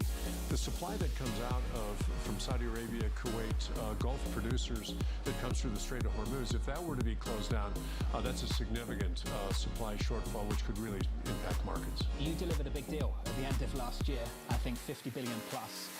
Do you think the demise of fossil fuels is greatly over-exaggerated? I think people have an unrealistic expectation for how quickly the energy system can change. The energy system is enormous. If you look at the overall mix of supply, 20 years ago, 84% of the global energy system was fossil fuels. Today, it's 81 or 82%. Despite all the advances we've seen in wind and solar and renewables and electric vehicles, the demand is much higher and the mix hasn't changed much. And so fossil fuels will be used for many years to come. Oil and gas will be used for decades to come. So I do think that there's been an underappreciation of the longevity that this business has. A delicate question, slightly provocative. Does California have maybe a little bit too much confidence, hope that things can change that quickly? Well, California's been on a path for a couple of decades to tighten up regulations, rules relating to our industry to try to encourage other forms of energy. And we've certainly seen, we've got a large position. We made the first discovery in California back in 1879. We're really the only large oil company left in California. We've seen the investment climate change dramatically, and we've got a very large business there, but we won't be investing as much in the future because those investments just are less and less attractive because of the policy environment. And I do think that ultimately is to the risk of California and California consumers. Has any politician reached out to you after you made your announcement to say, just kidding, come on back, we'll make things change, we'll make things easier for you? Did anyone reach out? No, we have means through which we work on policy with the state of California, but these are decisions that have been long thought out. In fact, in many ways, we're justified on the belief that a new energy system would emerge and that California should wind down the current energy system that it has today. And so the policy is very consistent, I think, with the intent of the policymakers, and so we're just seeing that play out. I'm going to get shouted at, but I think we've got about 40 seconds. Does it matter who's in the White House, given that we have a Democrat who wants to get rid of fossil fuels, but we also have 13 million barrels a day of production in America? Does it matter who's in the White House? Well, because of some of the lead times I was mentioning earlier, what happens are decisions to make permitting more difficult, to cancel lease sales, to cancel pipelines, those have impact down the road. What we see going on in the market today is a result of plans and permits that have been issued in years prior. And so there's a lag time in some of these things. And so some of the policies that you see come into play, the manifestation of them, I mentioned California, 20 years of policy making that's playing out today. Same thing applies at the federal level. Mike, this was great. It's good to see you. It's great to catch up. Good to Mike see you. Worth of Chevron. Manus Cranny, we'll throw it back to you. Good Jonathan afternoon. and Lisa, thank you very much. Great conversation there. An interesting nuance between what goes through the Red Sea and the Strait of Hormuz. That is when the real crunch point will come from Saudi and Kuwait and those other nations traveling through there with their oil and their product. Countdown to the open finishes. We're in Davos at Davos House. Follow the blog, follow everything on Bloomberg Terminal. Pick it up on Bloomberg.com. And of course, Bloomberg TV. I'll be with you tomorrow morning and we'll be back to Davos. This is Bloomberg.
Buffett is somebody you've met and you know.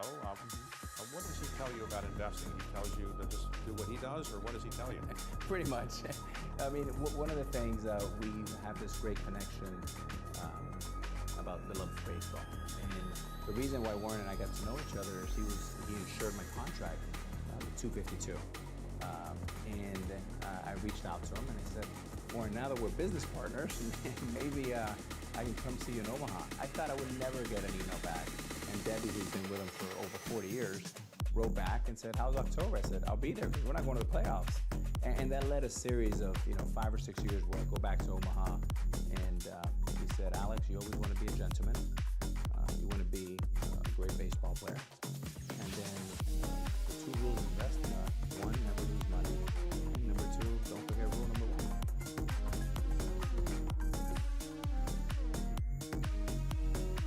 Top names in climate finance are on Bloomberg. I can't tell whether you're optimistic or pessimistic about climate finance. A lot of great stuff is happening, but is it enough? No, it's not enough. I'm biased. I'm a huge investor in both fission and fusion, and hoping that it comes in time. Transition is not going to be an event. It's a process. But at the end of the day, it's the right thing for the planet, it's the right thing for the industry, and there is business opportunity.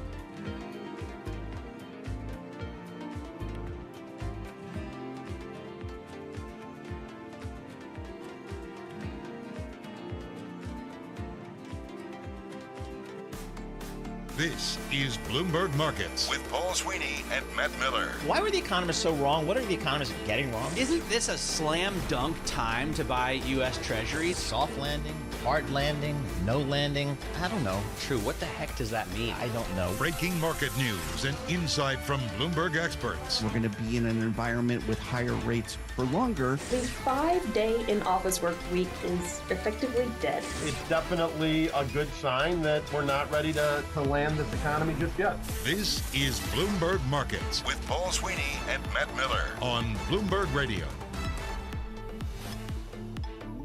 And stocks open lower as central bank officials push back against bets on aggressive interest rate cuts.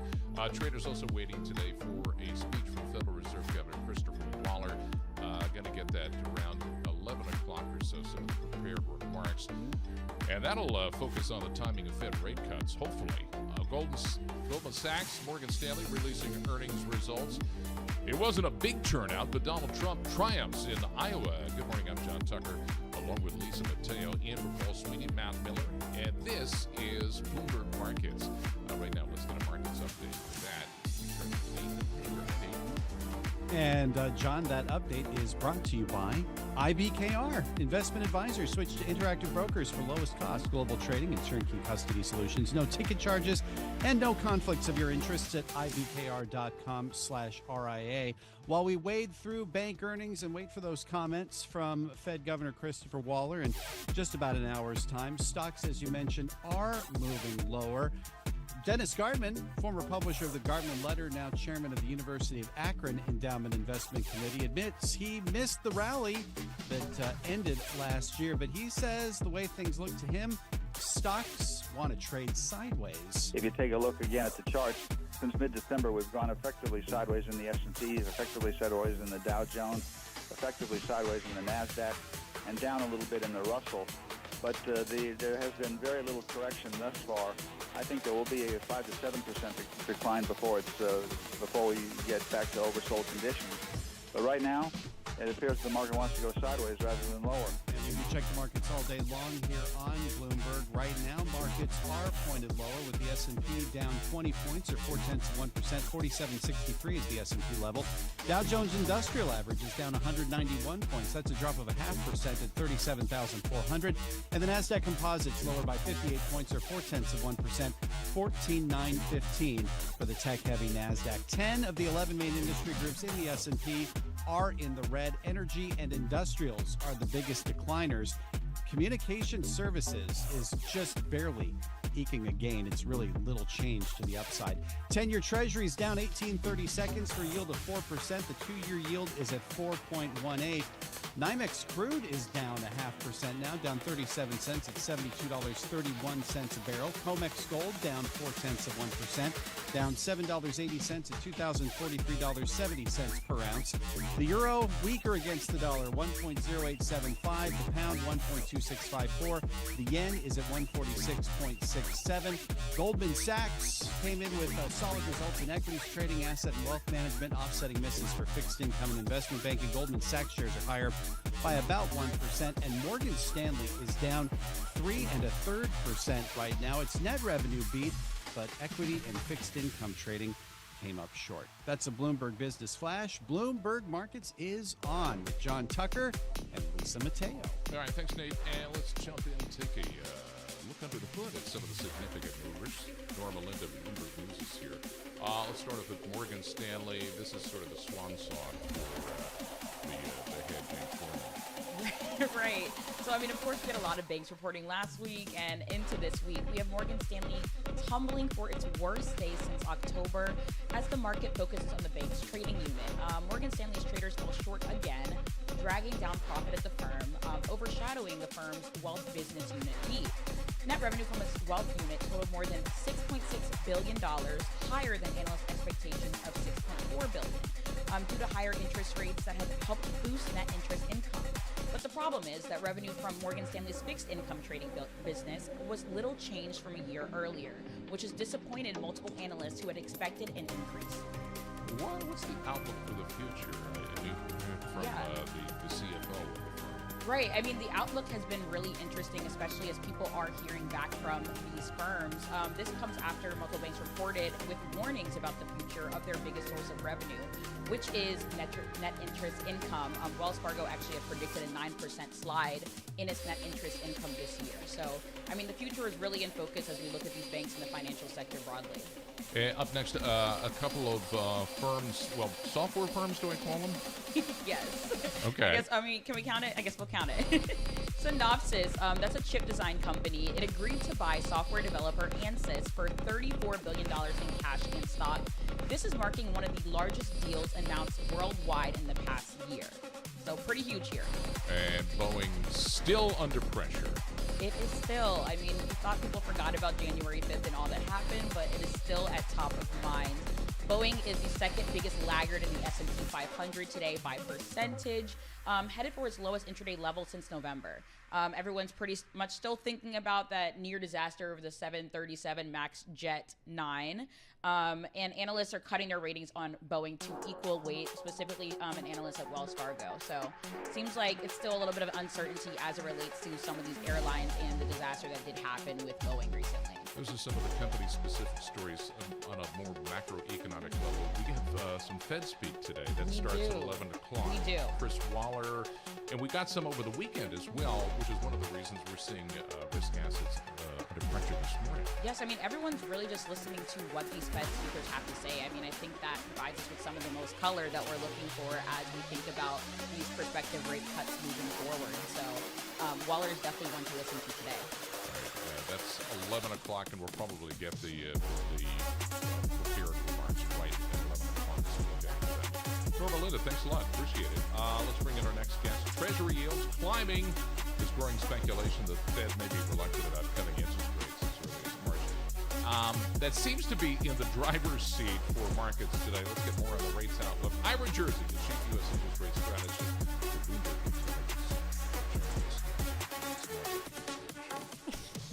We're not interrupting. It's not quite lunchtime here. I'm going to do that while I'm listening to Governor Waller. So. Oh, okay. Well, so much. Well, give us the importance of Waller's speech today. Yeah, so Governor Waller moved the markets not so long ago when he mentioned that the idea of calibrating the federal funds rate with inflation. So with the idea that as inflation continues to moderate, that the Fed doesn't want the real Fed funds rate, so the difference between the Fed funds interest rate and inflation, to get wider and wider. And the way that he and some other members of the Fed view that is that would be tightening financial conditions even more than the Fed wants. So as you get a 20-25 basis point reduction in inflation, you can then expect a 25 basis point reduction in the Fed funds rate to keep that difference, that real Fed funds rate, constant. The Fed's never done that in a successful manner. They tried to in the mid '90s, and then you had LTCM and the Thai baht crisis and all of that. But but nonetheless, I think this would be like the dream scenario for the Federal Reserve. It would be, hey, let's cut interest rates a little bit as inflation comes down. If inflation hovers at 3%, then maybe the Fed funds rate should be 5% because it's still above our target, but it doesn't have to be at 5.5, right? So that's kind of the idea that Waller's going to take. So some of the details of what he says today could be market moving, and that if he sounds a little bit dovish, because he does say, hey, the Fed is probably going to cut because inflation's coming down, and maybe this sell-off in risk assets could turn around, and you can wind up seeing even a bit of a rally in the Treasury market after this morning's sell-off. So we're listening out for Fed speak. There's also a ton of economic data out there. I'm looking at EcoGo, and I have mortgage applications, retail sales, import prices. There's also housing starts, jobless claims. You can't forget about the beige book too. What are you looking at in particular? What are you waiting for? Well, the retail sales data tends to be pretty market moving. In fact, among all of the data that we look at and what moves the Treasury market, retail sales is the second or third most important to the knee-jerk reaction following the data release. And I think the fact that the consumer, we need to see the consumer continuing to edge along and be an impetus for economic growth in this country. I think retail sales are incredibly important. But we have to remember that most retail sales are actually in the goods sector, not necessarily the services sector. And services inflation is really what's been propping up the markets. And when there is more and more talk of people buying on layaway or using debt in order to purchase goods, so at some point that could wind up turning around, and that would be a significant drag on economic growth on a forward basis. So I think definitely retail sales will probably be the headline number for this week. Most of those other numbers, things like import prices and jobless claims, those are inputs to kind of bigger, more important, more detailed numbers. So we look a lot at the jobless claims numbers, and yes, they're very low.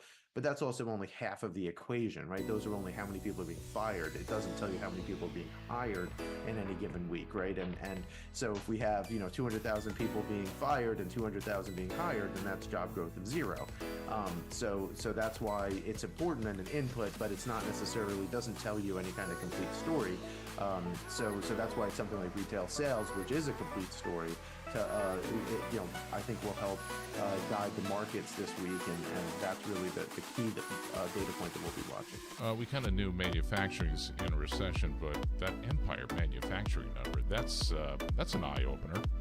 Yeah, it is a very noisy series, though. Keep in mind, we went from -38 to +9 in 1 month, and then we went from -5, or where were we last month? -14 to -43. So that's on a change basis, that's actually smaller than some of the other changes that we've seen in that series. So Empire tends not to have a great relationship with the headline national numbers. The ones that do better on a regional basis, at least the ones that we look at, and when we think about modeling overall U.S. manufacturing, is Chicago and Philadelphia and some of the other regional surveys. Empire tends to be a bit of an outlier in terms of its informational value for the overall economy. And part of that's just it's a relatively small region in terms of geography. It doesn't have the same kind of manufacturing base that it did, say, in the 1970s and before. So I do think that you can't take a lot from that particular number. Although it is, pretty eye-opening. It is the second lowest number of the century, except for April of 2020 during COVID. So yeah, it's something to keep an eye on. But I would watch the other regional surveys before, making any kind of decision as to what the health of the manufacturing sector is right now. And Ira, we had some big bank earnings continuing this week. We got Goldman Sachs, Morgan Stanley. What are you looking at when those numbers come out? What stands out to you? Well, so I'm not an equity person, but when I think about banks and the health of banks, I think about how much equity capital do they have, because from a liquidity perspective for the treasury market, you have the dealers that are attached to those banks that need equity capital in order to perform their market making operations. So when people buy or sell from say the JP Morgan Securities desk, JP Morgan Securities might take on some of that risk, and if they're having problems with that desk, if the sales and trading operations aren't making money, then they might pull back from doing those operations a little bit or take somewhat less risk. And in doing that, you wind up with more market volatility, and with trading volumes as high as they are and the amount of treasury debt outstanding, you can wind up seeing even wider swings and more wild swings than you've seen in treasuries. So when I look at that data, I look at how much interest rate risk are those banks taking, and how much capital are they willing to put toward their fixed income sales and trading operations, and that winds up driving some of the, not necessarily the directional view for markets, but certainly talking about things like volatility. Will realized volatility be much higher or lower than it has been in recent quarters? Hey, let's talk curve inversion. I haven't touched on that in I don't know how long, at least with the part of the curve, the 2s and the 10s, that's improved, but it's still, negative 17 basis points. Why is it still inverted? Yeah, it's still inverted because the short-term interest rates are still high, and the market is still expecting short-term interest rates to remain, 4.5% or 4.25% for the next year or so. So you over time you will see that curve uninvert, where you wind up seeing that negative 17 basis points become negative 10, and then 0, and then a positive slope curve. So we think sometime in the second half of this year we'll see a positively sloped 2s 10s curve. Part of it's a matter of time, part of it's math. If the Federal Reserve cuts as aggressively as the market is currently pricing, then it could happen, maybe even by June. I suspect that the market's gotten a little bit ahead of itself, and the Fed will cut a little bit more slowly than the market thinks. But nonetheless, you're going to see lower and lower 2-year yields. But remember, buying a 2-year yield today at where we are over 4%, right, 4.2%. If you buy that today, in a year, that's a 1-year note. So it's not like you're looking at a constant maturity note and taking advantage of that. So your new 2-year note that you could buy, say in the summer, will probably be 4%, maybe a little bit below 4%. But that's more of a function of what the Fed path is and just time going by, as opposed to a ton of people piling into 2s. That being said, 2-year notes here are pretty interesting, because in order for you to lose money by the end of the year in buying a 2-year note, basically 2-year yield would have to double. So from a risk-reward perspective, that part of the yield curve looks pretty interesting. You are limiting your upside, but at the same time, you're not taking a whole lot of downside risk, unless there's some absolutely insane thing that happens that forces the Fed to hike interest rates another 4 or 5%. Ira, the Fed goes into a quiet period next week. What's the message going into that week? Yeah, I think it's more hold the course, that we are going to, we are watching inflation. We're still worried about inflation, but things are improving. So it's one of the reasons why I think over the weekend you had some Fed speakers and others even last week that were talking about the idea that the job's not done, but things are improving, right? So we've actually helped So this, immaculate disinflation or whatever you want to call it that we've had over the past year and a half. I think they'll keep on pounding on that type of theme. I think the important bit that might come out of some of that speak, and certainly what I'm looking for at the Fed meeting is, what's the propensity for them to be cutting at the March meeting? Because we're still pricing for some chance of a cut at that meeting. I think it's way too early. But so if we take that away, then the question is, what's the probability of a May cut? Will that stay the same, or will that shift meaningfully? And I suspect that if you take March off the table, then May is not going to be 100% priced, at least not initially. So that's the type of talk that I think we're going to have to listen to, and it's all going to be very nuanced, and they're not going to give us a lot of information, but that's going to be the important bits. Oh no, Lisa, we didn't get any soccer questions in. Ira, thanks as always. Ira Jersey, the chief U.S. interest rate strategist for Bloomberg Intelligence. Ahead of Waller's speech, again, that's 11 Eastern, 11 Wall Street time. 2-year yields right now up 3 basis points. That is at 417. The benchmark 10-year is up 6 basis points, right at 4% right now. As far as equities, S&P 500 13 points lower. This is Bloomberg. And that takes us to 10:18. You're listening and watching the Bloomberg Markets. I'm John Tucker along with Lisa Mateo. Time now for company news. And here's Steve Rappaport. Good morning. Shares of Goldman Sachs are up after the Wall Street giant reported profits that topped estimates. Bloomberg's Charlie Pellet reports. Steve, its equities trading unit posted a jump in revenue that was triple what analysts were expecting, capping what it's pitching as a year of transition.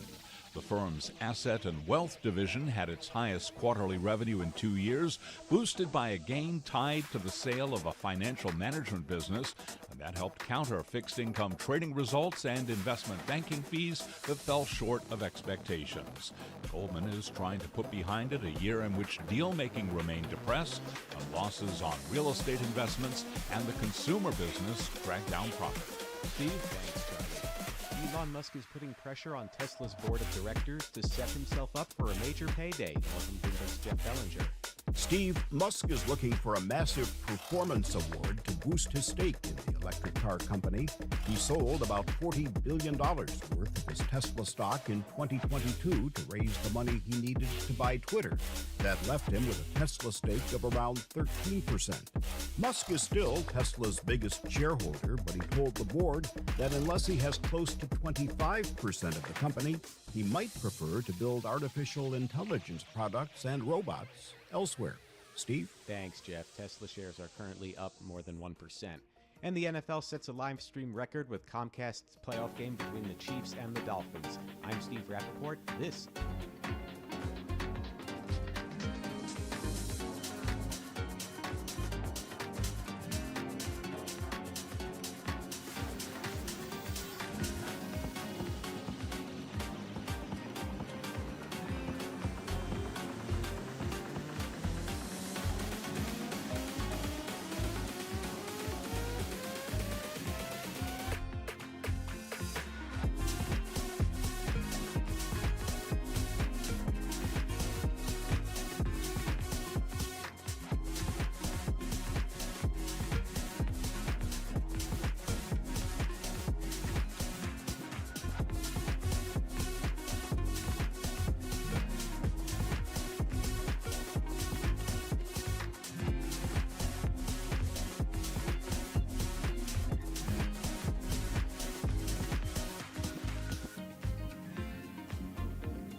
headlines and breaking news 24 hours a day at Bloomberg.com, on Bloomberg Television, and the Bloomberg Business app.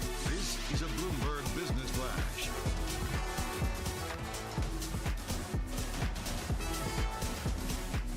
Coming up to 10:22 on Wall Street, I'm Nathan Hager, and we check the markets all day long on Bloomberg. Stocks are falling, bond yields are rising off of bank earnings, and as we await more comments from the Fed, Governor Christopher Waller of the U.S. Central Bank is due to speak in just a little more than a half hour's time.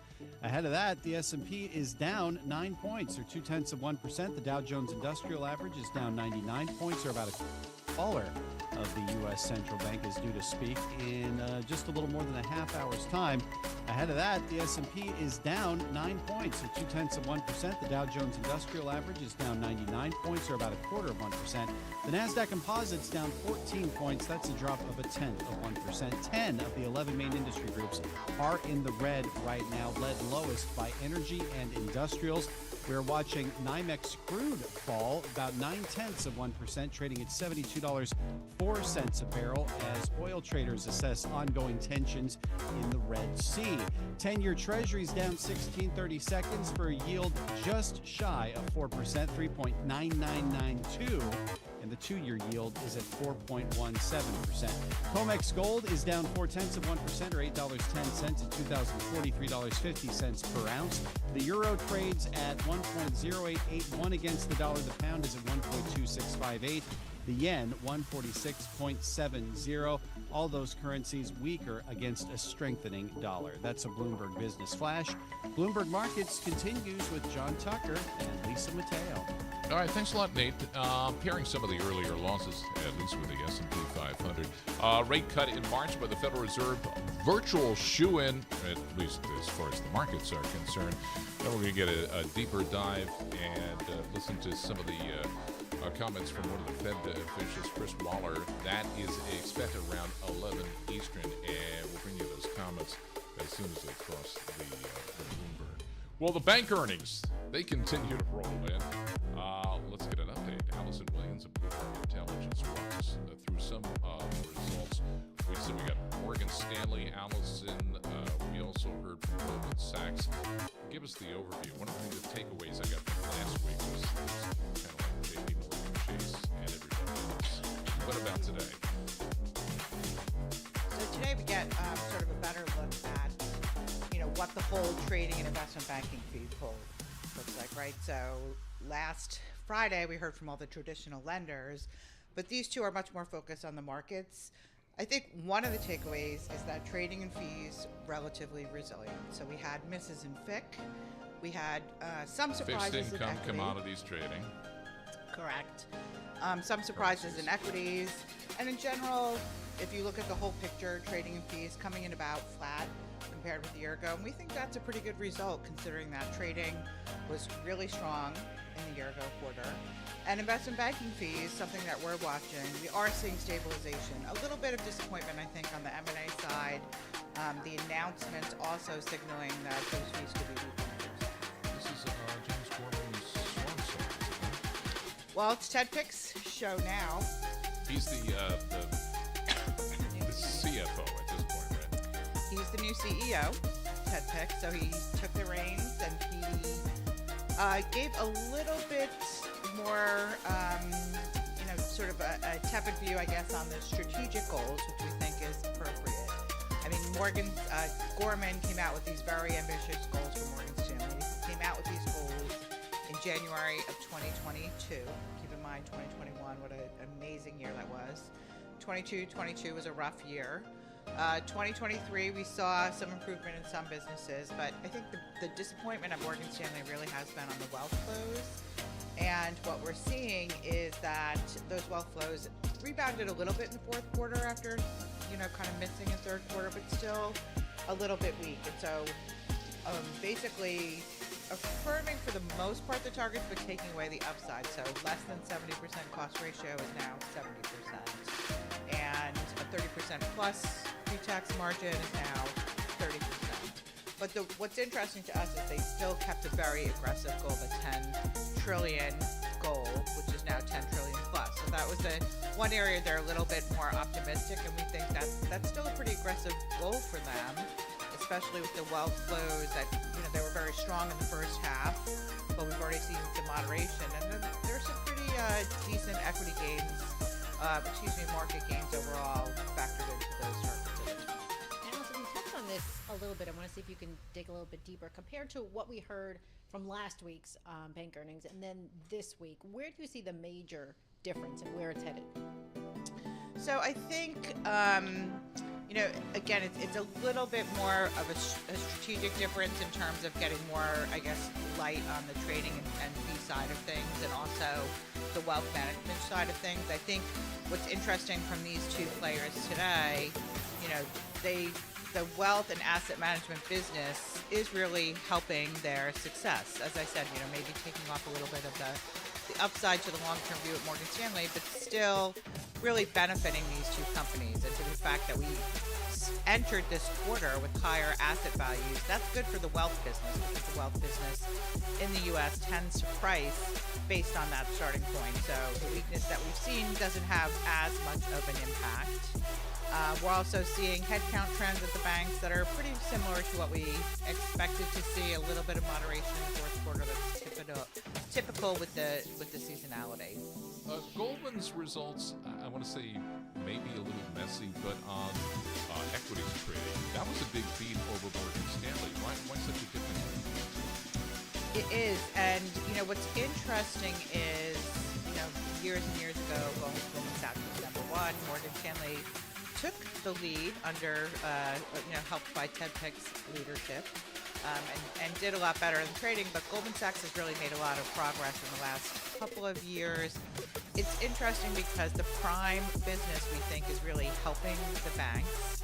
However, as Morgan Stanley pointed out, there are higher funding costs associated with those balances, liquidity costs, and that's what they really attributed the shortfall to.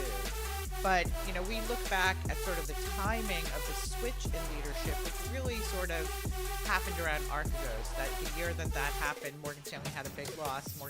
Goldman Sachs did not. If you looked at the reported numbers, Goldman Sachs actually did better than Morgan Stanley that year, which is sort of a foreshadowing, because now they've sort of definitely taken the lead and expanded that lead, as you saw with the fourth quarter results, as you point out. Wanted to ask David Solomon, is he still in firm control of Goldman? Where do we stand there? He is, and though there's a lot of noise about sort of the missteps at Goldman, but what I think is important is, those missteps are in sort of the incremental businesses. So that was a strategy put in place under his predecessor in terms of trying to expand and go after retail. And I think this year, they said, what, that's it. We're just going to focus on our core businesses, and they're doing well, as we just said. What happened to that Apple credit card? I mean, that was another misstep in retail, isn't it? Yeah, I mean, there's been a lot of noise around that. That was one of the relationships when they had sort of said they were getting out of the consumer unit. They said that they would keep sort of the partnership with Apple and, some of their other partners. But the one thing I would point to, over the many years I've covered credit card, and what the way these partnerships work is that sometimes you don't know if it's the economics. One partner just thinks wants a bigger share of the economics, or a competing someone comes in and aggressively wants to bid for the business and just offers a better deal. Of course, all the players talk their book, and it's hard to tell from the outside who the winner is, but I would keep in mind that sometimes the economics may not have been so favorable. Okay, so what's the next quarter? I guess that would be the first quarter. What's that going to look like for the banks? What are we learning? So for Goldman and Morgan Stanley, probably pretty good, and that's just due to seasonal trends. There tends to be a lot more activity in the first quarter. Definitely, we think that there's some momentum in debt issuance. That's going to help. M&A fees, as I said, we're not getting as much from the banks. When we turn to the net interest income side of things for some of the bigger traditional banks, we're going to continue to see that soften for some of the key players. As you said, JP Morgan sort of stands alone a little bit in terms of their resilient. But I think from the loan perspective, we'll continue to see credit card continue to see some weakness in some other loans, continue to watch on credit to see what's going to happen. You know, is credit card spend normalizing, but does that start to worsen a little bit more and investors start to worry a little bit about that? And Allison, before we go, do regional banks matter? They do matter. I mean, they matter a lot. They're probably not as exciting to perhaps a generalist who was watching the headlines all of last year. But I would say that, you know, commercial real estate, which is something that Wells Fargo is the biggest lender in, we definitely saw some weakness happening there. I would expect that we're going to see that play out across the regional banks. And then the net interest income story, as I said, for Wells and Bank of America, they're talking about a trough in second half. We'll be watching to see at the regional banks if we're going to get a similar guide. Who's up next?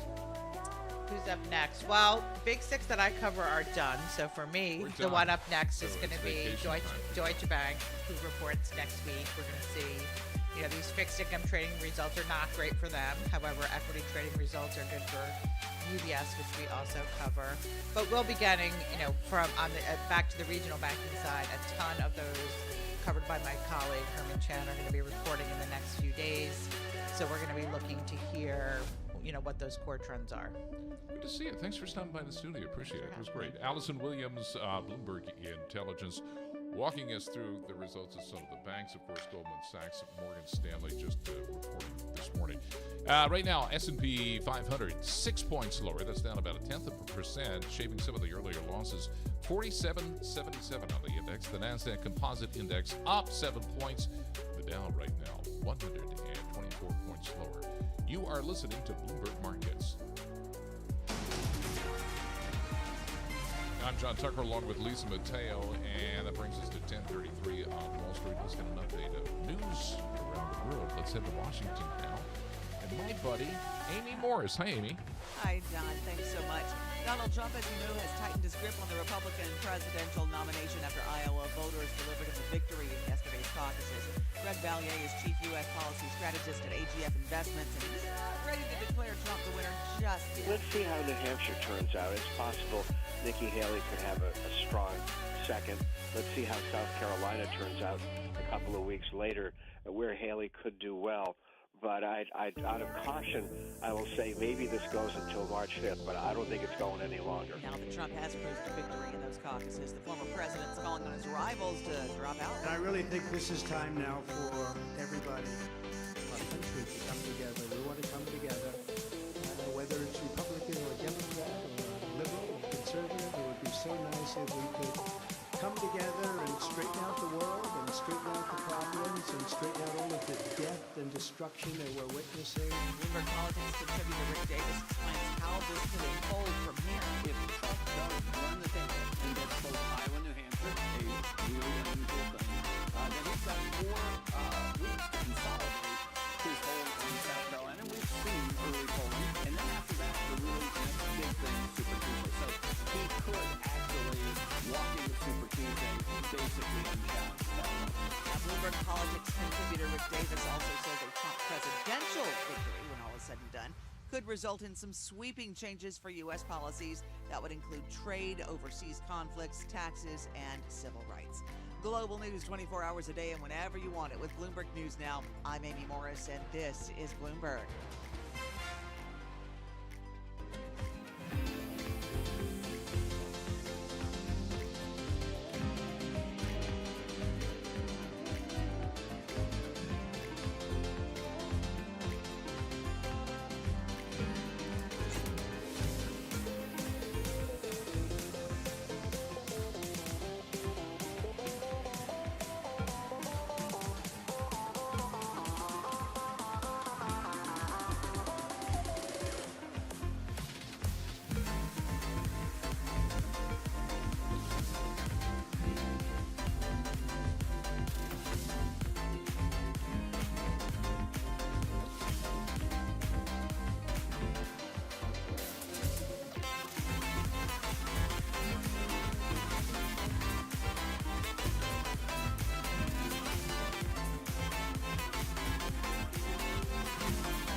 Headlines and breaking news 24 hours a day at Bloomberg.com, on Bloomberg Television, and the Bloomberg Business app. This is a Bloomberg Business Flash.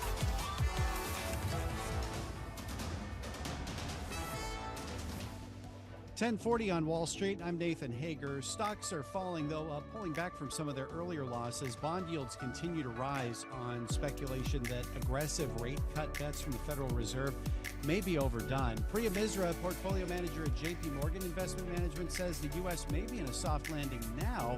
She says that would be positive for all risk assets. If inflation continues to decline close to 2% and the unemployment rate doesn't really rise a whole lot, those real rates can decline.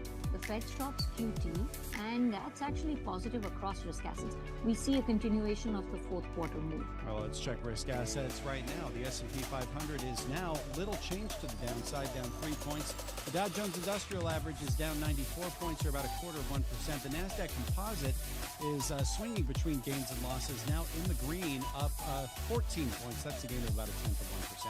10-year Treasuries down 16/30 seconds. The yield very close to 4%. 2 years at 4.16. NYMEX crude is down 1.1%, trading at $71.90 per barrel. COMEX gold is down about 0.4% at $2,044.40 per ounce.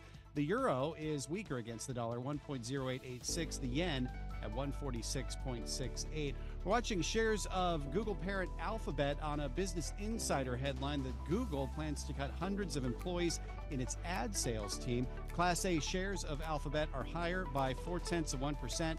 The biggest decliner on the S&P right now is Boeing. That's after analysts and some of the plane makers' key customers raised concerns that heightened scrutiny of the grounded 737 MAX 9 could mean slower aircraft deliveries. Boeing shares are lower by more than 6.5%. That's a Bloomberg Business Flash. Bloomberg Markets continues with John Tucker and Lisa Mateo. All right, thanks a lot, Nathan. Appreciate it. On the inflation front, the data we recently got showed a hotter than expected CPI. Of course, that was followed by the PPI, showing expected wholesale prices were coming in a little hotter than expected, or I should say a little cooler than expected. So, what's the Fed official to do? Our next guest, Marianne Bartel, CIO at Sanctuary Wealth. Marianne, thanks for being with us. Appreciate it. Always good to talk to you. The trajectory for inflation seems to be lower at this point, but the last mile to a 2% target kind of full of fits and starts. What is your impression? Well, we've been saying that inflation has peaked, and you're right. The trend can be fits and starts, but you want to look at the longer term trend, and we do believe it's down. And if you look at on the CPI, if you look at the 3 and 6 month annualized number, you're already at 2%. So the momentum is definitely to the downside. So despite that slight uptick in CPI, we still think the trend is down. And as you pointed out with PPI, which is really not getting a lot of attention, on a year-to-year basis, it's actually negative. So we've already seen the producer prices come down dramatically, and we think over time you're going to see CPI do the same thing. I'm looking at a Bloomberg article that was on this morning about a Bank of America study. It says optimism over Fed interest rate cuts has pushed investors' optimism on stocks. Are you seeing the same? Yes. In fact, if you look at last year, there was a lot of expectations throughout the year that the Fed would cut rates, and they didn't. So you had this volatility enter the market based on expectations. We think this year it could be exactly the same. We do think that there's a lot of rate cut expectations built into the market. You're starting to maybe see some volatility of backing off of that a little bit. But I think what we have to keep in mind is there was a dramatic rally from the October lows to the end of December.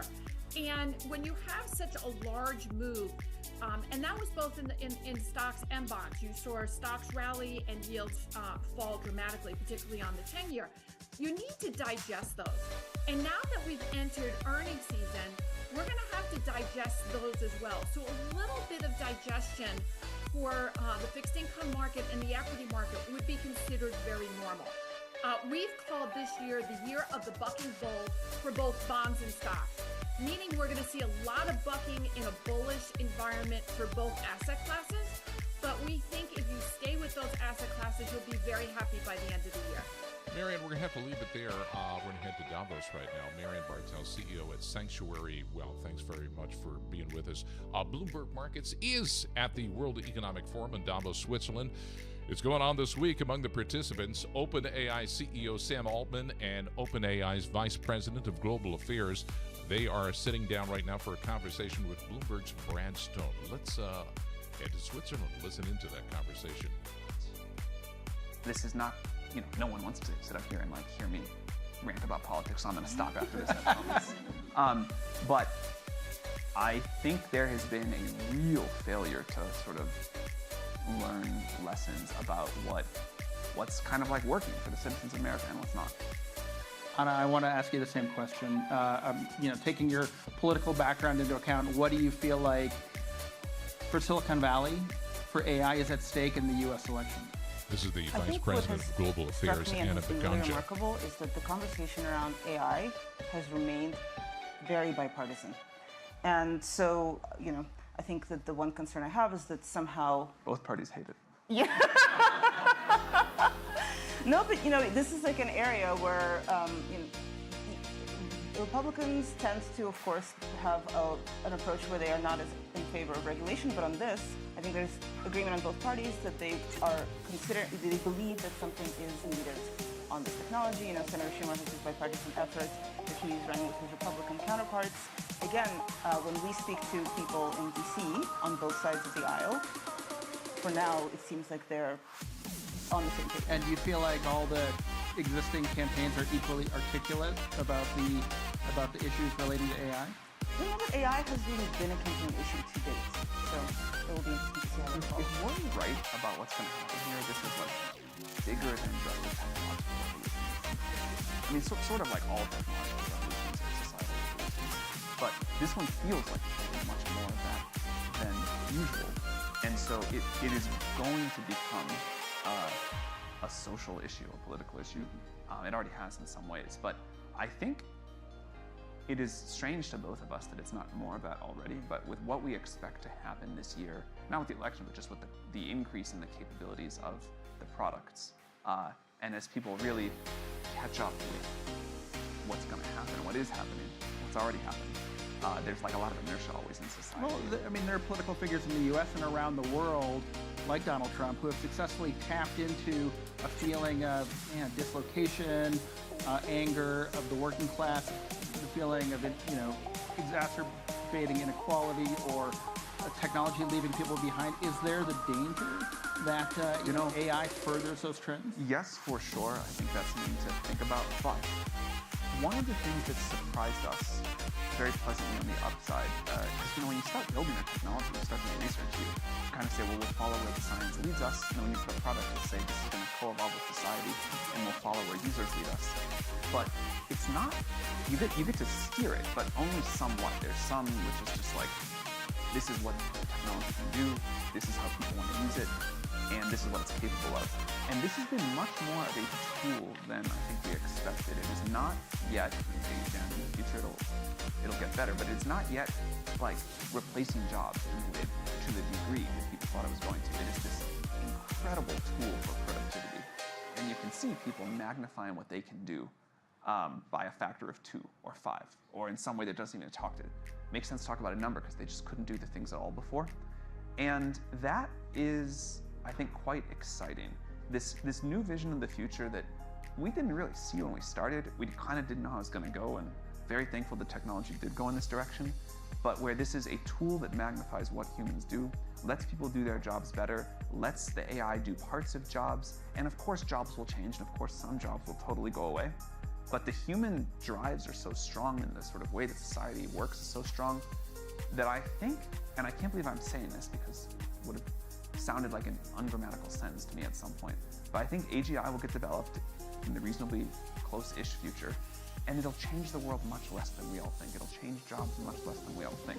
And again, that sounds, I may be wrong again now, but that wouldn't have even compiled for me as a sentence at some point, given my conception then of how AGI was going to go. As you've watched the technology develop, have you both changed your views on how significant the job dislocation and disruption will be as AGI comes into focus? So this is actually an area that we have a policy research team that studies this, and they've seen pretty significant impact in terms of changing the way people do jobs rather than job dislocation. And I think that's actually going to accelerate, and that it's going to change more people's jobs. But as Sam said, so far it hasn't been a significant replacement of jobs.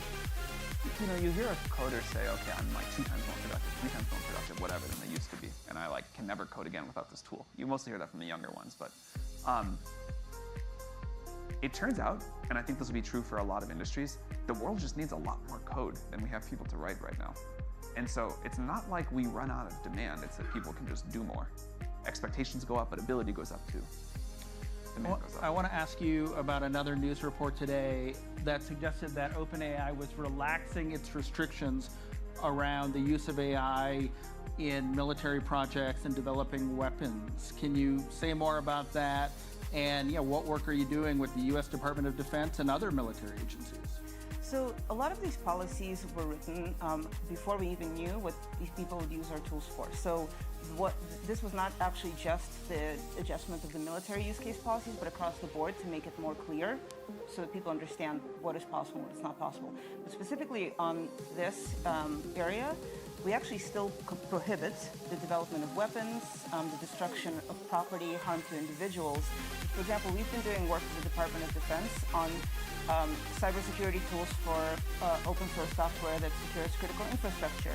We've been exploring whether it can assist with veteran suicide, and because we previously had what essentially was a blanket prohibition on military, many people felt that that would have prohibited any of these use cases, which we think are very much aligned with what we want to see in the world. Has the U.S. government asked you to restrict the level of cooperation with militaries in other countries?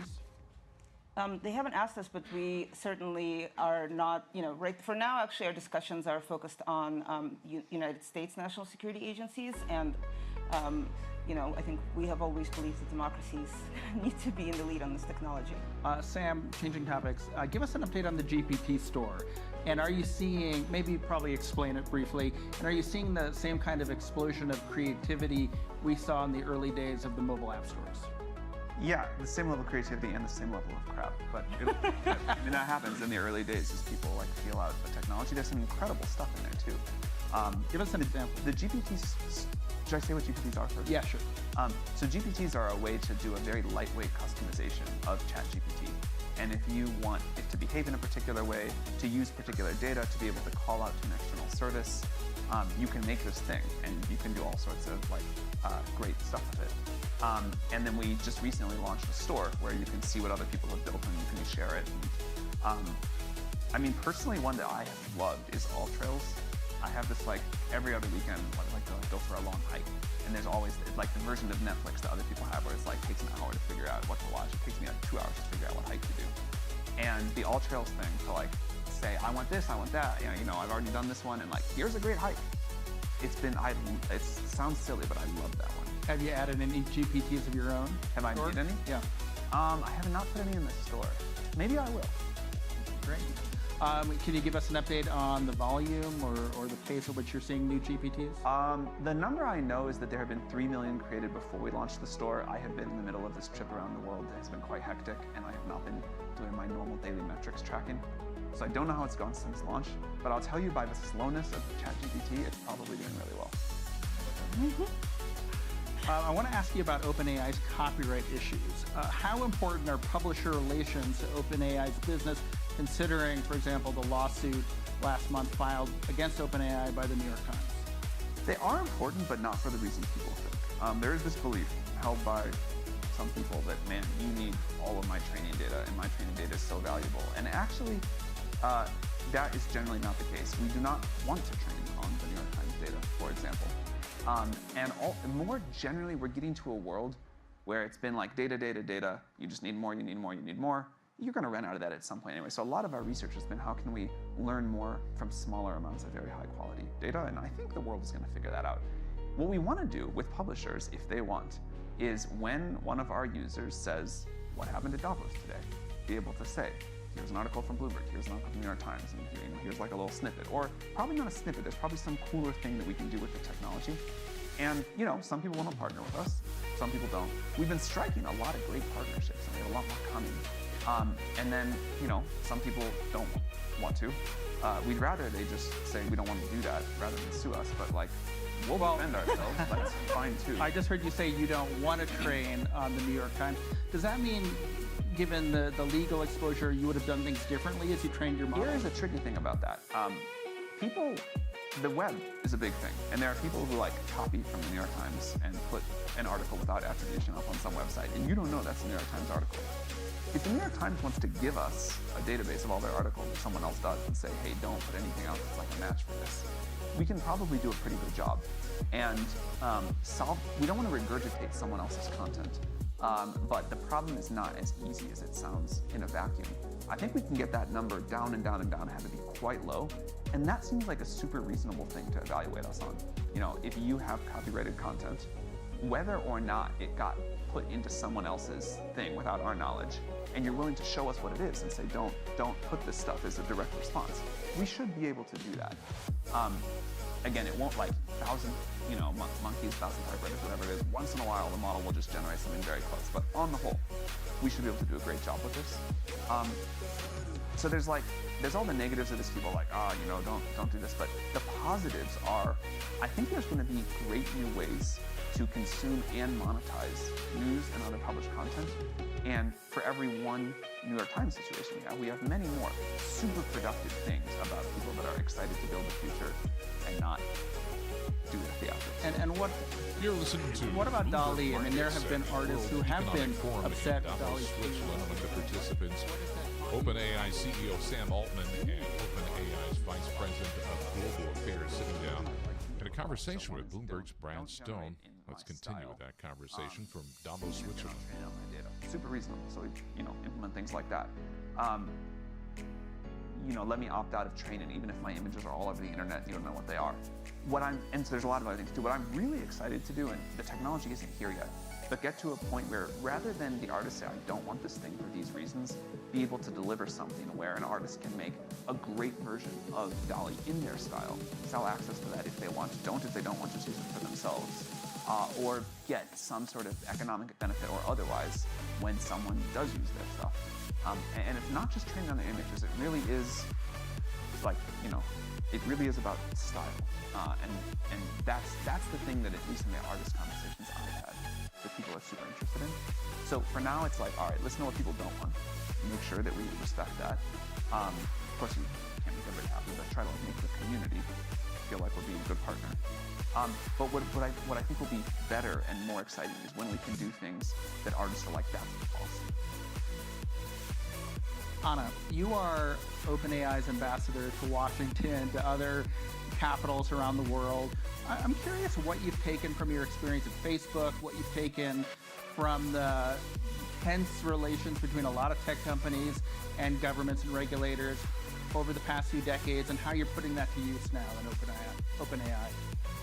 So I think one thing that I really learned working in government, and of course I worked in the White House during the 2016 Russia election interference, and people think that that was the first time we'd ever heard of it. But it was something that we had actually been working on for years and thinking, we know that this happens, what do we do about it? And one thing I never did during that period is go out and talk to the companies, because it's not actually a typical thing you do in government, and was much more rare back then, especially with these emerging tools. And I thought about that a lot as I entered the tech space, that I regretted that, and that I wanted governments to be able to really understand the technology and how the decisions are made by these companies. And also just honestly, when I first joined OpenAI, no one, of course, had heard of OpenAI in governments for the most part. And I thought, every time I used it, I thought, oh my God, if I'd had this for 8 years I was in the administration, I could have gotten 10 times more done. So for me, it was really, how do I get my colleagues to use it? Especially with OpenAI's mission to make sure these tools benefit everyone. I don't think that'll ever happen unless governments are incorporating it to serve citizens more efficiently and faster. And so this is actually one of the things I've been most excited about, is to just really get governments to use it for everyone's benefit. I mean, I'm hearing a lot of sincerity in that pitch. Are regulators receptive to it? It feels like a lot are coming to the conversation probably with a good deal of skepticism because of past interactions with Silicon Valley. I think I mostly don't even really get to talk about it, because for the most part people are interested in governance and regulation, and I think that they know theoretically that there's a lot of benefit. Many governments are not quite ready to incorporate. I mean, there are exceptions. obviously people who are really at the forefront. So it's not, I think often I just don't even really get to that point. It's going to extract you from that conversation at Davos House, at Bloomberg House. You've been listening to a live conversation, Bloomberg Markets at the World Economic Forum in Davos, Switzerland. Among the participants, OpenAI CEO Sam Altman and the OpenAI Vice President of Global Affairs, Anna Bakanjo. They were sitting down for a conversation with Bloomberg's Brad Stone, just wrapping that up in Davos, Switzerland. And that brings us to 11 o'clock. You are listening to Bloomberg Markets. I'm John Tucker along with Jen Ryan, and we're in control of that. Jen, the parade of earnings marches on. Goldman Sachs, Morgan Stanley reporting fourth quarter results. Is it too early to declare victory on inflation? Central banks pushing back, not helping risk assets. We're also hearing from one of the Fed governors.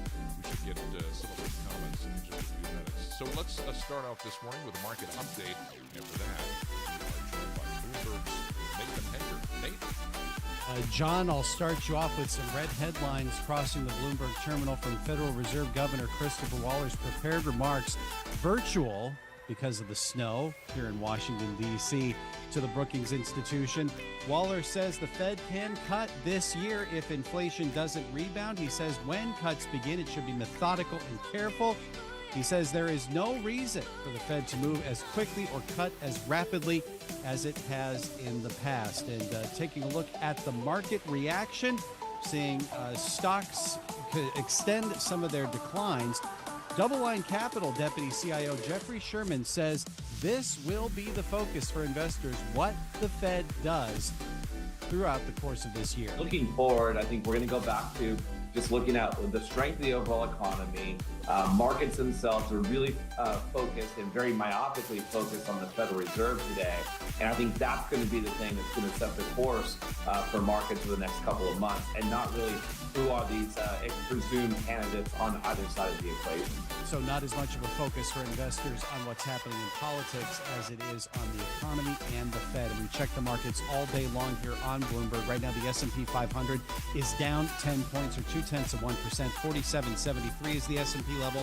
The Dow Jones Industrial Average is down 174 points or about 0.5% at 37,419. The NASDAQ Composite, little change to the downside, down 10 points at 14,962. But we are seeing a sell-off in treasuries off the back of Governor Waller's comments. The 10-year is now down 28/32, bringing the yield up to 4.04%. The policity-sensitive 2-year is up 9 basis points now at 4.23. NYMEX crude's extending declines, down 1.1% or 78 cents, trading at $71.90 per barrel.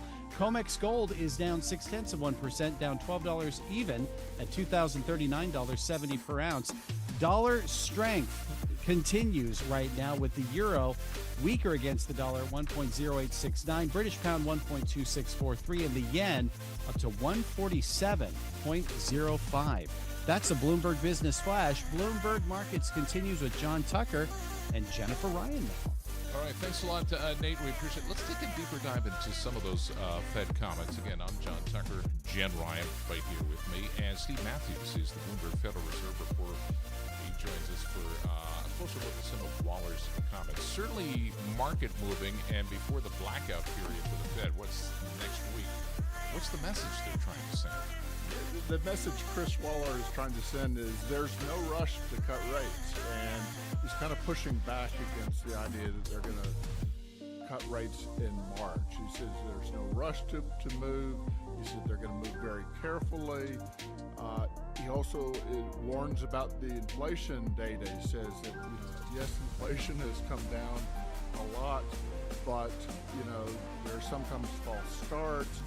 He points out that all of the CPI data is going to be revised in February, and that last year when there were revisions, what looked like really good data in the second half of the year turned out to be not so great. And there's concern that the revisions could be a little bit less than great for the Fed. So the kind of message is that yes, there's going to be data dependent, and yes, they're certainly looking at cuts, but there's no hurry, and they want to be really, really careful. And it's kind of throwing cold water on the idea that they're going to move anytime soon. Tell me a little bit more about what his worry is about inflation, because, I mean, it does seem to be moderating a bit. It is moderating, and he does kind of do a victory lap in that, 2 years ago he gave a speech saying that, inflation could come down without there being huge damage to the labor market. And, at that time there were a lot of Fed watchers, including some prominent ones like Larry Summers, who were saying, unemployment rates got to go up really high to bring down inflation, and Waller was pushing against that. But now he's saying they want to see slower growth. They've seen signs of slower growth in the fourth quarter, but they don't want to see accelerating growth. The fear is that if demand picks up too much, that's going to push up price pressures. And they also want to make sure that the data that has come in is not going to be revised away. And, they really want to be careful that they don't want to rush things. That's his message. Steve, this last mile to 2%, full of fits and starts, it seems. What's your impression? Yeah, the fits and starts in a way, although it's like the last week the data on CPI was kind of not so great, but then the PPI data was pretty positive. And the Fed looks at the personal consumption expenditures index, PC, which hasn't come out yet, but looks like it's going to be really good for the latest month. So most of the data on inflation has been much better than expected. And in fact, in December, the Fed revised down its forecast for inflation for last year.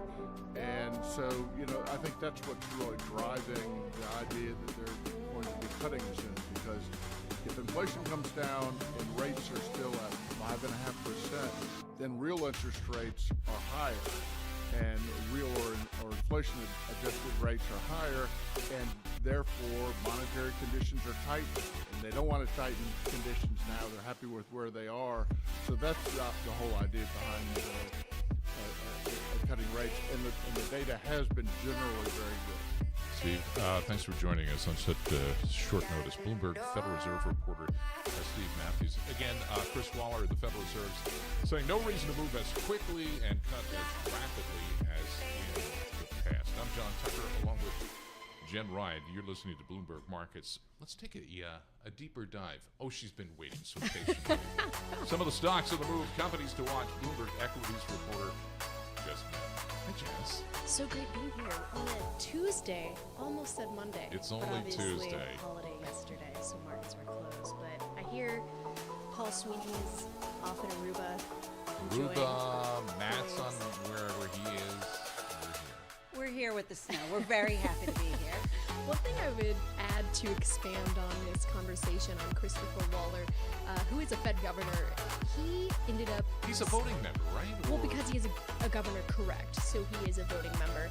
And he began to kind of temper his hawkishness at the end of November, along with earlier, in recent weeks, we've heard from Mickey Bowman, who's also a Federal Reserve governor, and they kind of leaned more on the hawkish side. So it's interesting hearing, obviously, Christopher Waller pushing back on how many rate cuts, especially in the swap markets, if you're thinking that potentially there could be around 150 basis points starting in the spring. He's pushing back against that, but the median dot plot in the Fed's from their last meeting, so these are quarterly, but in the December meeting, it was around 4.6, and he's basically indicating that, and someone like Raphael Bostic actually has been the most precise in He was over regard the weekend to, making comments. yes, right? exactly, Pushing and back he's been against more this early precise in his cuts. comments, talking about how he thought that those cuts could potentially begin in the third quarter, but really that would signal there would be 3 potential rate cuts if you are going by the median dot plot projections there. But he's still, with Christopher Waller, he's still saying that if you do see inflation still headed lower here, and even absent that, he still thinks that there's going to be rate cuts there. So if you are looking at the work function in the terminal, you still haven't seen any sort of dramatic changes from these comments. But I think it's important to note when you have some of these numbers on the more hawkish tilt from the Fed trajectory here, whether it's Mickey Bowman or Christopher Waller, kind of what their commentary is saying. And they're kind of not quite as hawkish as they had been, but obviously pushing back against and clearly watching the data dependency on inflation, but still changing their tune a little bit and agreeing that potentially we could still see rate cuts in the second half of this year. The thing I wonder at this point now is, are we leaving it too long, or is the Fed leaving it too long to start the cycle of rate cuts? Because remember, we need to see what corporate earnings look like, having had all these months and months and months of inflation and a big squeeze on their pricing power. And so, you could think that the rate cuts ought to come sooner rather than later. Well, that would be more, the economy, though, is still incredibly strong. So the Atlanta Fed GDP model for the fourth quarter, so this can be volatile at times, and we're still waiting on actually retail sales data that's going to come out tomorrow for the month of December. So as more data has come out throughout November as well as December, that as far as what those growth outlooks look like for the fourth quarter, keep ticking a little bit higher. So right now it's around 2.2% growth in the fourth quarter. Obviously that's not near the close to 5% growth in the third quarter, but that's still pretty resilient growth there, obviously based on what we've been seeing with consumer spending and obviously the retail sales numbers. So that's going to be important tomorrow to see how that adjusts when it comes to the Atlanta Fed GDP model. But and Goldman Sachs had some interesting data like this, and there's a lot of places that have data on this too, but when you're looking at what the economy is telling you as far as what's going on with the trajectory of rate cuts, typically obviously the S&P 500 continues to rise even if there are rate cuts, but those are rate cuts that are not associated, not surprisingly, with a recession, whereas when there are rate cuts that are associated with recession, maybe if you think of back in early 2001, there were emergency rate cuts, but that was due to concerns about what was going on in the economy. This is a very different situation, so it's hard to use those historical kind of analogies because it's a very different point what's happening here. But to your point with earnings, the big thing, and especially Gina Martin Adams and her team at Bloomberg Intelligence, our equities team just got off a call with her, and once again she was reiterating, because she's been hammering home the whole idea about corporate margins, and especially operating margins, because that feeds into pricing power, to your point, Jennifer, and then obviously the trajectory of what's happening there and the improvements that a lot of companies see. But there was a little bit of a hiccup, it looks like, in the fourth quarter, and a lot of that was due to more healthcare companies because of certain write-offs that they were going through. So you might see a little bit of a hiccup there. And the whole important thing about operating margins is because that's typically used as a barometer of what the future could mean for stock prices. So even though that hit a bit of a road bump in the fourth quarter, Gina and her team are really curious to see what the outlook is for companies and their guidance moving forward. That's always, we know, is an important thing with earnings, but particularly so because that feeds into the inflation picture and obviously what that means for operating margins. So what do you say? The jury's still kind of out as far as how this affects the top line for companies in a disinflationary environment? So when it comes to top line sales, that's not something that Gina and her team are exactly worried about now, and especially when you think about it's more the margins, right? Right. So it's more. So the Magnificent Seven, even though their earnings growth is expected to narrow compared to the broader index this year, it's still very powerful growth, and a lot of that is coming due to revenue. It's more, to Gina's point, what happens with the rest of the 493 companies, and if they can catch up to what the growth has been for these Magnificent Seven companies. They've been broadening out the picture. Yes. Right. Not just beyond the Magnificent Seven, and that was before the start of the new year, right? That's correct. So the last 2 months of the year, especially when you're looking at small caps, whether you're looking at the Russell 2000, S&P 600, but then also banks in particular as well, especially on the larger bank side. Those more value corners of the market had really been supported the last couple of months. Tell us a little bit about what you're seeing with the bank earnings that we've seen so far. So I'll point out, I know we were talking about Goldman Sachs earlier, so ticker symbol GS on this, it's up about 2% on pace for its best day since mid-December. So you are seeing that stock did top profit expectations, and really a lot of that was driven to its equities trading unit that posted a jump in revenue that was triple what analysts had expected. So seeing a move there supported there. And then of course Morgan Stanley MS is the ticker symbol on this. The stock's down about 3%, on pace for its worst day since October 18th. And if you are looking at that, it's a wealth business, actually soared past expectations even as traders fell short again, so dragging down profits at the firm. But revenue from its fixed income trading business was a little change from a year earlier, so that did disappoint analysts.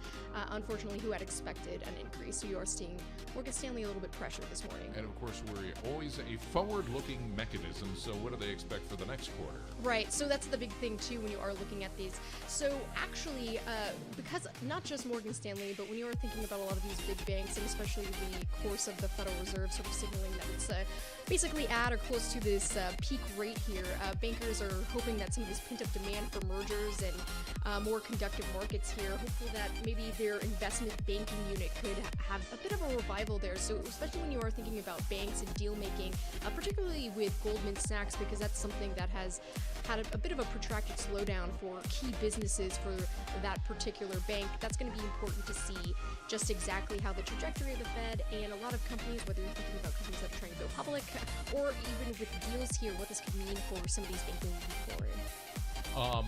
Let's get back to the data. One of the things, kind of an eye-opener. Yeah, I know manufacturing is in recession, but the entire manufacturing number. Yeah. Maybe a volatile series, but that really was an eye-opener today. It was. It was like way beyond what we were expecting on the negative side. It was. So you do look at the New York Fed's Empire State Index here, plunging in January to its lowest level since the pandemic. And to your point, John Tucker, it has been pretty volatile, but if you look more on a particular components in it on a forward gauge for the next 3 to 6 months, it actually was revised a little bit higher. So some people pointing to that component as maybe a little bit more optimism than just what the headline was showing us. I wondered if you can read into this at all in terms of what the outlook gives for jobs. Right, as far as for manufacturing? Yeah. Well, this one's a little bit more nuanced and it's more focused to the New York Fed, but that's been a particular gauge when you are looking at like the ISM numbers or the PMI numbers. And Gina's team, Gina Martin Adams at Bloomberg Intelligence, they watch the manufacturing numbers pretty closely, but a lot of those showing signs of maybe more bottoming out. Sometimes it can be more of like a contrarian indicator from a stock market perspective, but obviously keeping a close eye on that for the read on the economy here. But I think with this latest data, it tends to be a little bit more volatile. So I think people might be reading a little bit too much into it, despite that headline being a little bit more of an eye opener there.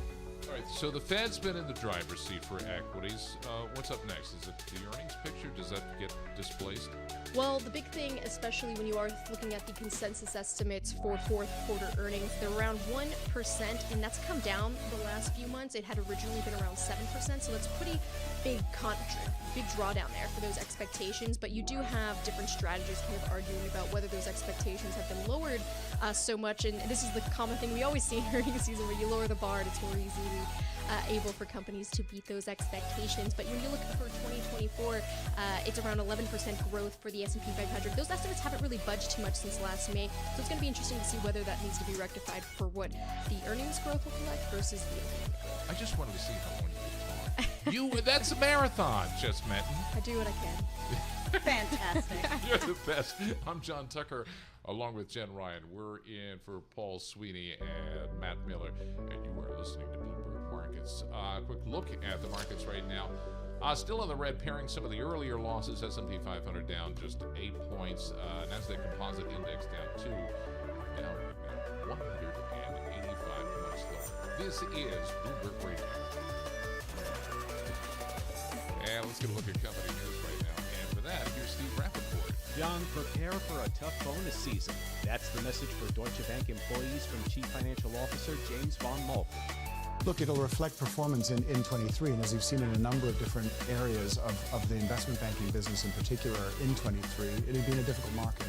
I think we and our competitors want to pay for performance and work hard in our managing our incentive compensation structures to do that, and that's something we aim to be consistent on. That's Deutsche Bank CFO James von Moltke speaking to Bloomberg Television at the World Economic Forum in Davos. In the market for a new electric vehicle? Well, it's a good month to buy one from Hyundai.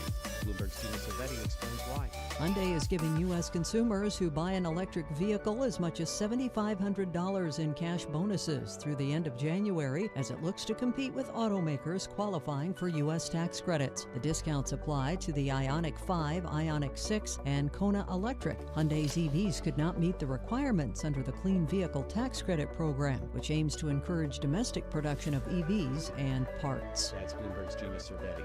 Uber has decided to close down an alcohol delivery service it bought just 3 years ago. The company reportedly bought Drizzly for $1.1 billion, and according to Axios, it was always a bit of an odd match for Uber in that it didn't hire or contract its own delivery workers. The bigger issue might have been cybersecurity. In 2020, Drizzly confirmed a hack that exposed information on more than 2 million of its customers. And those are the company stories we're following this hour. I'm Steve Rappaport. This is Bloomberg. Stay tuned for more Bloomberg Markets after this.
Headlines and breaking news 24 hours a day at Bloomberg.com, on Bloomberg Television, and the Bloomberg Business app. This is a Bloomberg Business Flash.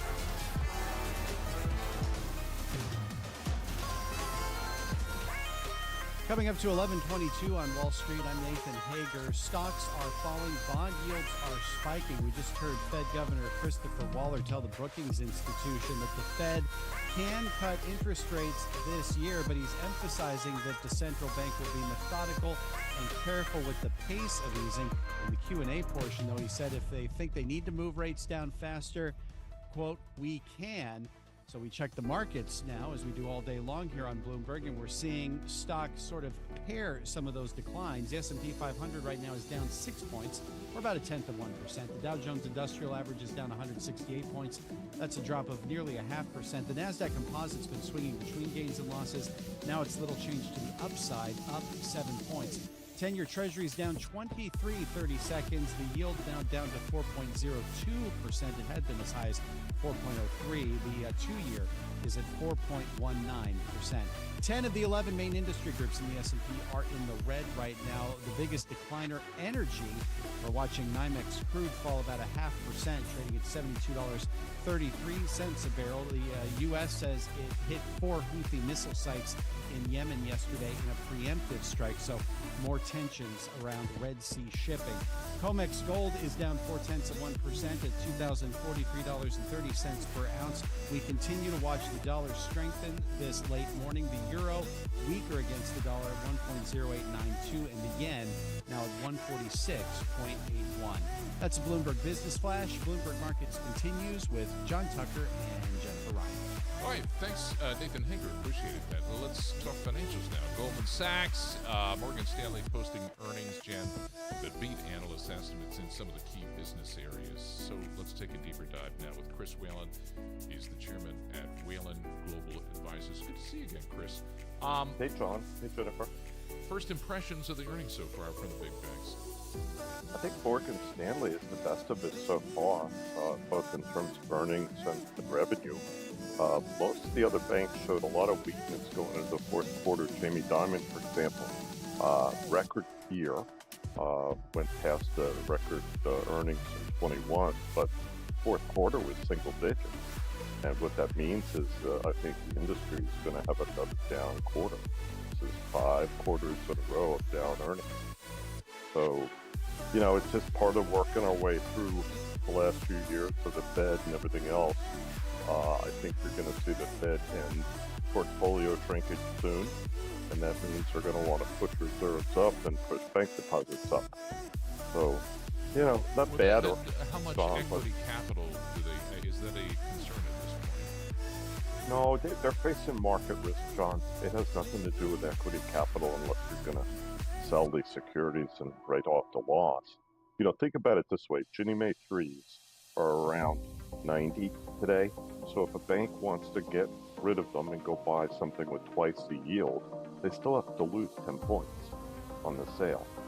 And I think that's still the problem facing a lot of banks. They have assets from 20 and 21 that are, yielding down to 3s, and they should be selling and getting out.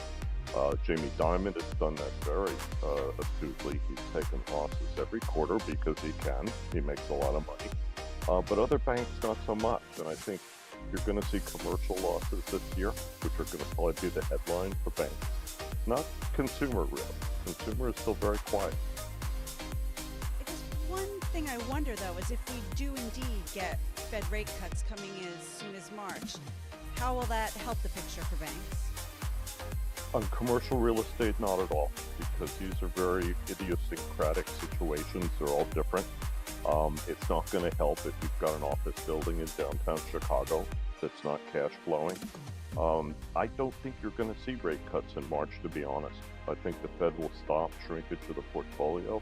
They'll start reinvesting the runoff from the portfolio. We may not get an actual Fed funds cut until later in the year. So I think that's why financials are selling off today after Waller's comments and some other bits and pieces.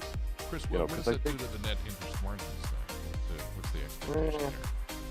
Well, yields have been rising very briskly along with funding costs in the past year, but now they've slowed. So what I'm thinking is that we may not see that much headroom. You see all the bond issuance that you guys have been reporting at Bloomberg? Investors are taking that paper as fast as they can get it because I think they realize that rates may be going down.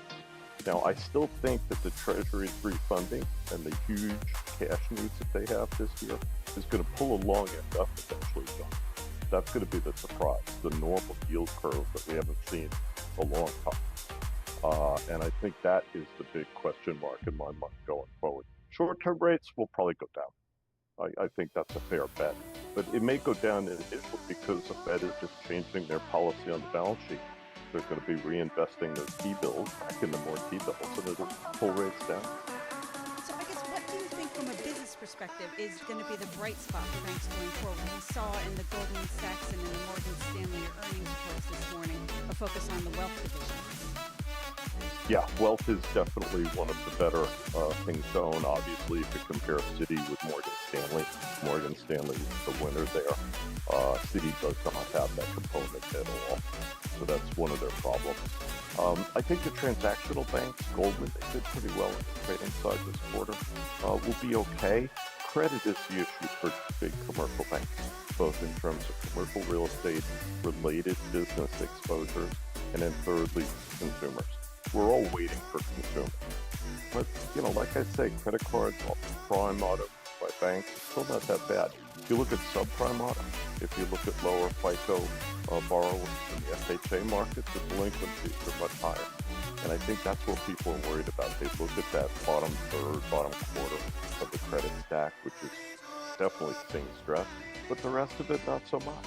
Yeah, so it's a weird picture. You mentioned consumers, and I think I'm safe in saying that overall pretty healthy at this point. Yeah. Except when you look at there is stress on the lower level of bullet. The deposit balances, do they have less of a cushion?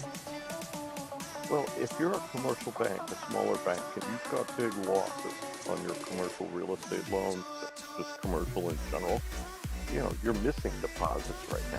Because if you had to sell those loans, you would take a loss. I think that's what's worrying the Fed. They almost want to force deposits into the system to try and forestall some bank failures this year. And I do think you will see more bank failures this year related to commercial real estate. But just to go back to the consumer point, I mean, one point that seems to me to be pretty positive is the employment levels are still really, really strong. I would have thought, for the bank perspective, that could have given them some confidence, but I feel like you're a bit more negative on that. Well, consumers are not a pain point for banks right now at all. I mean, if you look at residential mortgages, default rates, net default rates are still negative. In other words, they can't lose money on 1 to 4 family loans.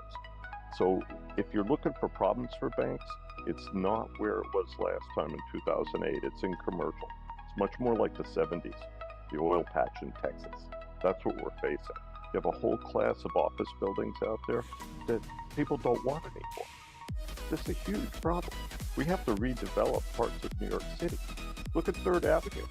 Nobody wants those buildings from 34th Street up to the 50th. I can't get up 3rd Avenue in my car anymore. No, they took out the bus lanes. Forget it. Triple parking. You're not Don't supposed to drive started. in New York. You're supposed to be healthy, walking. Before I let you go, JP Morgan, we'll get back to that. Do they manage now to sort of a different standard because they're so darn big at this point? Are they too big?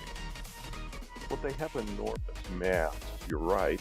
And Jamie could run that bank on non-interest income. In other words, if you had a horrible recession, you could literally run the bank on fee income and devote all of his interest earnings to loss mitigation. Why does this man need more capital? Obviously, he doesn't. But the regulators, the way I look at Jamie is he's a small country. He has so much liquidity inside that bank. And they also are very astute at managing market risk and duration, unlike some of the other banks. Compare them with Bank of America, which has retained everything from 2020 and 21. Huge mistake. So I think Jamie's he runs a better bank. They're very nimble, and they have all of that interest earning, non-interest side from the investment business, the mutual funds, everything else. It's like a small country. Let's switch over to Jane Fraser, if you could. Sure. Is that a completely different institution now? No, I think Jane, frankly, in a falling environment, she should break the bank up and sell it. I just don't see any way for her to fix the business model deficiencies, which basically is Smith Barney. They sold Smith Barney to Gorman. He paid for it. Everybody criticized him at the time, but Gorman was right. So Jane has a two-legged stool, and unless she can merge that business with somebody who's got a big investment book and give her some more stability, then I don't know why they're here. I wrote a piece about this on the blog over the weekend. And we'll leave it there. Good luck getting up. I'm still driving. I'm not walking up 3rd Avenue. Chris, always a pleasure. Good to see you. Chairman of Whalen Global Advisors, breaking down some of the backgrounds today. Right now, Jen, a market update, carrying some of the earlier losses. S&P 500 right now is 5 points lower. That's down 1/10%. 47.78 on the index. And the Dow Jones Industrial Average down 162 points. That's a decline of about 0.4%. The NASDAQ 100, 43 points higher right now, even as rates go higher. That's up about 0.25%. The 2-year up 5 basis points, 419. The 10-year right now is 8 basis points higher. That is 4.02%. And you're listening to and watching Bloomberg Markets. I'm John Tucker, along with Ryan. Let's get an update of world and national news. And to do that, in the Bloomberg 99.1 studios, here's Amy Morris. All right, thank you, John. Ukrainian President Vladimir Zelensky condemned Vladimir Putin as a predator, telling an audience of global finance and political leaders that aid to Ukraine is worth the investment. He was speaking at the Economic Forum in Davos. Zelensky says Putin embodies war. Putin is frank about what he wants, what he does, and who his targets are. His answer to the duration of the war is always war, without an end, and he wants in this way. Zelensky is in Davos as part of a bid to win backing from more investors to help rebuild Ukraine's battered economy. Donald Trump cemented his front-runner status in the Republican presidential race, finishing nearly 30 points ahead of second-place Ron DeSantis. Now he's pivoting to a general election message. We're going to rescue our economy. We're going to save our economy. We had the greatest economy in the history of our country. There was never a greater economy, and now we don't. Caucus sites hadn't even begun voting before news organizations declared his victory. Turnout in Iowa was around 100,000, the lowest in a decade, thanks to a weekend blizzard and deep freeze. Greg Vallier is chief U.S. policy strategist at HTS Investments. I think it shows, as a lot of people have commented, that Donald Trump's supporters would walk over broken glass to go to a polling place to vote for Donald Trump. His base is really adamantly in favor of him. Greg Vallier with AGF Investments, and former UN Ambassador Nikki Haley, who finished a close third in Iowa, is now setting her sights on New Hampshire. She's releasing more ads there today. Global news 24 hours a day, whenever you want it. With Bloomberg News Now, I'm Amy Morris. This is Bloomberg.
Flash.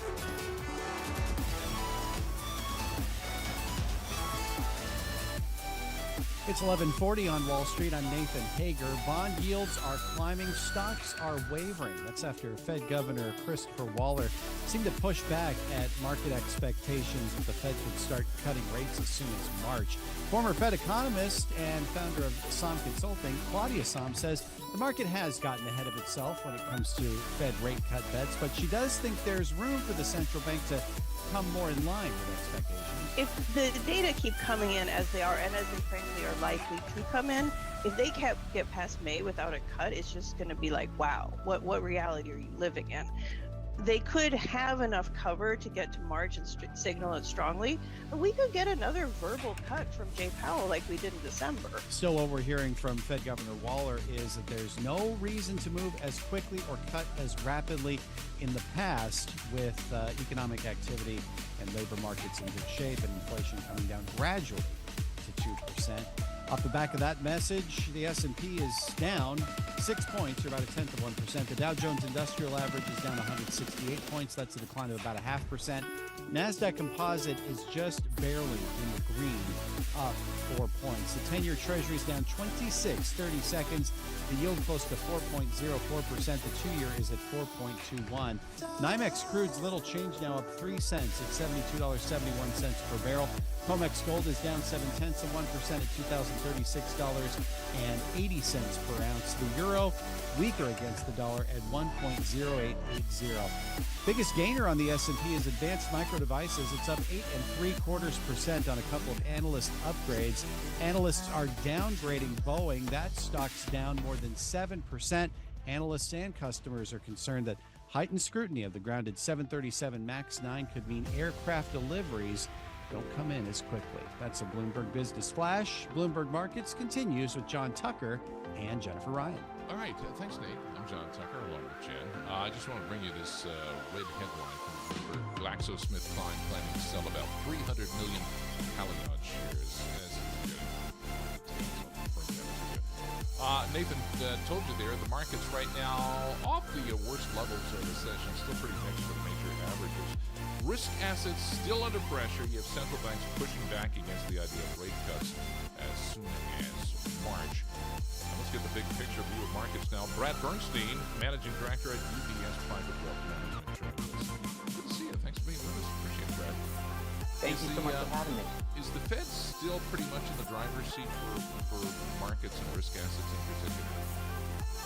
Oh, I agree with you. Yeah, I think so. I think right now what we're seeing is some walking back a little bit from the Fed, but where we are, we're strongly in the soft landing camp this year. We just changed our projections for Fed cuts this year. We see 4, not 3. We were at 3 recently. Starting in May, 4 quarters this year, and we think markets look pretty good this year with the backing of the Fed changing from last year. So what's the advice for investors at this point? Right now, we're advising our clients to add to their diversified balanced portfolio. We really like the bond market here, and we like the stock market.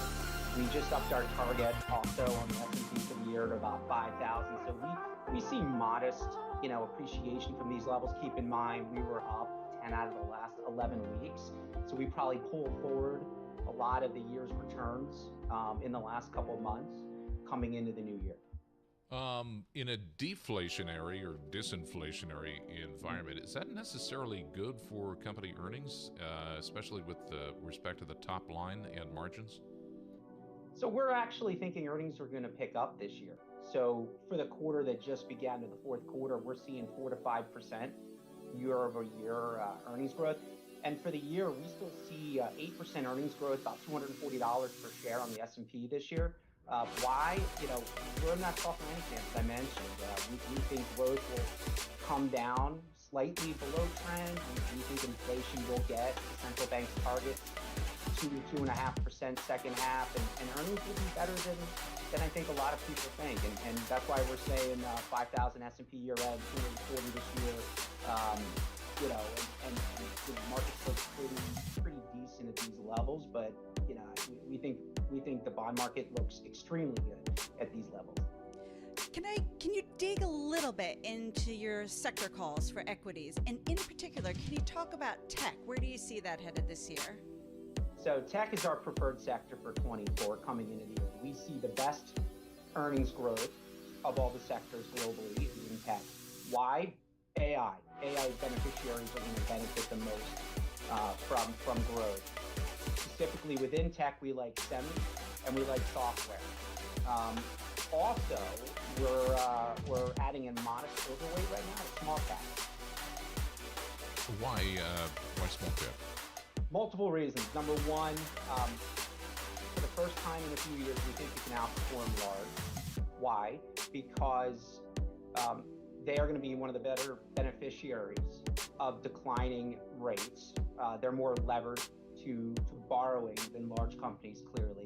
Also, the valuation compared to large hasn't been this compelling in a long time, and the small cap asset class was really impacted by the regional banking crisis we had in the spring, and that hurt the index, and it's still off 10 to 15% since March of last year. So we think there's a lot of reasons why small cap could actually outperform large cap.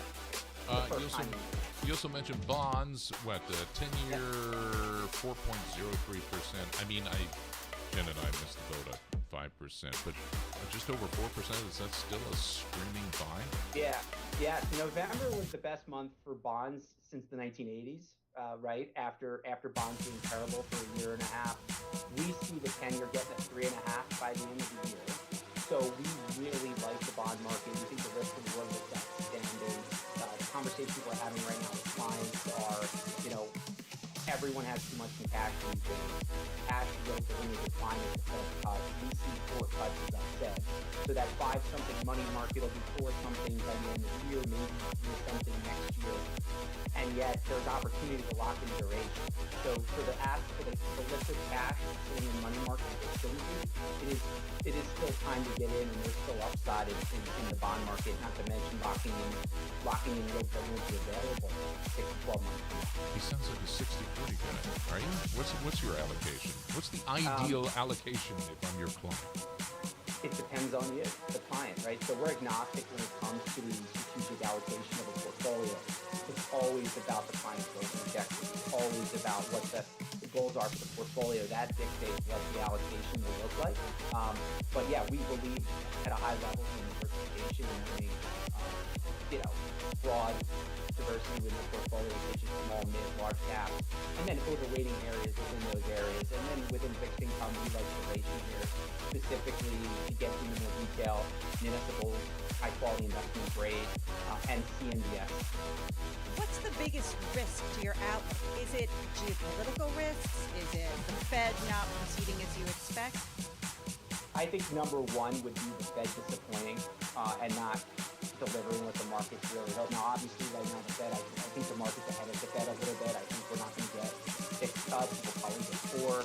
That's what we're projecting.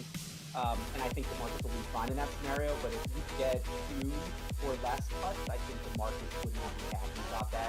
And then obviously overnight we saw some escalation globally, some geopolitical risks. Hopefully those don't get worse as long as I think geopolitical risks don't get much worse with the United States military and oil being impacted. I think we'll be fine as well. And that's our base case dynamic. Brad Bernstein, Managing Director at UBS Private Wealth Management. Just to recap, so year-end, 5,000 S&P 500, 4 rate cuts from the Federal Reserve in May, and earnings growth of something like 4 to 5%. It's good to talk to you, Brad. Thanks very much. We appreciate it. As we look at the markets right now, S&P 500 is 10 points lower. That's down 0.2%, 4773 on the index. So the number to watch, 4796. That would be the record that we set from 2 years ago. So 20 points, a little more than 20 points away from that, Jen. Dow Jones Industrial Average, 175 points lower at this point. The NASDAQ 100, that is in the green. That is up 8 points right now, up about 0.1%. You're listening to Bloomberg Markets. And that brings us to 11:50 on Wall Street. Let's get an update on company news. And with that, here's Steve Rappaport. John, this decision could mean a supreme setback for Apple. Bloomberg's Erica Herskowitz reports. The U.S. Supreme Court refused to consider Apple's appeal in an antitrust suit challenging its lucrative App Store, a decision that will likely affect billions of dollars in revenue for the iPhone maker. Both Apple and Fortnite maker Epic Games had asked the court to hear an appeal related to the case. The justices turned down both without explanation. The High Court's decision will allow an appeals court ruling go into effect that lets developers direct iPhone users to cheaper purchasing options outside of Apple's system. The company charges developers a commission of as much as 30% for digital goods and services sold through its Apple Store. Erica Herskowitz, Bloomberg Radio. Elon Musk is putting pressure on Tesla's board for a bigger payday. Bloomberg's Jeff Bellinger with the story. Steve, Musk is looking for a massive performance award to boost his stake in the electric car company. He sold about $40 billion worth of his Tesla stock in 2022 to raise the money he needed to buy Twitter. That left him with a Tesla stake of around 13%. Musk is still Tesla's biggest shareholder, but he told the board that unless he has close to 25% of the company, he might prefer to build artificial intelligence products and robots elsewhere. Steve? Thanks, Jeff. The owner of Burger King plans to buy Carroll's Restaurant Group for about $1 billion in cash in a bid to fast-track an overhaul of hundreds of locations and win back customers. Restaurant Brands International expects to complete the deal by the second quarter. I'm Steve Rappaport, and this is Bloomberg.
You're listening to Bloomberg Markets on Bloomberg Radio.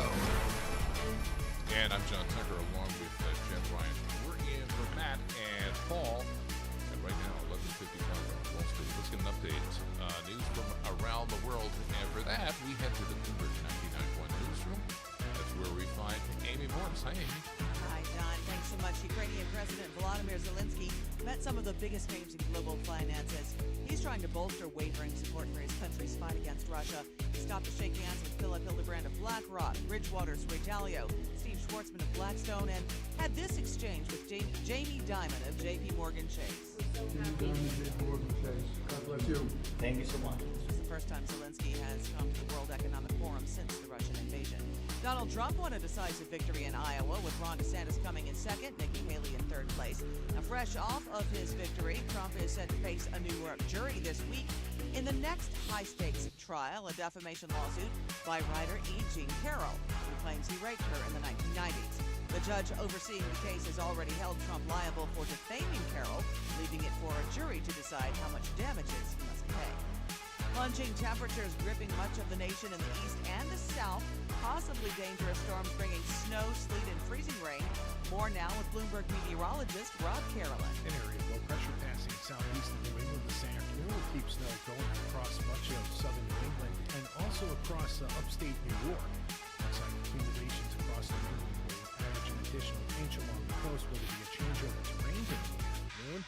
Inland locations could see an additional 2 to 4 inches of snow on top of the inch and a half they've already received. Good news is the storm will head into the Gulf of Maine during the evening. That should bring the snow to an end.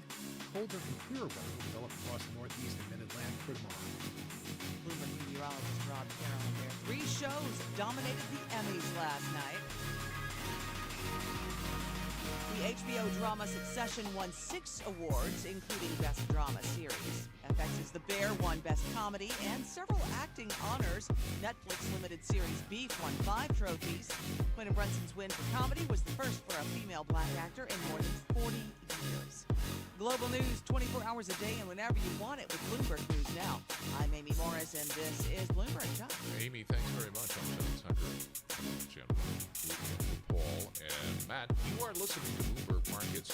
One of the stories that I was doing this morning, and in the beginning, retirement savers putting more money into stocks. That has a number of implications. This is a survey that we occasionally do. We wanted pulse surveys.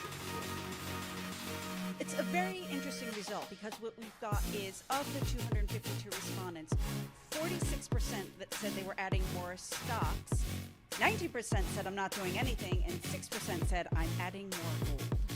And this is sort of well, I don't want to say hedge, but it's a response to the inflationary environment. The thing is, you would expect some of the more traditional inflation hedges. Here, those that we surveyed said it's going into stocks at this point, the riskier assets. Yeah, this is not to say that they are correct, because if you remember the 1970s, which... And I do, actually. You don't. You're too young. I do not. I regret to say. Stocks were the worst performing asset in those inflationary times.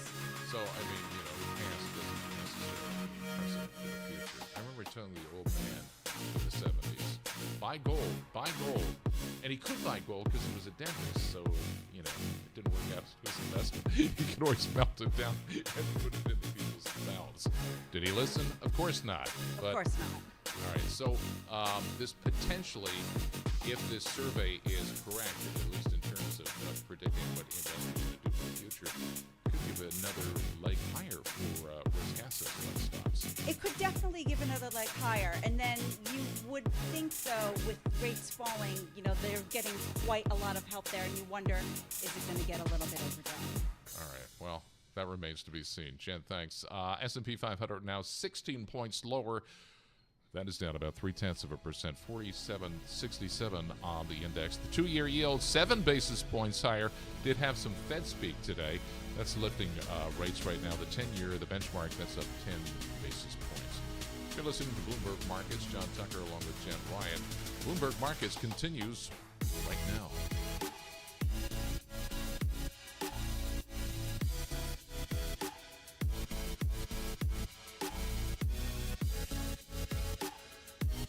This is Bloomberg Markets with Paul Sweeney and Matt Miller. Why were the economists so wrong? What are the economists getting wrong? Isn't this a slam dunk time to buy U.S. Treasuries? Soft landing, hard landing, no landing. I don't know. True. What the heck does that mean? I don't know. Breaking market news and insight from Bloomberg experts. We're going to be in an environment with higher rates for longer. The 5-day in-office work week is effectively dead. It's definitely a good sign that we're not ready to land this economy just yet. This is Bloomberg Markets with Paul Sweeney and Matt Miller on Bloomberg Radio. And well, good afternoon now. It's just across middle. This is Bloomberg Markets. I'm John Tucker, along with Jen Ryan, and we're in for Paul Sweeney and Matt Miller today. The event of the day, well, one of the events of the day seems to be Fed Governor Chris Waller speaking on the economic outlook as well as economic policy. Also got bank earnings. This all comes as central banks have been pushing back on some of the rate cut expectations. And the market's optimistic view on rate cuts. That took also a bit of a dent over the weekend. That's when we heard from the Atlanta president, Raphael Bostic, saying he favors waiting until summer before cutting rates. So just add that voice to the number of voices speaking out on rates. First, let's get a markets update. For that, we turn to Bloomberg's Charlie Pellet. Hi, Charlie. Thank you very much, John. Thank you very much, Jim. We've got the Dow, the S&P, NASDAQ all in the red. Back to work Tuesday, holiday shortened trading week. Bond yields rose, stocks wavered on speculation. Wall Street's bets on aggressive Fed rate cuts have gone too far. Traders remain on the lookout for comments from policymakers. Fed Governor Christopher Waller appearing to push back against market expectations for as many as 6 rate cuts this year. Right now, we have got the 10-year yielding 4.04% with a 2-year 4.22%. Spot gold is trading lower by $23 the ounce, now at $2,032, down 1.1%. Bitcoin up 1.2%, 43,182 on Bitcoin. Equities lower across the board. S&P down 16, drop there of 0.3%. The Dow down 200, drop there of 0.5%. NASDAQ down 0.2%, and the NASDAQ 100 index trading lower now by 0.1%. Bitcoin, as we mentioned, up 1.1%, 43,173. Well, as for the inflation outlook, Marianne Bartels is Chief Investment Strategist at Sanctuary Investments, and she spoke about the trajectory for inflation this morning with our John Tucker. So the momentum is definitely to the downside. So despite that slight uptick in CPI, we still think the trend is down. And as you pointed out with PPI, which is really not getting a lot of attention, on a year-to-year basis, it's actually negative. So we've already seen the producer prices come down dramatically, and we think over time you're going to see CPI do the same thing. And to hear more of the conversation on the Tape podcast, you can download it wherever you get your podcasts. Goldman Sachs reported profit at top estimates this morning. Goldman Sachs shares are up now by 1.6%. Also out with earnings this morning, Morgan Stanley, its wealth business surged past expectations, even as traders fell short again, dragging down profits at the firm. Morgan Stanley down now by 3.8%. Recapping, stocks are lower. S&P down 18, down now by 0.4%. I'm Charlie Pellet. That is a Bloomberg Business Flash. All right, Charlie, thanks very much. I'm John Tucker, along with Jen Ryan. Time now to take a look under the hood. Companies and stocks, some of the specifics on the move today. You got to put on, I guess you got to put on your lawyer's hat. Maura Melinda joins us now because we're looking at Apple and Supreme Court case. A lot going on there. Apple is 2.7% lower, as much as 2.7%, after the U.S. Supreme Court refused to consider its appeal in an antitrust suit that has been challenging its lucrative App Store. So this is some really interesting content going on. This decision will likely affect billions of dollars in revenue for the iPhone maker. Both Apple and Epic Games, which makes the video game Fortnite, asked the court to hear an appeal related to the case, and both appeals were turned down without much of an explanation from the Supreme Court justices. So it's not been a great time for Apple in the law courts because they're now also removing a blood oxygen feature from their latest smartwatches. That's a Series 9 Ultra 2. That's to get around a U.S. ban stemming from a patent dispute. So this Wait a second. Why do I want a blood app on my... what? This measures what? Your oxygen blood level oxygen, of your blood oxygen. Which is important because it is indeed. If Remember, you don't have a... You will remember the pandemic. We were very interested in our blood oxygen readings. Unless that had passed you by. I don't know, John. Well, no, I had it hospitalized for pneumonia, and you know what? They were taking my blood oxygen level, and it was like, oh, give me more oxygen. Goodness. But I'm here with you guys, so that now. Thankfully. So it all worked out. It all worked out. I didn't have my Apple Watch to tell me I couldn't breathe. But I know you used to cover like the tech space and everything, so this is a lot going on right now for Apple. It's a lot for Apple. Yes, and I'm sure you know as you've watched kind of the evolution of all this happening. But this decision apparently will now allow developers to direct iPhone users to cheaper purchasing options outside of Apple's system. But putting that all together, it's not a happy experience for Apple at this point. Not at all. Not at all. All right, let's move on. Deal news. Ding, ding, ding. Yes, M&A. Gotta love it. Monday. Well, it's Tuesday. Let's call it But Virgin it can Monday still work. anyway. It can still work. I'll take it. So looking at Synopsys here, and additionally Ansys, Synopsys is headed for its biggest intraday gain since August, and similarly, Ansys is headed for its biggest intraday drop since November. This is one of the most read stories of the day. The chip design company Synopsys agreed to buy the software developer Ansys for about $34 billion in cash and stock. This is marking one of the largest deals announced worldwide in the past year.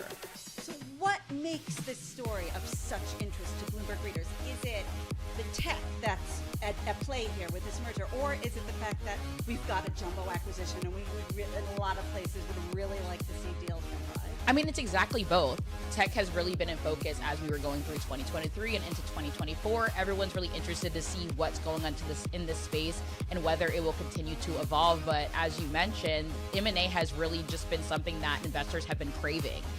It's really like something that they're super excited to see, and for this to be one of the largest deals worldwide, it's got investors pretty excited. All right, let's wrap up with AMD. That's got a nice pop here. Yes, keeping in the tech space, AMD is the biggest gainer in the S&P 500 right now. It's at its highest intraday level in more than 2 years. That's since December 2021. The chipmaker is soaring and outperforming the stocks index after a couple analysts lifted their price targets on the stock, citing potential forward growth. Barclays did raise its price target on the stock to $200 from $120, seeing AI as a primary driver of growth. So it's all about the AI race, isn't it? It is, and it's about who can keep up and who's leading. I know. This is going to be the big thing for the Magnificent Seven this year. When do we see with AI, I mean, what are we looking for? The sales growth, the potential for its economic impact in terms of productivity? When does that all gel, or is it already? I mean, I think all of these things are separately in focus. Depends exactly on who you ask. But while NVIDIA has had a lead in AI, Barclays says that it believes the desire to have a second source will ultimately overwhelm difficulties for the software ecosystem. You know, it'll be interesting. I take your point, John, because when's it all going to gel? And a lot of this is going to come down to company investment. Definitely. It's all a matter of getting companies to say that these are products that we need to have, and they've got to have the money to spend on that. All right. You can go back to the dot-com bubble. I mean, there's no comparison. Or is there? In terms of the hype.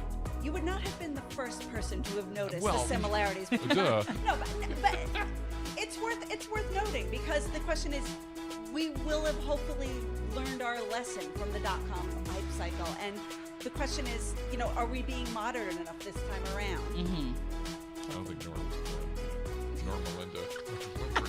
That's a compliment. Exposing me? No, that's a compliment. Appreciate it. All right, Norma Linda with some of the stocks. A look under the hood for the markets right now. Let's move ahead. Lot to talk about on the economic front. The Fed rate expectations. We had some Fed speak. I think next week they're in a blackout period, the Fed officials, so they're getting all their comments in. Let's take a deeper dive into this front right now. Bloomberg International Economics and Policy Correspondent Mike McKee is with us in the studio. Good to see you. What have we learned today from the Fed speaker, Mr. Waller in particular? Yeah, Chris Waller speaking today. He's essentially become the go-to voice for where people think policy might be headed. And he said the Fed could be cutting rates this year, which is not a surprise. A lot of people have said that. But he pushed back against the idea of earlier and deeper. The 6 rate cut thing is not going to work. He said we should probably be cutting at a slower pace than we have in the past because we want to make sure that inflation is taken care of. And he said that basically how fast they do it and how soon it starts will be data dependent. That part not new either. The pushback against the number of cuts caught a lot of people's attention, and we did see some big moves in the bond market. So tell me, sort of bigger picture here, Mike. What's the sense for inflation to come back quickly to target? I mean, we're seeing movement into stocks. We're seeing a lot of optimism and enthusiasm that we're going to have not only a soft landing, but maybe even something a little bit better. But against that, you look at geopolitical risks and you look at what's happening in the Middle East. You know, the supply chain picture is getting more and more complicated. Where does that leave the inflation picture? Well, the inflation picture, according to Chris Waller, is getting much better. He was looking at the CPI numbers and taking, rather than the year-over-year numbers, looking at 3-month and 6-month moving averages and pointing out that they're going lower constantly, even though we saw a little bit of a rise in the headline CPI for last month. And he noted that the PCE, which is what the Fed follows and generally runs a couple of basis points lower than CPI, that the PCE was forecast to come in the 2s. And so he's thinking that they're definitely on their way. Nobody's making an exact prediction because so many things can influence. One of the questions he got was about the Red Sea and whether that's going to influence inflation. And he said he didn't think so. And most of the economic research has suggested it won't. But if they move to the other side of the Saudi Peninsula and the Strait of Hormuz and oil prices go skyrocketing, it could all change. I thought the question was, can you part the Red Sea? Anyway, the data that we got today, it was the New York series on manufacturing. We do know that manufacturing is in recession, so maybe no surprise there. But that was still an eye-opener, that data. Maybe a little notorious for how much it fluctuates. But what was the reading on that? Well, the numbers came in the worst since May of 2020. The Empire manufacturing number down to negative 43.7, and new orders was negative 49. Those have been historically fairly volatile numbers. They go up and down, and so there's some feeling that maybe you dismiss that. We'll see what we get Philly Fed later this week, and then we start to get some of the others, and we'll see if they all follow the same pattern or if this is truly an outlier. The interesting thing was you look at the headline number and the new orders number and you say, oh, well, that means they should cut rates because manufacturing is terrible. But then you look at the prices paid number and it went up. So then you're getting pushback. So this is kind of a tertiary indicator. It moved markets today because there wasn't anything else and traders got to trade. But it's not really something I don't think that people are going to take as a significant signal of the economy. So can you tell me what we're learning, from last week, what you're expecting ahead this week about the jobs market? Because I'm very interested to see how the labor market holds up and how that interplays with the changes in prices. Well, Waller talked about that as well. He said that they've got to start focusing more now on making sure that unemployment doesn't go skyrocketing as they keep rates higher for longer. He noted that he took a sort of victory lap for saying 2 years ago we could absorb the higher rates through vacancies rather than a higher unemployment rate. But now they want to be more careful. The question is, do they need to be? Because we keep seeing jobs come in stronger than anticipated, and the unemployment rate has stayed very low. He thinks that's going to turn around and that we will start to see some moderation in job gains and that unemployment could go up, noting the revisions that we have seen. 9 out of the last 10 months, the jobs numbers have been revised lower. So he's thinking that that's going to happen. But right now, the Fed can't be sure, which again feeds into this whole how long do we wait issue. Retail sales, that's not a tertiary number. What is the expectation to get to tomorrow morning? Retail sounds interesting. It is a major number. We want to see whether the consumer's hanging in, and of course, everybody wants to know how the holidays went. The advance number is supposed to go up, according to our survey of economists, 0.4 after 0.3 in November. But the control group is expected to be halved to 0.2 from 0.4. Control is you take out autos, gas, and building materials. I don't even know is that good news or bad news? Or is that inflationary or not? Well, you got a lot of factors. You got a lot of factors that are involved in this. These are nominal numbers, so you do have to, if you want to figure out what's going on, look at inflation adjusted. And if you are adjusting for inflation, if inflation's coming down, your numbers are going to be lower anyway. But because gasoline prices have fallen and car sales and building materials are accounted for differently in GDP. Everybody looks at the control group and get a picture of how things went during the month. Interestingly enough, the Chicago Fed put out for years a retail sales advance number based on a whole different bunch of calculations that they did. And they had to suspend it in 2022 following the pandemic. They weren't getting the right data. They're bringing it back, and it's technically going to start next month, but they put out a preliminary December number that shows twice as much growth in the control group. So maybe there's some hope out there. So is there still going to be the willingness for consumers to spend? They've got a job, inflation's coming back down. That's kind of the bet that the consumer's going to spend and not dry up completely, but they are going to be spending less. Waller said today he sees growth this year somewhere between 1% and 2%, which is not, as he pointed out, a recession, but it's much slower than it was in 2023. And consumer spending is the biggest part of that. Mike, thanks for stopping by on short notice. Appreciate it. Always happy. I mean, he explains everything, right? Yeah, it's great. You always learn something when Mike's around. Bloomberg International Economics and Policy. We're buttering you up so you show up next time on short notice. Mike McKee. And as we look at the markets right now, the S&P 500, 19 points lower right now. That's now 0.4%. 47.65 on the index. The Dow Jones Industrial Average down 232 points. That's a decline right now of 0.6%. 37,362 on the index. And the NASDAQ 100, that has turned lower. That's now down 27 points.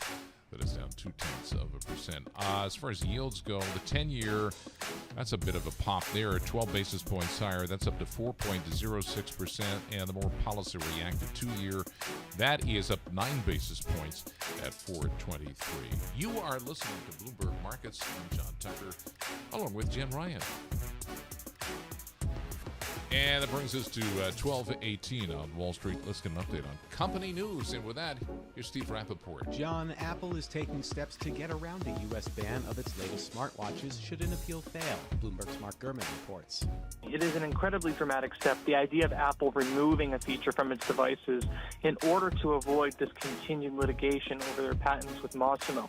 Apple is hoping that the U.S. Federal Appeals Court, that circuit, will rule in its favor to have a 1-year stay on this issue. That would mean the Apple Watch with blood oxygen can continue to be sold for the next year or so without the company having to roll out that new software that removes the feature. That's Bloomberg's Mark Gurman. In another legal setback for Apple, the Supreme Court refused to hear the company's appeal in an antitrust case challenging its lucrative App Store. Hyundai is greasing the wheels to boost EV sales. Bloomberg's Gina Cervetti has more. Hyundai is giving U.S. consumers who buy an electric vehicle as much as $7,500 in cash bonuses through the end of January as it looks to compete with automakers qualifying for U.S. tax credits. The discounts apply to the Ioniq 5, Ioniq 6, and Kona Electric. Hyundai's EVs could not meet the requirements under the Clean Vehicle Tax Credit Program, which aims to encourage domestic production of EVs and parts. That's Bloomberg's Gina Cervetti.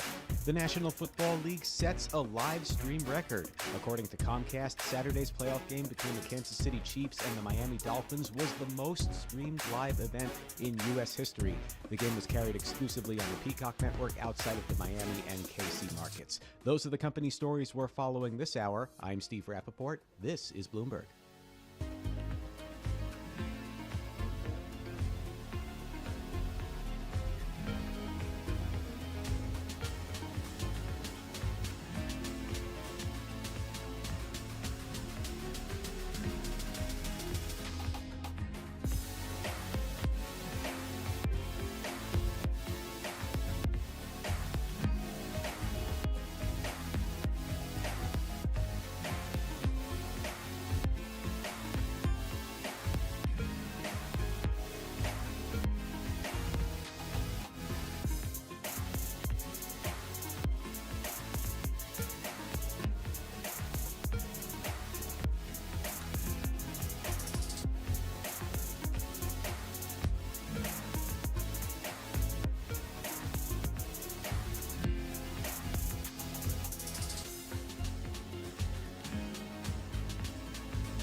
headlines and breaking news 24 hours a day at Bloomberg.com, on Bloomberg Television, and the Bloomberg Business app. This is a Bloomberg Business Flash.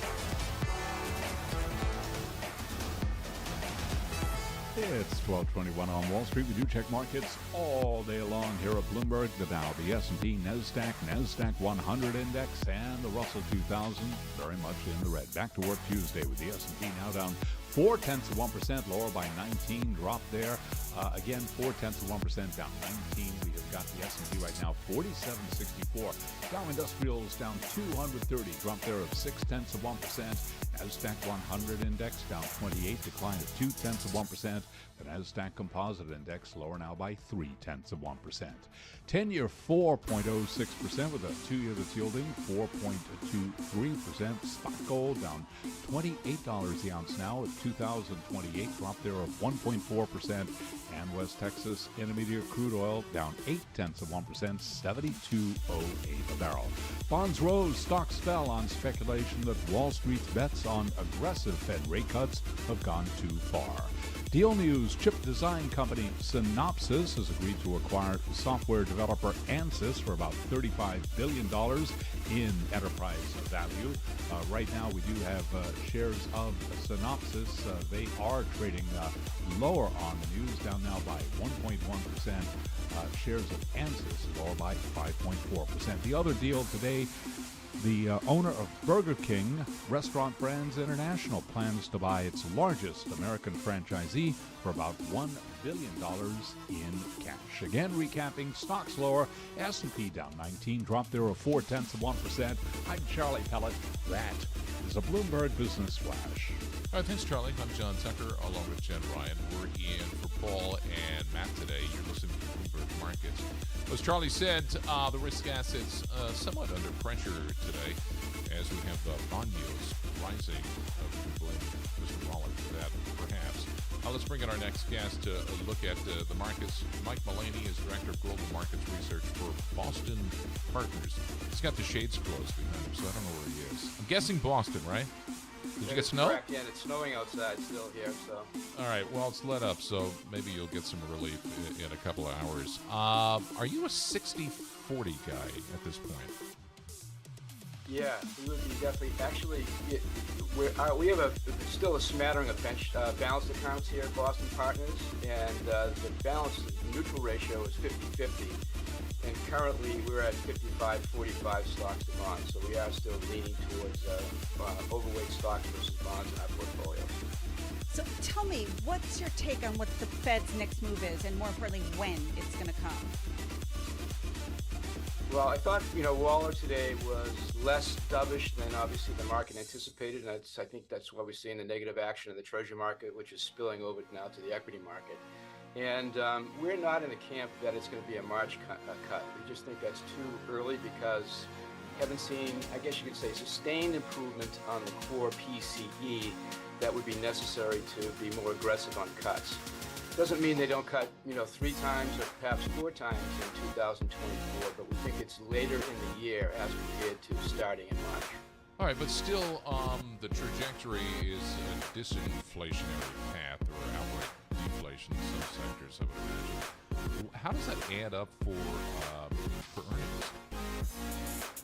I go back actually to a macro standpoint on earnings. And the earnings I do based upon you do a trickle-down effect. You start with nominal GDP, then you look at revenues of the S&P 500, and you wind up with earnings.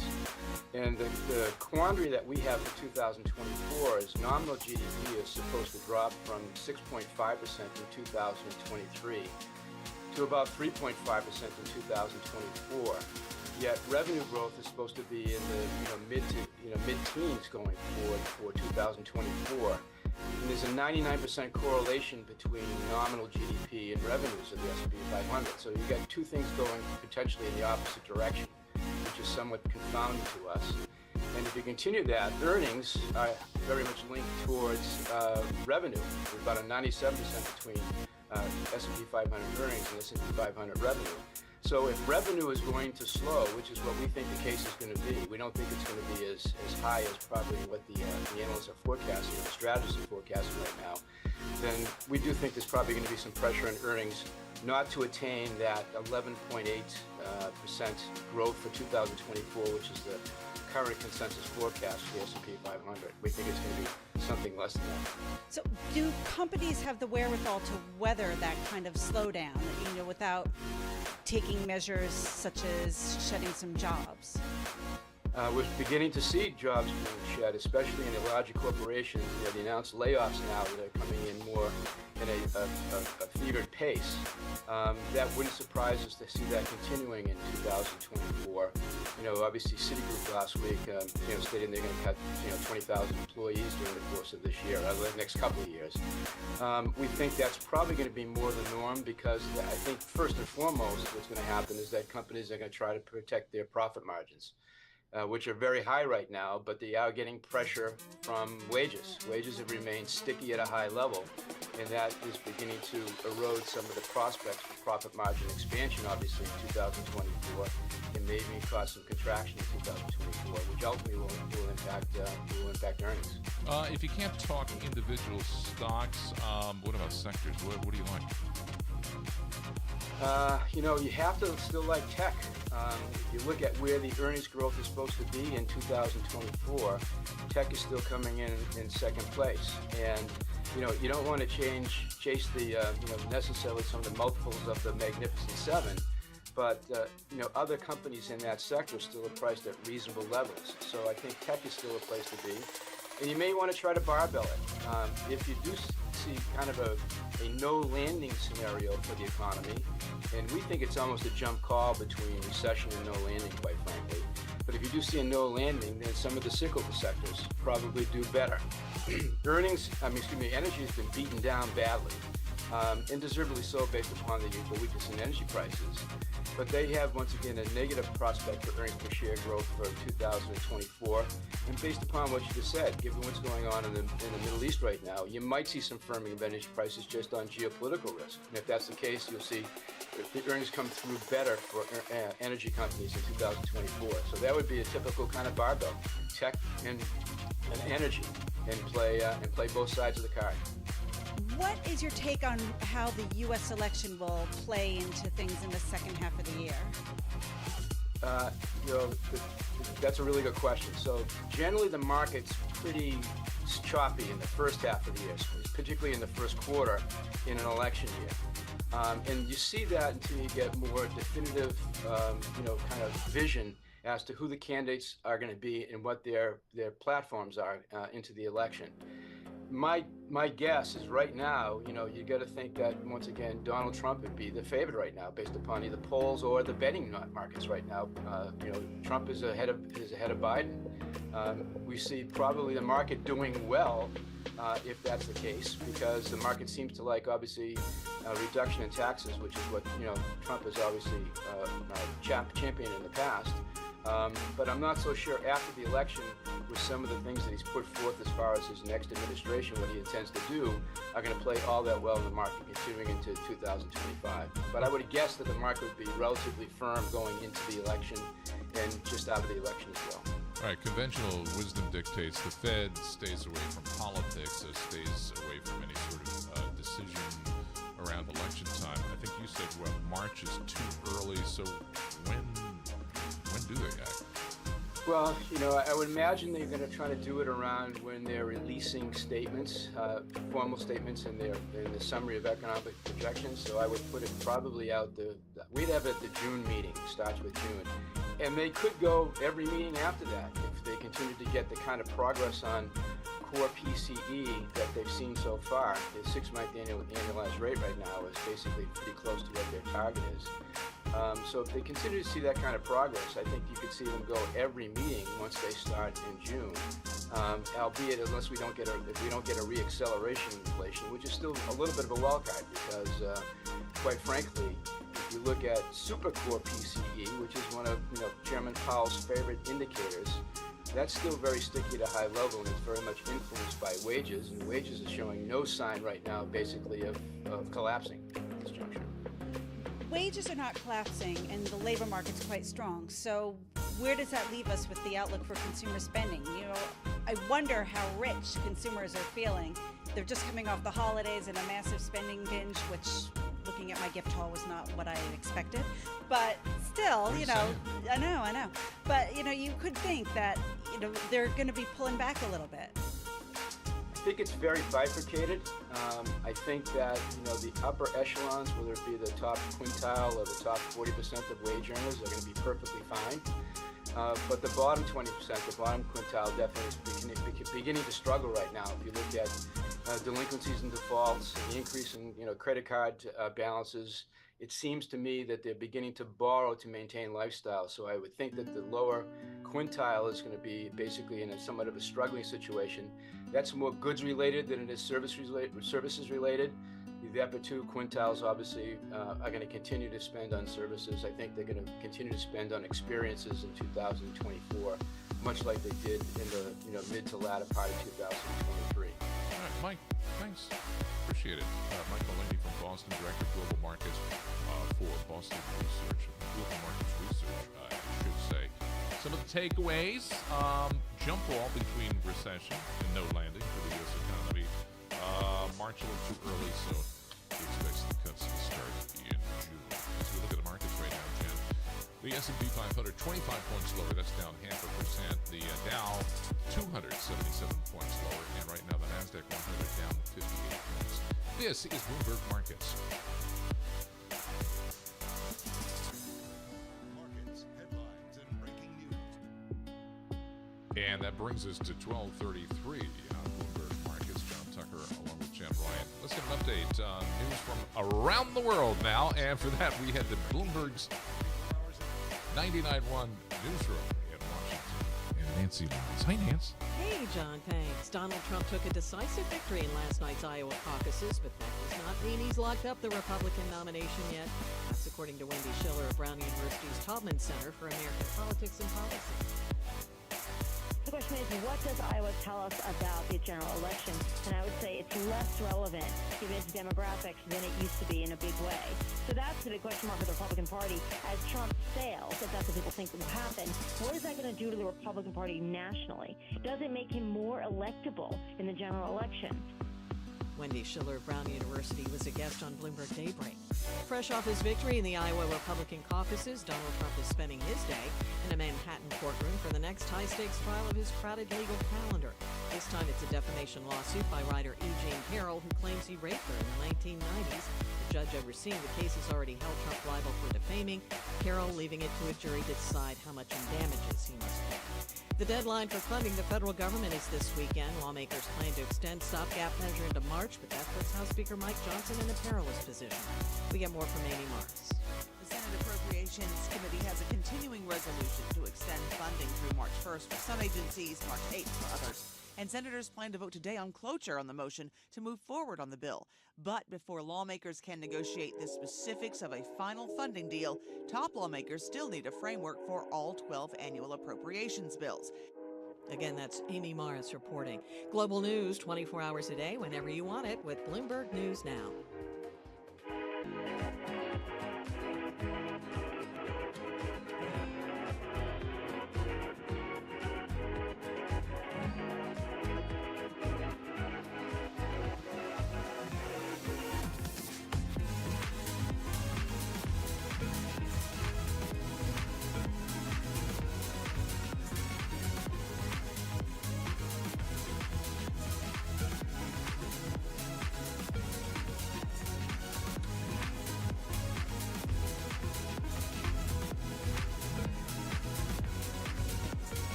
headlines and breaking news 24 hours a day at Bloomberg.com, on Bloomberg Television, and the Bloomberg Business app. This is a Bloomberg Business Flash.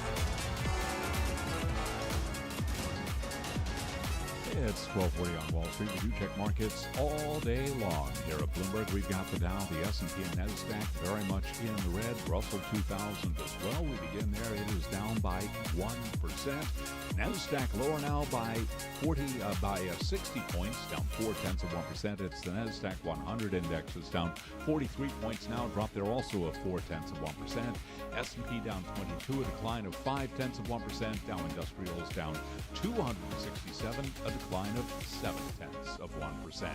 Bond yields rose, stocks fell on speculation. Wall Street's bets on aggressive Fed rate cuts have gone too far. Traders remain on the lookout for comments from policymakers, with Fed Governor Christopher Waller appearing to push back against market expectations for as many as 6 rate cuts this year. So what about the geopolitical backdrop and what that means for markets? Julia Coronado is the president and founder of Macro Policy Perspectives, and she was interviewed this morning on Surveillance by our Tom Keene. Economies are very resilient. They tend to function throughout a lot of disruptions, right? So will this be a material disruptor to have shipping, rerouted around Africa? At least temporarily? Will these skirmishes turn into something that's a broader conflict that interrupts global commerce? That remains to be seen, and right now the market is saying probably not. You can hear more of that conversation on the Surveillance podcast. You can download it wherever you get your podcasts. Specifically on crude oil, down now by 0.8%, $72.12 for a barrel of West Texas Intermediate crude. Among this morning's earnings reports, we heard from Goldman Sachs. That stock up now by 1%. Morgan Stanley shares after earnings down now by 4.1%. Recapping stocks lower. S&P down 22, a decline there of 0.4%. I'm Charlie Pelleton. That is a Bloomberg Business Flash. It's Charlie. I'm Jen Ryan. I'm here with John Tucker. We're in for Paul and Matt, and this is Bloomberg Markets. Now let's go over to our next guest. We're about to speak with Angela Harrell. She's Chief Diversity and Corporate Impact Officer at Voya Financial.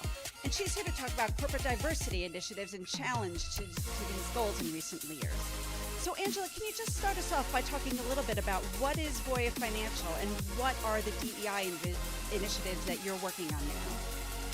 Absolutely. Hello, and so happy to join you. So Voya Financial, we are an organization that's focused on the health and financial well-being of our clients. So think retirement plans, think employee benefits, think pension funds. We also have an asset management business. From a diversity, equity, and inclusion perspective, what we seek to do is to look both inside and outside to ensure that we are reflecting who we serve, providing a workplace where folks can show up and be themselves, be valued, embraced for all the differences that they have, and serve our clients because they reflect our clients. So they can better understand the diverse needs in the marketplace because they look like the marketplace. You know, it's a very interesting time for DEI initiatives in the wake of last year's Supreme Court ruling ending affirmative action. And I wondered if you could talk a little bit about how you're coping with this. You know, what kinds of legal advice in particular are you getting on maintaining DEI programs? You know, the good thing, Jen, is we're all diverse. That's one of the things that I always talk to people about. Diversity isn't about those people there. Everything about us, our background, where we're from, our economic status. It's not just gender, it's not just race. Of course, those things are part of it as well.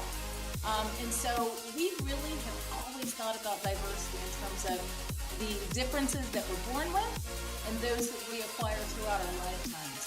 And so for that very reason, that's all of us. Now, we do look at who's not around the table, who's not being represented. And we have been very clear about continuing to make sure that we have all voices around the table and that the voices are actually heard, because that actually makes for better business. It makes for better business decisions. And it means that we can actually address the diverse needs of the market. And so although there have been headwinds in terms of, there being perhaps more of a political focus, this is about people, is what I always say, and this is about how we serve well. Let's talk about challenges ahead for diversity. We had the results of the Iowa caucuses. Clearly, Donald Trump is the front runner in his party. What would a Trump presidency, another Trump presidency, mean on the diversity front? I have always believed in the understanding of all of the very special dynamic that diversity brings.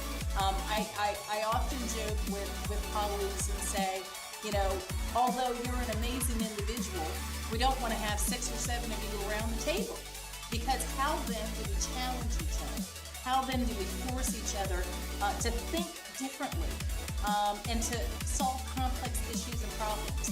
And so for me, regardless of who might be in office, I think that understanding of the value of bringing diverse perspectives and thoughts into the room to solve some of the world's most critical issues will prevail. Can you talk a little bit about the programs that you're working on at Voya? You've got a lot of focus on personal finance and financial education.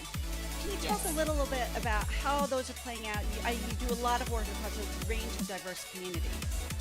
Absolutely. So we very much focus, in addition to my corporate hat, I also run our foundation. And so financial resilience is what we focus on there.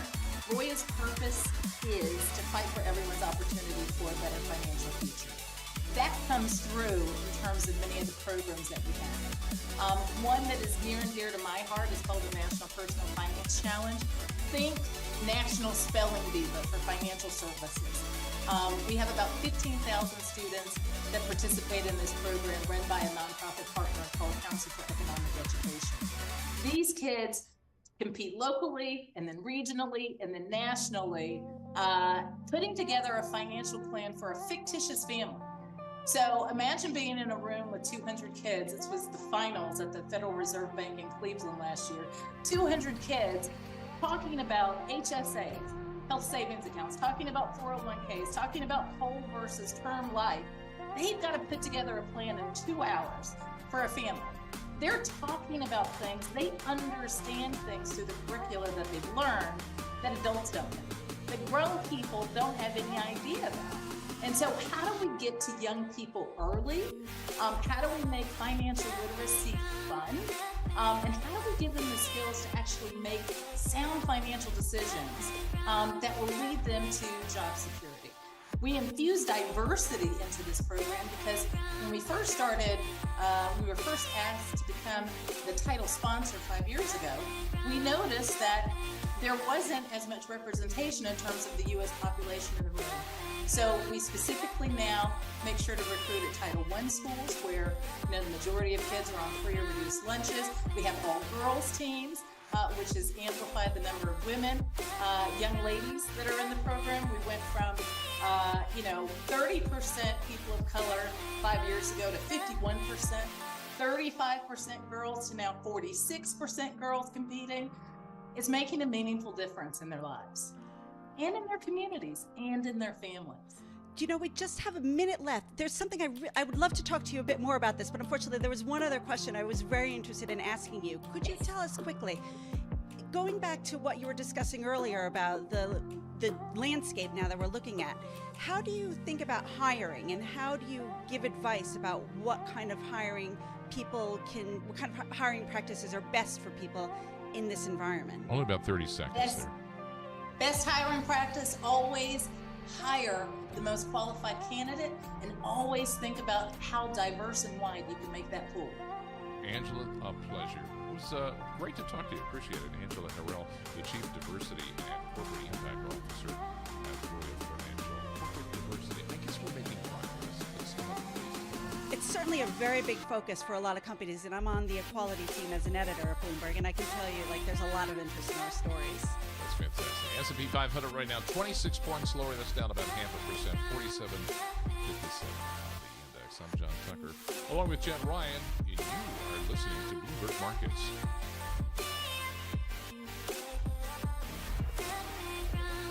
And that brings us to 12:50 on Bloomberg Markets. Let's get an update with company news. And here's Steve Rappaport. John, the head of OpenAI, seeks to reassure people who are worried that artificial intelligence technology will take their jobs. CEO Sam Altman spoke with Bloomberg's Brad Stone at Bloomberg House in Davos, Switzerland. It's not yet like replacing jobs in the way or to the degree that people thought it was going to. Of course, jobs will change, and of course, some jobs will totally go away. But I think AGI will get developed in the reasonably close-ish future, and it'll change the world much less than we all think. It'll change jobs much less than we all think. That's OpenAI CEO Sam Altman. He also added, right now, AI is a job enhancer. Prepare for a tough bonus season. That's the message for Deutsche Bank employees from Chief Financial Officer James von Moltke. Look, it'll reflect performance in 23, and as you've seen in a number of different areas of the investment banking business in particular in 23, it had been a difficult market. I think we and our competitors want to pay for performance and work hard in our managing our incentive compensation structures to do that, and that's something we aim to be consistent on. That's Deutsche Bank CFO James von Moltke speaking to Bloomberg Television at the World Economic Forum in Davos. Goldman Sachs topped profit estimates as its equities trading unit posted a jump in revenue that was triple what analysts expected, capping off what is being pitched as a year of transition. The Asset and Wealth Division helped drive the gains, posting its highest quarterly revenue in 2 years on a gain tied to the sale of a financial management business. Those are the company stories we're following this hour. I'm Steve Rappaport, and this is Bloomberg.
You're listening to Bloomberg Markets on Bloomberg Radio.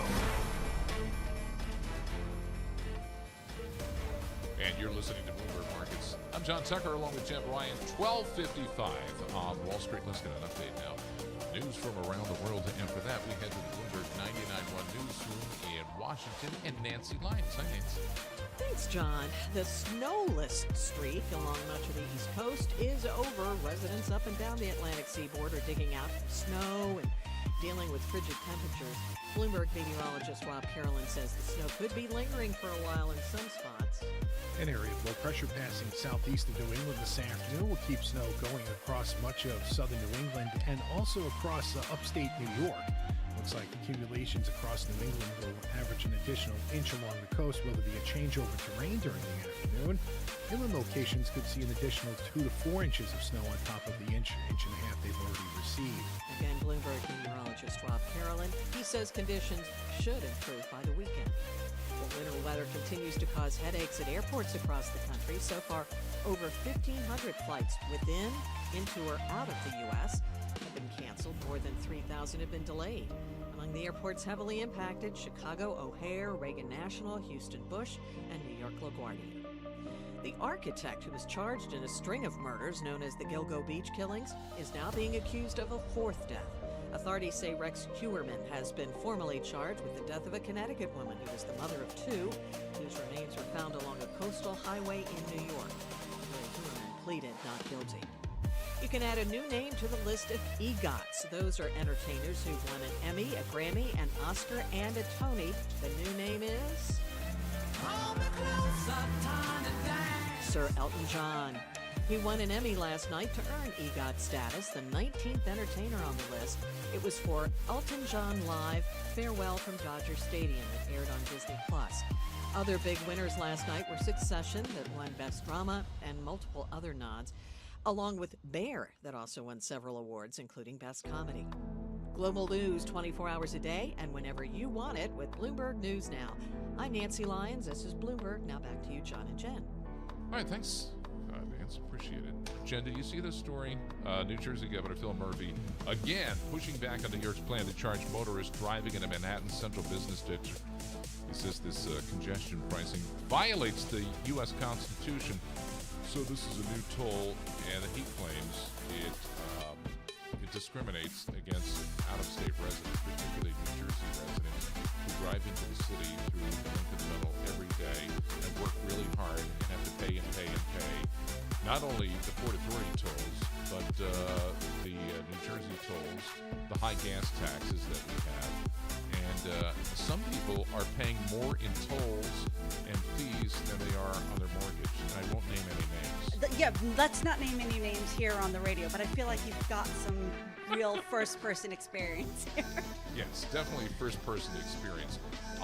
For people in the rest of the nation, I don't know of, well, outside of London, I don't know of any other city that charges people to come in their cars during certain hours. Yeah, I'm struggling to think of one, and I'm sure somebody, as soon as the show is over, will point the country out to us. But I would point out that Transport for London, which runs public transport. You have the experience of having lived in London, but you didn't necessarily drive into the city center, did you? I did not drive into the city center, but I am a longtime Londoner, and I can tell you that Transport for London says that it did indeed reduce congestion by about 30%. And it also boosted use of public transport, namely buses. Okay, but when you don't have the choice of public transportation in the middle of the night, why are you going to charge somebody who has to drive? And it's particularly, delivery drivers who come in at those hours because of reduced traffic still going to get charged. And the money goes to the MTA to build up New York City's public transport system. And this is the complaint of New Jersey. What is the benefit for somebody who lives in New Jersey? Zero. So the basis of this new amended lawsuit is that it basically violates the interstate commerce clause or thereabouts and has no benefit for the people who are going to pay for it. That's my gripe for today, Jen. Jen, what a pleasure. I'm John Tucker along with Jen Ryan, and this is Bloomberg.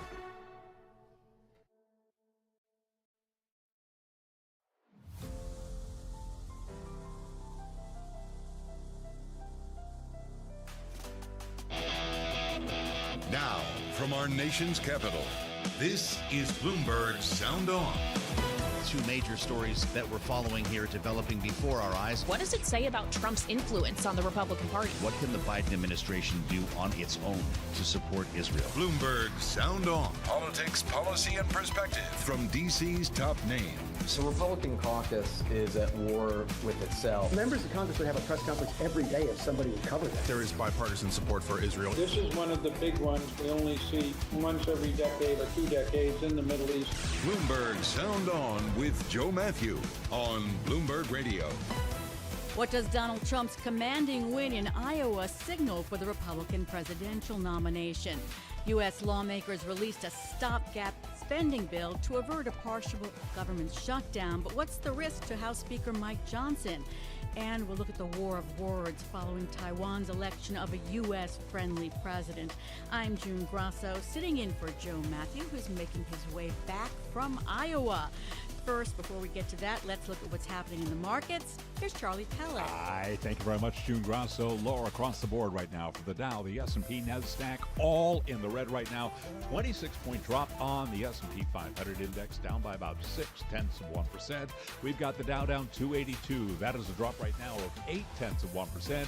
NASDAQ, the composite index, down 81 points, a decline right now of just about 0.5%. NASDAQ 100 index lower now by 0.4%.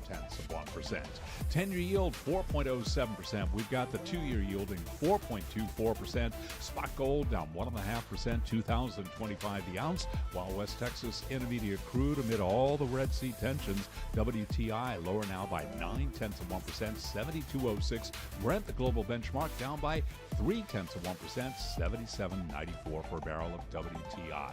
Bond yields rose, stocks fell on speculation. Wall Street's bets on aggressive Fed rate cuts have gone too far.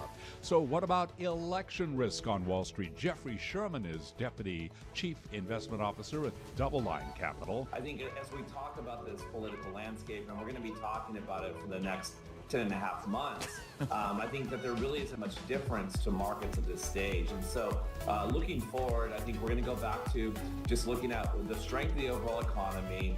Markets themselves are really focused and very myopically focused on the Federal Reserve today. And I think that's going to be the thing that's going to set the course for markets for the next couple of months, and not really who are these presumed candidates on either side of the equation. And you can hear more of the conversation on the Surveillance podcast. You can download it wherever you get your podcasts.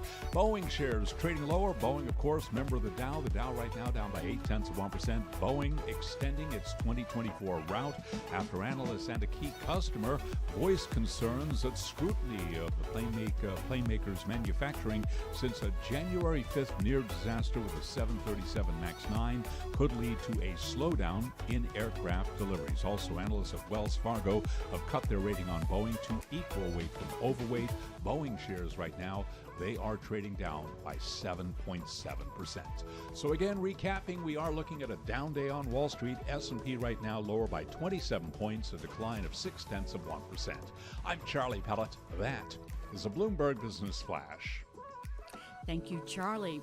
In the first votes cast in the 2024 presidential race, Donald Trump tightened his grip on the Republican presidential nomination, with Iowa voters delivering him a commanding win in last night's caucuses, moving him one step closer to returning to the White House. Trump won 51% of the vote, with rivals Ron DeSantis and Nikki Haley not even close. DeSantis came in second, winning 21.2%, and Haley close behind, capturing 19.1%. Here to discuss what it all means and how it happened is Terry Haynes, founder of Pangea Policy. Thanks for joining us, Terry. Thank you, June. Appreciate it. So it seemed like the caucuses were over before they began. What's the significance of Trump coming in with a majority of the votes here? Well, I'm going to give you a little bit of a non-consensus view about that, frankly. Trump was expected to come in with about 50% of the vote, and surprise, surprise, that's exactly what pretty much exactly what he came in with. 4 takeaways for you. First, there's still a competitive race, since 50% or more of Republican voters don't want Trump, and there are only 2 not Trump candidates left, either of which could carry that 50% forward. Secondly, I think a former president, which is losing half of his party's primary voters, is not good news for that candidate, even though he did win. Thirdly, looking ahead to New Hampshire next week, you're likelier to see a more competitive race there, since Trump is polling in low to mid 40s, and right now, based on polling, you can expect a surge largely from Haley. Fourthly, I think this is not well understood at all, but the polling in Iowa, particularly the Iowa poll from the Des Moines Register, showed that 30% of likely caucus goers would not support Trump and would not vote for Trump in the general election, whether or not if they voted for Trump in the caucus. That to me presages a Republican Party split that I've been talking about for some time. But as far as the numbers that we see now and what we see ahead, doesn't it appear that Trump is going to wrap it up? No, I don't think so at all. Based on right now, no, I don't think so at all. If what you've got is a situation where he wins the Iowa caucuses, but let's remember he wins with just over half the overall vote that came through in the caucuses in 2016. He gets sort of the not Trump side gets almost as many delegates as Trump did out of Iowa. Number one. Number two, New Hampshire is right now, based on polling, more competitive than Iowa. So you're going to have a competitive race, and where nothing is going to happen for the month after New Hampshire. So I think what you're going to see is three main candidates: Trump, Haley, and DeSantis, all scratching and biting for advantage. I think you're going to see a lot of visits from Haley and DeSantis to Midtown Manhattan to pick up additional money and additional support there. And I think it's right now it's still anybody's ballgame. If you've got a situation where you're not going to have another vote until late February in South Carolina or early March in the Super Tuesday states, that's an awful lot of time in politics. It certainly is.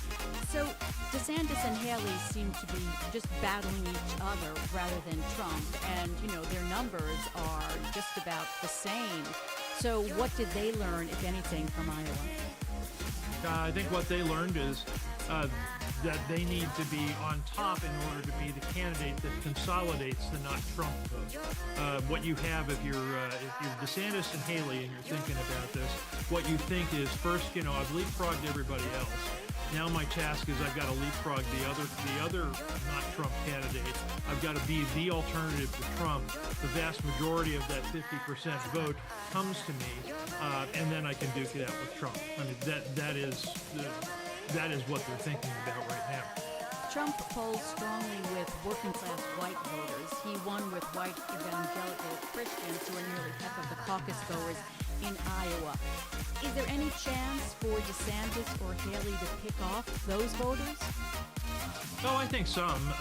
Iowa, I think, is unique or unusual in both the amount of evangelicals that exist and how much and how well they're organized. Frankly, yeah, sure, they could do that. But I think what you're seeing is a situation where Trump is kind of topping at 50% right now.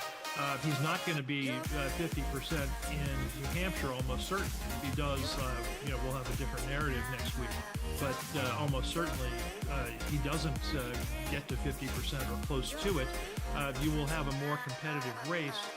And then what you're going to have is you're going to have a free-for-all in the first 2 weeks of March, where the voters start sorting themselves out. So right now, it's very much anybody's race, and there are a lot of variables here, including the desire to want to stop Trump from getting the nomination, that I think, frankly, haven't crystallized yet. So Haley is heading to New Hampshire. DeSantis is heading to South Carolina. Tell us about the importance of New Hampshire. Well, I think New Hampshire is much more of a hinge for the race than Iowa might be. Your colleague Mike McKee points out that, drilled down even farther than I did on results in discussing this today, and points out essentially that there's about 2.5% of Iowans that actually voted in the Iowa caucus, and this is a state that has a 75% or had in 2020 a 75% turnout rate statewide. So this is a very, very tiny sliver of Iowans generally. New Hampshire, I think, is more of a hinge, because what you have is a situation where Haley looks like she's surging, looks like she's competitive, and the not Trump vote today exceeds the Trump vote. And so if that's a trend and that continues over the next month or so, then you've got a much bigger race. But if over the next week Trump tamps that down and New Hampshireites come away from this thinking, well, I'm probably going to vote for Trump over Haley, let's say, then that narrative gets shot to pieces. But right now, it's still very much anybody's ball game in New Hampshire. And what happens in New Hampshire, frankly, flavors the race going forward, where people will spend the next month after New Hampshire saying, well, is Trump actually invincible? Well, it seemed like he was in Iowa, but maybe not in New Hampshire. And that provides some running room for Haley and DeSantis to try to keep consolidating the vote. And DeSantis going to South Carolina and basically skipping New Hampshire. What is he giving up by doing that? Well, he's giving up New Hampshire competitiveness, obviously, but but DeSantis's idea all along was he was going to go as hard into Iowa as he possibly could. He was going to be as well organized as possible. That probably brought him the scraping out the second place that in fact happened. He got the endorsement of the vast majority of the regulars in the Iowa Republican Party, from Governor Reynolds on down, and he also got the evangelical endorsement.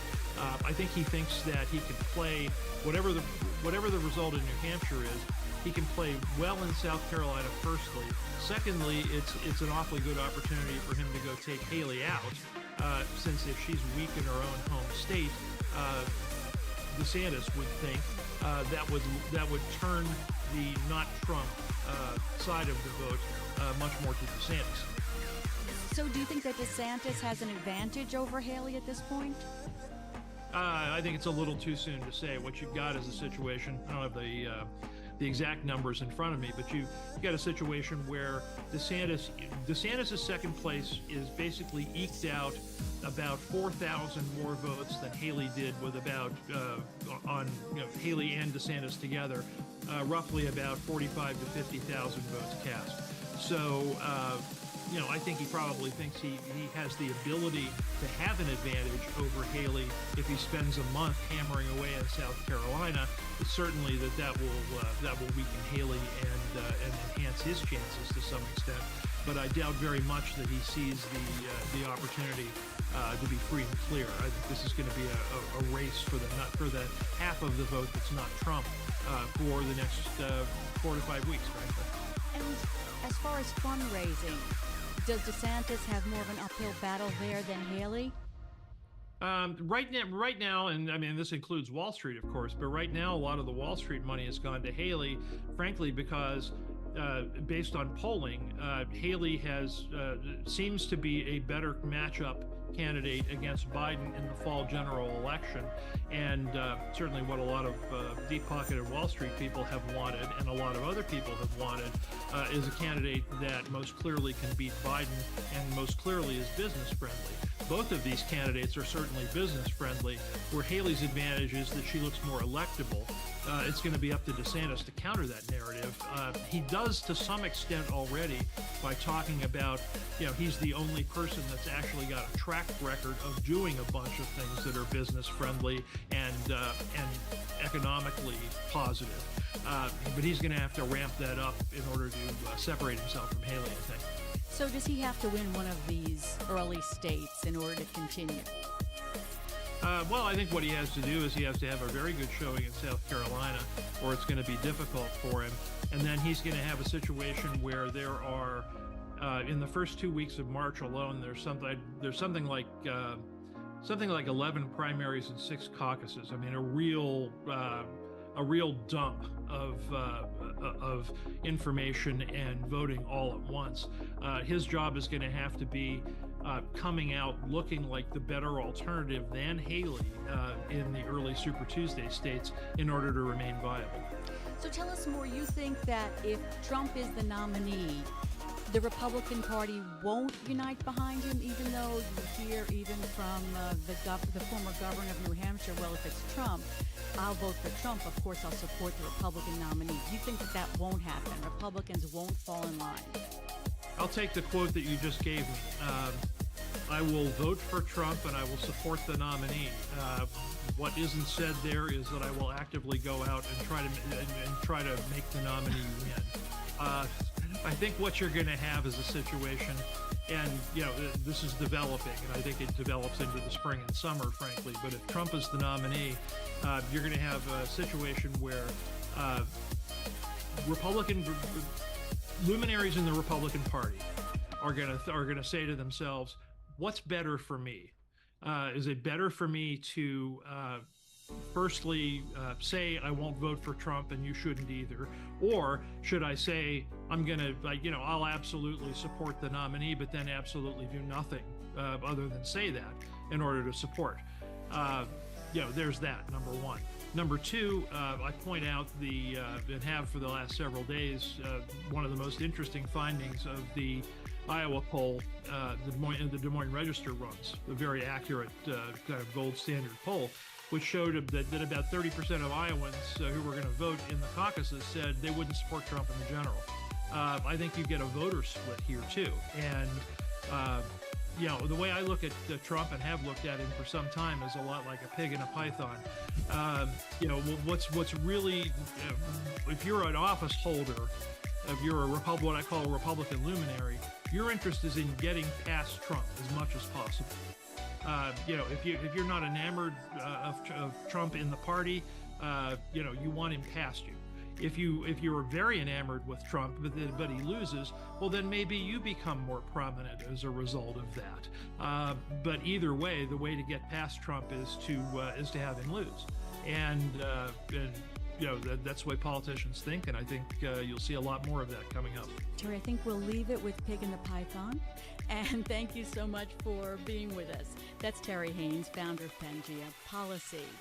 And this crossing the Bloomberg terminal, a judge has blocked the JetBlue Spirit deal on antitrust grounds.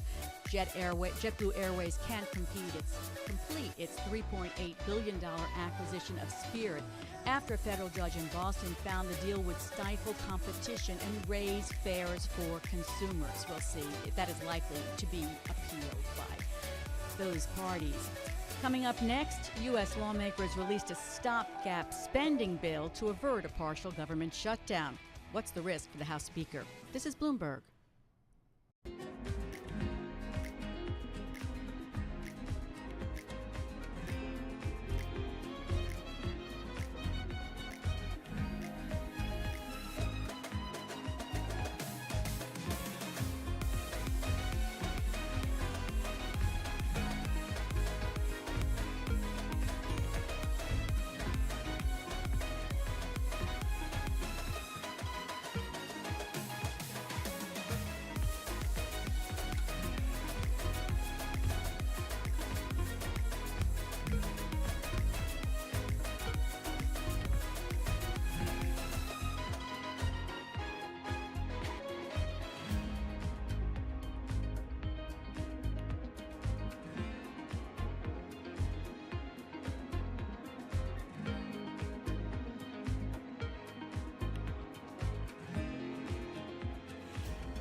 updates, headlines, and breaking news 24 hours a day at Bloomberg.com, on Bloomberg Television, and the Bloomberg Business app. This is a Bloomberg Business Flash.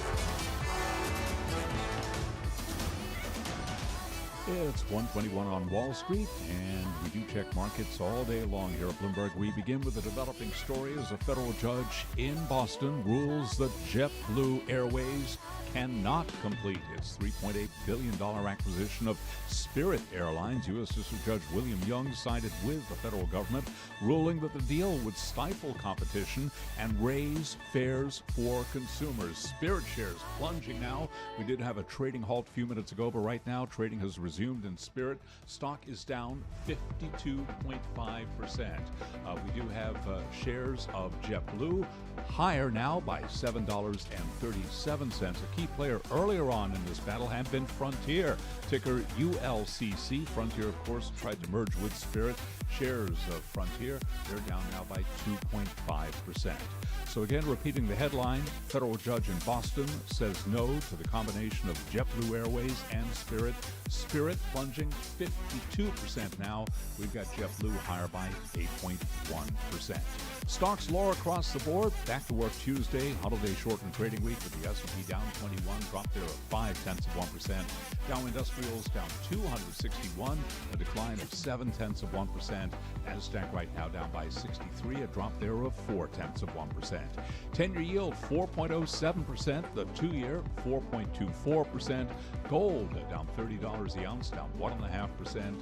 20.25 the ounce. West Texas Intermediate crude down 0.7%, 72.60 a barrel. So again, recapping, stocks lower, S&P down 22, drop there of 0.5%. I'm Charlie Pelleton. That is a Bloomberg Business Flash. Thank you, Charlie. U.S. lawmakers released a stopgap spending bill to avert a partial government shutdown in just 4 days, greatly reducing the chances of a closure, but risking conservative Republican ire against House Speaker Mike Johnson. Joining me is Bloomberg government government Congress reporter, Zach Cohen. Hi, Zach. So tell us what's in this package, the bill. It essentially punts all the deadlines that were coming up this week and next month to avoid government shutdowns with various agencies, and would punt those to March 1st and 8th, I believe. And so essentially the same deadlines that Congress did face this week to fund things like military construction and the Department of Energy, Department of Agriculture, all those would have to get done by March. Instead, the Senate's coming back in just a few hours, despite the snowstorm that's ravaged D.C. in the last couple of hours, to at least advance that bill and potentially get it over to the House by the end of the week, in which it would send it to President Biden's desk for his expected signature. So it's just kicking the can down the road?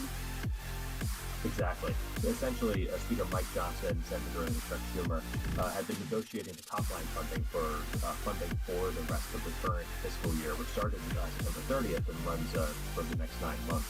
And delays in reaching that top-line agreement, and then figuring out how to divvy up the rest of that funding for various non-defense spending. It left appropriated very little time to actually come up with bills that could pass both the House and the Senate and reach President Biden's desk. And so this new stopgap bill, a third of the current fiscal year, will give appropriators a little more time to get those bills done. And so what happens now? Is it likely to pass the Senate and the House? It is likely to take the Senate a couple of days to pass its version, and then send it over to the House, where it'll pass likely on a overwhelming bipartisan support. The issue becomes, they could have moved it with a simple majority, but that would have invoked the ire of certain hardline senators in the House who have been a thorn in the side of not just Speaker Mike Johnson, but his predecessor, Kevin McCarthy. And so a bipartisan bill, something like this, a temporary measure to extend current government funding at current levels, that will sort of sideline conservatives. They've called this particular bill a total surrender, and certainly poses some challenges to the Speaker's leadership, especially given he had said that he had ruled out any additional stopgap bills. Yeah, so there's been a lot of threats from the ultra-conservatives in the House. What do they say it would take for them to try to do to Johnson what they did to Kevin McCarthy? They haven't explicitly said what that would be, but essentially these spending measures are really the sole priority of Congress right now, especially in an era of divided government. It's really House conservatives' only opportunity to try to bend legislation to their goals. And so they have not said sort of what the threshold would be to vacate the chair, so to speak, to force a vote on Johnson as they did for McCarthy, and no one has said that they plan to do so at this rate. But given that hardline conservatives in the House have been eager to try to cut spending this year since Republicans took control of the House, this leaves them even less time to come up with some sort of longer-term funding package. And remember, there's only a couple months left in the current fiscal year, so eventually any sort of concessions on fiscal spending cuts has less and less impact as the more and more of these temporary measures are put in place. And Biden is asking to meet with Senate Majority Leader Chuck Schumer and Speaker Mike Johnson. That's correct. I think our colleague Eric Wasserman just confirmed that report. And so that'll be another opportunity for the top leaders to get into the same room to try to hammer out maybe a longer term deal on government spending that could avoid any potential government shutdowns, at least through the end of the current fiscal year, ending September 30th, 2024. It remains to be seen exactly what they'll discuss. There's obviously the larger issue of coming up with some sort of border agreement that would unlock aid for Ukraine and Israel as they are both engaged in war in Europe and the Middle East. And another number of key factors that Congress will need to take up in the coming weeks. This will be an opportunity for those leaders to come up with some sort of agreements. So what the House does seem to be doing lately is a lot of hearings, contentious hearings on Hunter Biden, on impeachment. First of all, where does the impeachment inquiry stand? Well, certainly the House had voted to authorize an inquiry, basically the next step to try to ramp up their efforts to subpoena information from the Biden family, from the Biden administration, and a formal authorization vote last year. Republicans hope bolstered their legal case in trying to get those records. There is no indications of an imminent vote to formally impeach Biden over this. There is, however, a vote coming up to hold his son Hunter Biden in contempt for exactly this issue of not providing the documents that House Republicans have asked for in their investigation of the Biden family. And certainly this is not something that we haven't seen before. House Republicans can sort of move on with these oversight measures while Senate Democrats, who control the other chamber, can continue to move President Biden's nominees. Certainly a key priority for them as they eye potentially the end of Biden's first term. You know, the committee hearing on Hunter Biden last week, where Biden surprisingly showed up with his lawyer, and the whole issue being he wanted to testify in open hearings so that the public could see what he said, and the committee wanted him to testify behind closed doors. It was so chaotic in that hearing. I mean, can that committee come to the committee came to a decision, but will the House actually vote to hold him in contempt? They could. It's unlikely to me that they would schedule a vote to hold Hunter Biden in contempt. They didn't think they would have the votes to do so. And that vote, I believe, will come up later this week. Something that the House can vote on while they're waiting for this stopgap measure to avoid a shutdown works its way through the Senate's own procedure. And so certainly an issue that in the past has driven House Republicans. There's certainly a number that have been skeptical of the impeachment push. But at the moment, it does appear to be that there is at least some effort there's at least some consensus to try to get Hunter Biden at least to agree to some of these document requests. And so you think that they have enough votes to hold Hunter Biden in contempt, even though you have all those Republicans who are in districts that Biden won, and seem that they have a tenuous hold on those districts? It's a great point. There are these 17 Republicans that are in districts that Biden himself carried in 2020, the more moderate people, especially a lot of folks in New York and Long Island and the Hudson Valley that have a more moderate voting record, and have been some of the people that have been more tentative to embrace this effort to impeach Biden or investigate the family, and have made it clear that they haven't seen any evidence yet of any wrongdoing or any corruption that would warrant an impeachment. But certainly, I believe it was a party line vote, every Republican supporting this effort to at least initiate an investigation that could lead to an eventual impeachment. And that's been the line so far. Republicans have said, look, we need to at least look into it. and not ready to convict or acquit, so to speak, if we're using sort of more legal terms. But certainly they're not going to hold back their leadership from Speaker Mike Johnson, Oversight Chairman James Comer, Judiciary Chairman Jim Jordan. These are folks who are really leading the charge and for the moment have the support of their colleagues. And as far as the funding for the government, full year funding for the government, what changes between now and March would get us to full year funding? Certainly some appropriators had hoped last week to at least get the top line figures for their individual subcommittees to basically write these bills. Something like $770 billion is being earmarked for, I believe, non-defense spending, domestic programs, and so that all has to be divvied up among a myriad number of agencies, and so those particular top lines haven't been sorted out just yet, and again, something that not only would have happened earlier in the process, but after Johnson and Schumer sort of re-engaged negotiations over top line figures that were worked out in the debt ceiling deal, the one that avoided a default on national debt last year, that left appropriators very little time to come up with those subcommittee allocations. And so once they have those potentially this week, that would allow them the time to actually write appropriations bills and pass them in March, which then opens up the opportunity to start thinking about fiscal year 2025 and think about government funding in the last quarter of this year and beyond. And so for all the trouble that Congress has had in trying to reach agreements on these bills, it's all going to start again from scratch as soon as these bills are done. A lot to watch. Thanks so much, Zach. That's Bloomberg Government Congress reporter Zach Cohen. Now let's get a check on world and national news with Nancy Lyons in the Bloomberg 99.1 newsroom in Washington. Nancy. Thanks, June. Ukrainian President Volodymyr Zelensky today has been rubbing shoulders with some of the biggest names in global finance at the World Economic Forum in Davos. He's seeking to bolster wavering support for his country's fight against Russia. God bless you. Thank you so much. Along with Jamie Dimon, Zelensky spoke with Blackstone's Steve Schwartzman and Bridgewater founder Ray Dalio. Zelensky wants backing from investors to help rebuild his country's battered economy with more than $100 billion in vital aid for Kyiv currently stalled in Washington and Brussels. The U.S. Supreme Court refused to consider Apple's appeal in an antitrust suit challenging its lucrative App Store. We get more from Bloomberg's Karen Moscow. Both Apple and Fortnite maker Epic Games had asked the court to hear an appeal related to the case. The justices turned down both requests without explanation.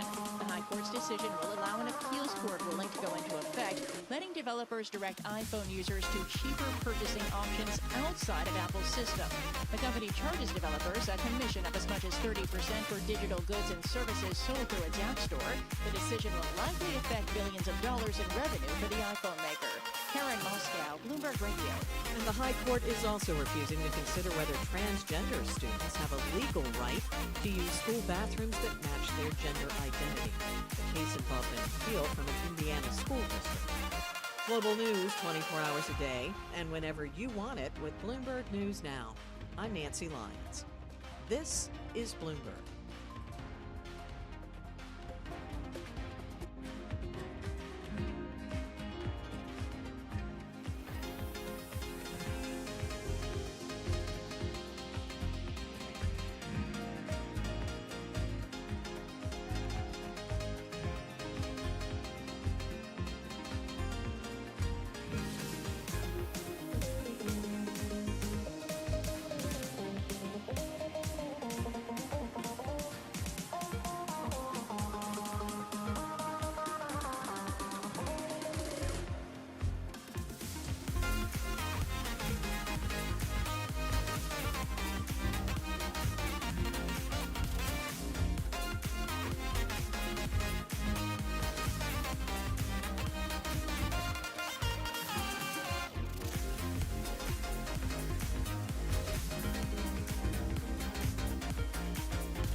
Headlines and breaking news 24 hours a day at Bloomberg.com, on Bloomberg Television, and the Bloomberg Business app.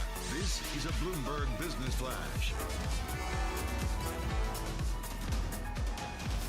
Yeah, it's 1:40 on Wall Street. We do check markets all day long here at Bloomberg. JetBlue shares higher now by 2.9%. Spirit shares are plunging 52%. This deal is a no-go.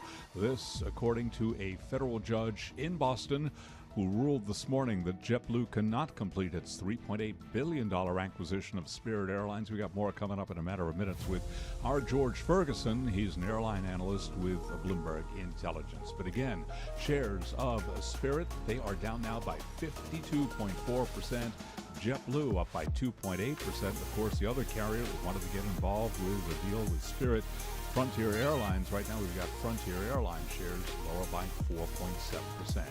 Down Tuesday, S&P now down 22 points, dropped there of 0.5%. Dow Industrials down 264, a decline of 0.7%. The Nasdaq Composite Index down 59, dropped there of 0.4%. 10-year yield, 4.07%, with a 2-year that's now yielding 4.24%. Spot gold down 1.5%, 2,026 the ounce, and a retreat today for crude oil. West Texas Intermediate crude now trading lower by 0.7%. WTI 72.14. That comes as Shell has halted oil tanker transits through the Red Sea as Houthi militants retaliated against U.S. and U.K. airstrikes in Yemen. The World Economic Forum is underway in Davos, and Bloomberg Radio caught up with Chevron CEO Mike Wirth, who talked about those maritime tensions in the Red Sea. We engage with the U.S. Navy and other security organizations for all of our movements through the Arabian Gulf, the Red Sea, and on every voyage we have a security plan, and it's really ship by ship that we evaluate the situation. So we're working very closely with the maritime security authorities. The risks in the region have been accelerating over the last several weeks. These are risks we deal with all the time. And you can hear more of that conversation on the Surveillance Podcast. You can download it wherever you get your podcast. Chevron shares among oil majors down 2.1%. ADRs of BP down 2%. ExxonMobil down 2.2%. All of that with the lower price of crude oil. WTI again down 0.8%. I'm Charlie Pellet. That is a Bloomberg Business Flash. You're listening to Bloomberg Sound On Bloomberg Radio. I'm June Grasso, sitting in for Joe Matthew. It was Taiwan's most hotly contested election in decades, and Taiwan elected current Vice President Lai Ching-te as leader of the country at the center of U.S.-China tensions, putting in power a man Beijing has branded an instigator of war. What happens next is anyone's guess. Joining us is Sean King, Senior Vice President at Park Strategies. Sean, just set the stage a little bit. Explain China's warnings before the election. Beijing had said, Beijing is uncomfortable even discussing Taiwan's elections because their theory is that people who are Chinese are incompatible with Western-style democracy. So even acknowledging that people in Taiwan have a choice, their leader, sort of betrays their own system at home. But they had let it be known that they were interested in either one of the opposition candidates winning and not the current vice president, who is now the president-elect. So if anybody at all listened to what Beijing was saying, however cryptically they said it, they rejected it. And now, so the situation is China says Taiwan is part of China, even though the Communist Party that has never controlled Taiwan. What is this a source of continuing, animosity between China and the U.S., and does this election threaten to ratchet that up? Well, starting first in the late 17th century, Taiwan has been part of China for a total of 217 years, but only for 4 years since 1895, and not at all since 1949, at least governed by the mainland. But the fact is that it's never been under PRC control, and the PLA, the People's Liberation Army, has never set foot on any part of Taiwan. Even though Taiwan has been part of China historically at different points in its history, and before that, it was actually home to Dutch and Spanish settlements and settled originally by Austronesian Aboriginal peoples, it's never been under PRC control. So if you listen to Mao and Kissinger from the old days and PRC officials today, Taiwan is the main irritant or the main issue in U.S. PRC relations, because until 1979, we recognized the government in Taipei as the Chinese government, as opposed to Beijing. We never recognized Taiwan as Taiwan per se, but we just recognized the government there as the sole legitimate Chinese government. So for us, I think the issues with the PRC are much bigger, whether it's freedom of religion, freedom of expression, the South China Sea, Beijing's backstopping North Korea. There are a lot of different things at play. It's, refusal to take a clear moral stand on the Ukraine war. But for Beijing, the Taiwan issue is front and center, because the Communist Party of China has staked itself on Chinese nationalism, and also getting Taiwan would allow it to project naval power into the Western Pacific. So right now, I would say, especially from Beijing's side, Taiwan is the number one issue in U.S. PRC relations. So then how big of a loss was this for Beijing to have Taiwan ignoring its warnings, however subtle they may have been? Well, the fact that people on Taiwan are voting at all is a loss for Beijing, but this in particular is an extra special loss. But people have been ignoring or turning their noses up at Beijing's warnings ever since 1996. In 1996, when Taiwanese had the audacity or temerity, as you would hear PRC officials say it, to actually vote for their first freely elected president, Lee Dong-wei, who got his PhD at Cornell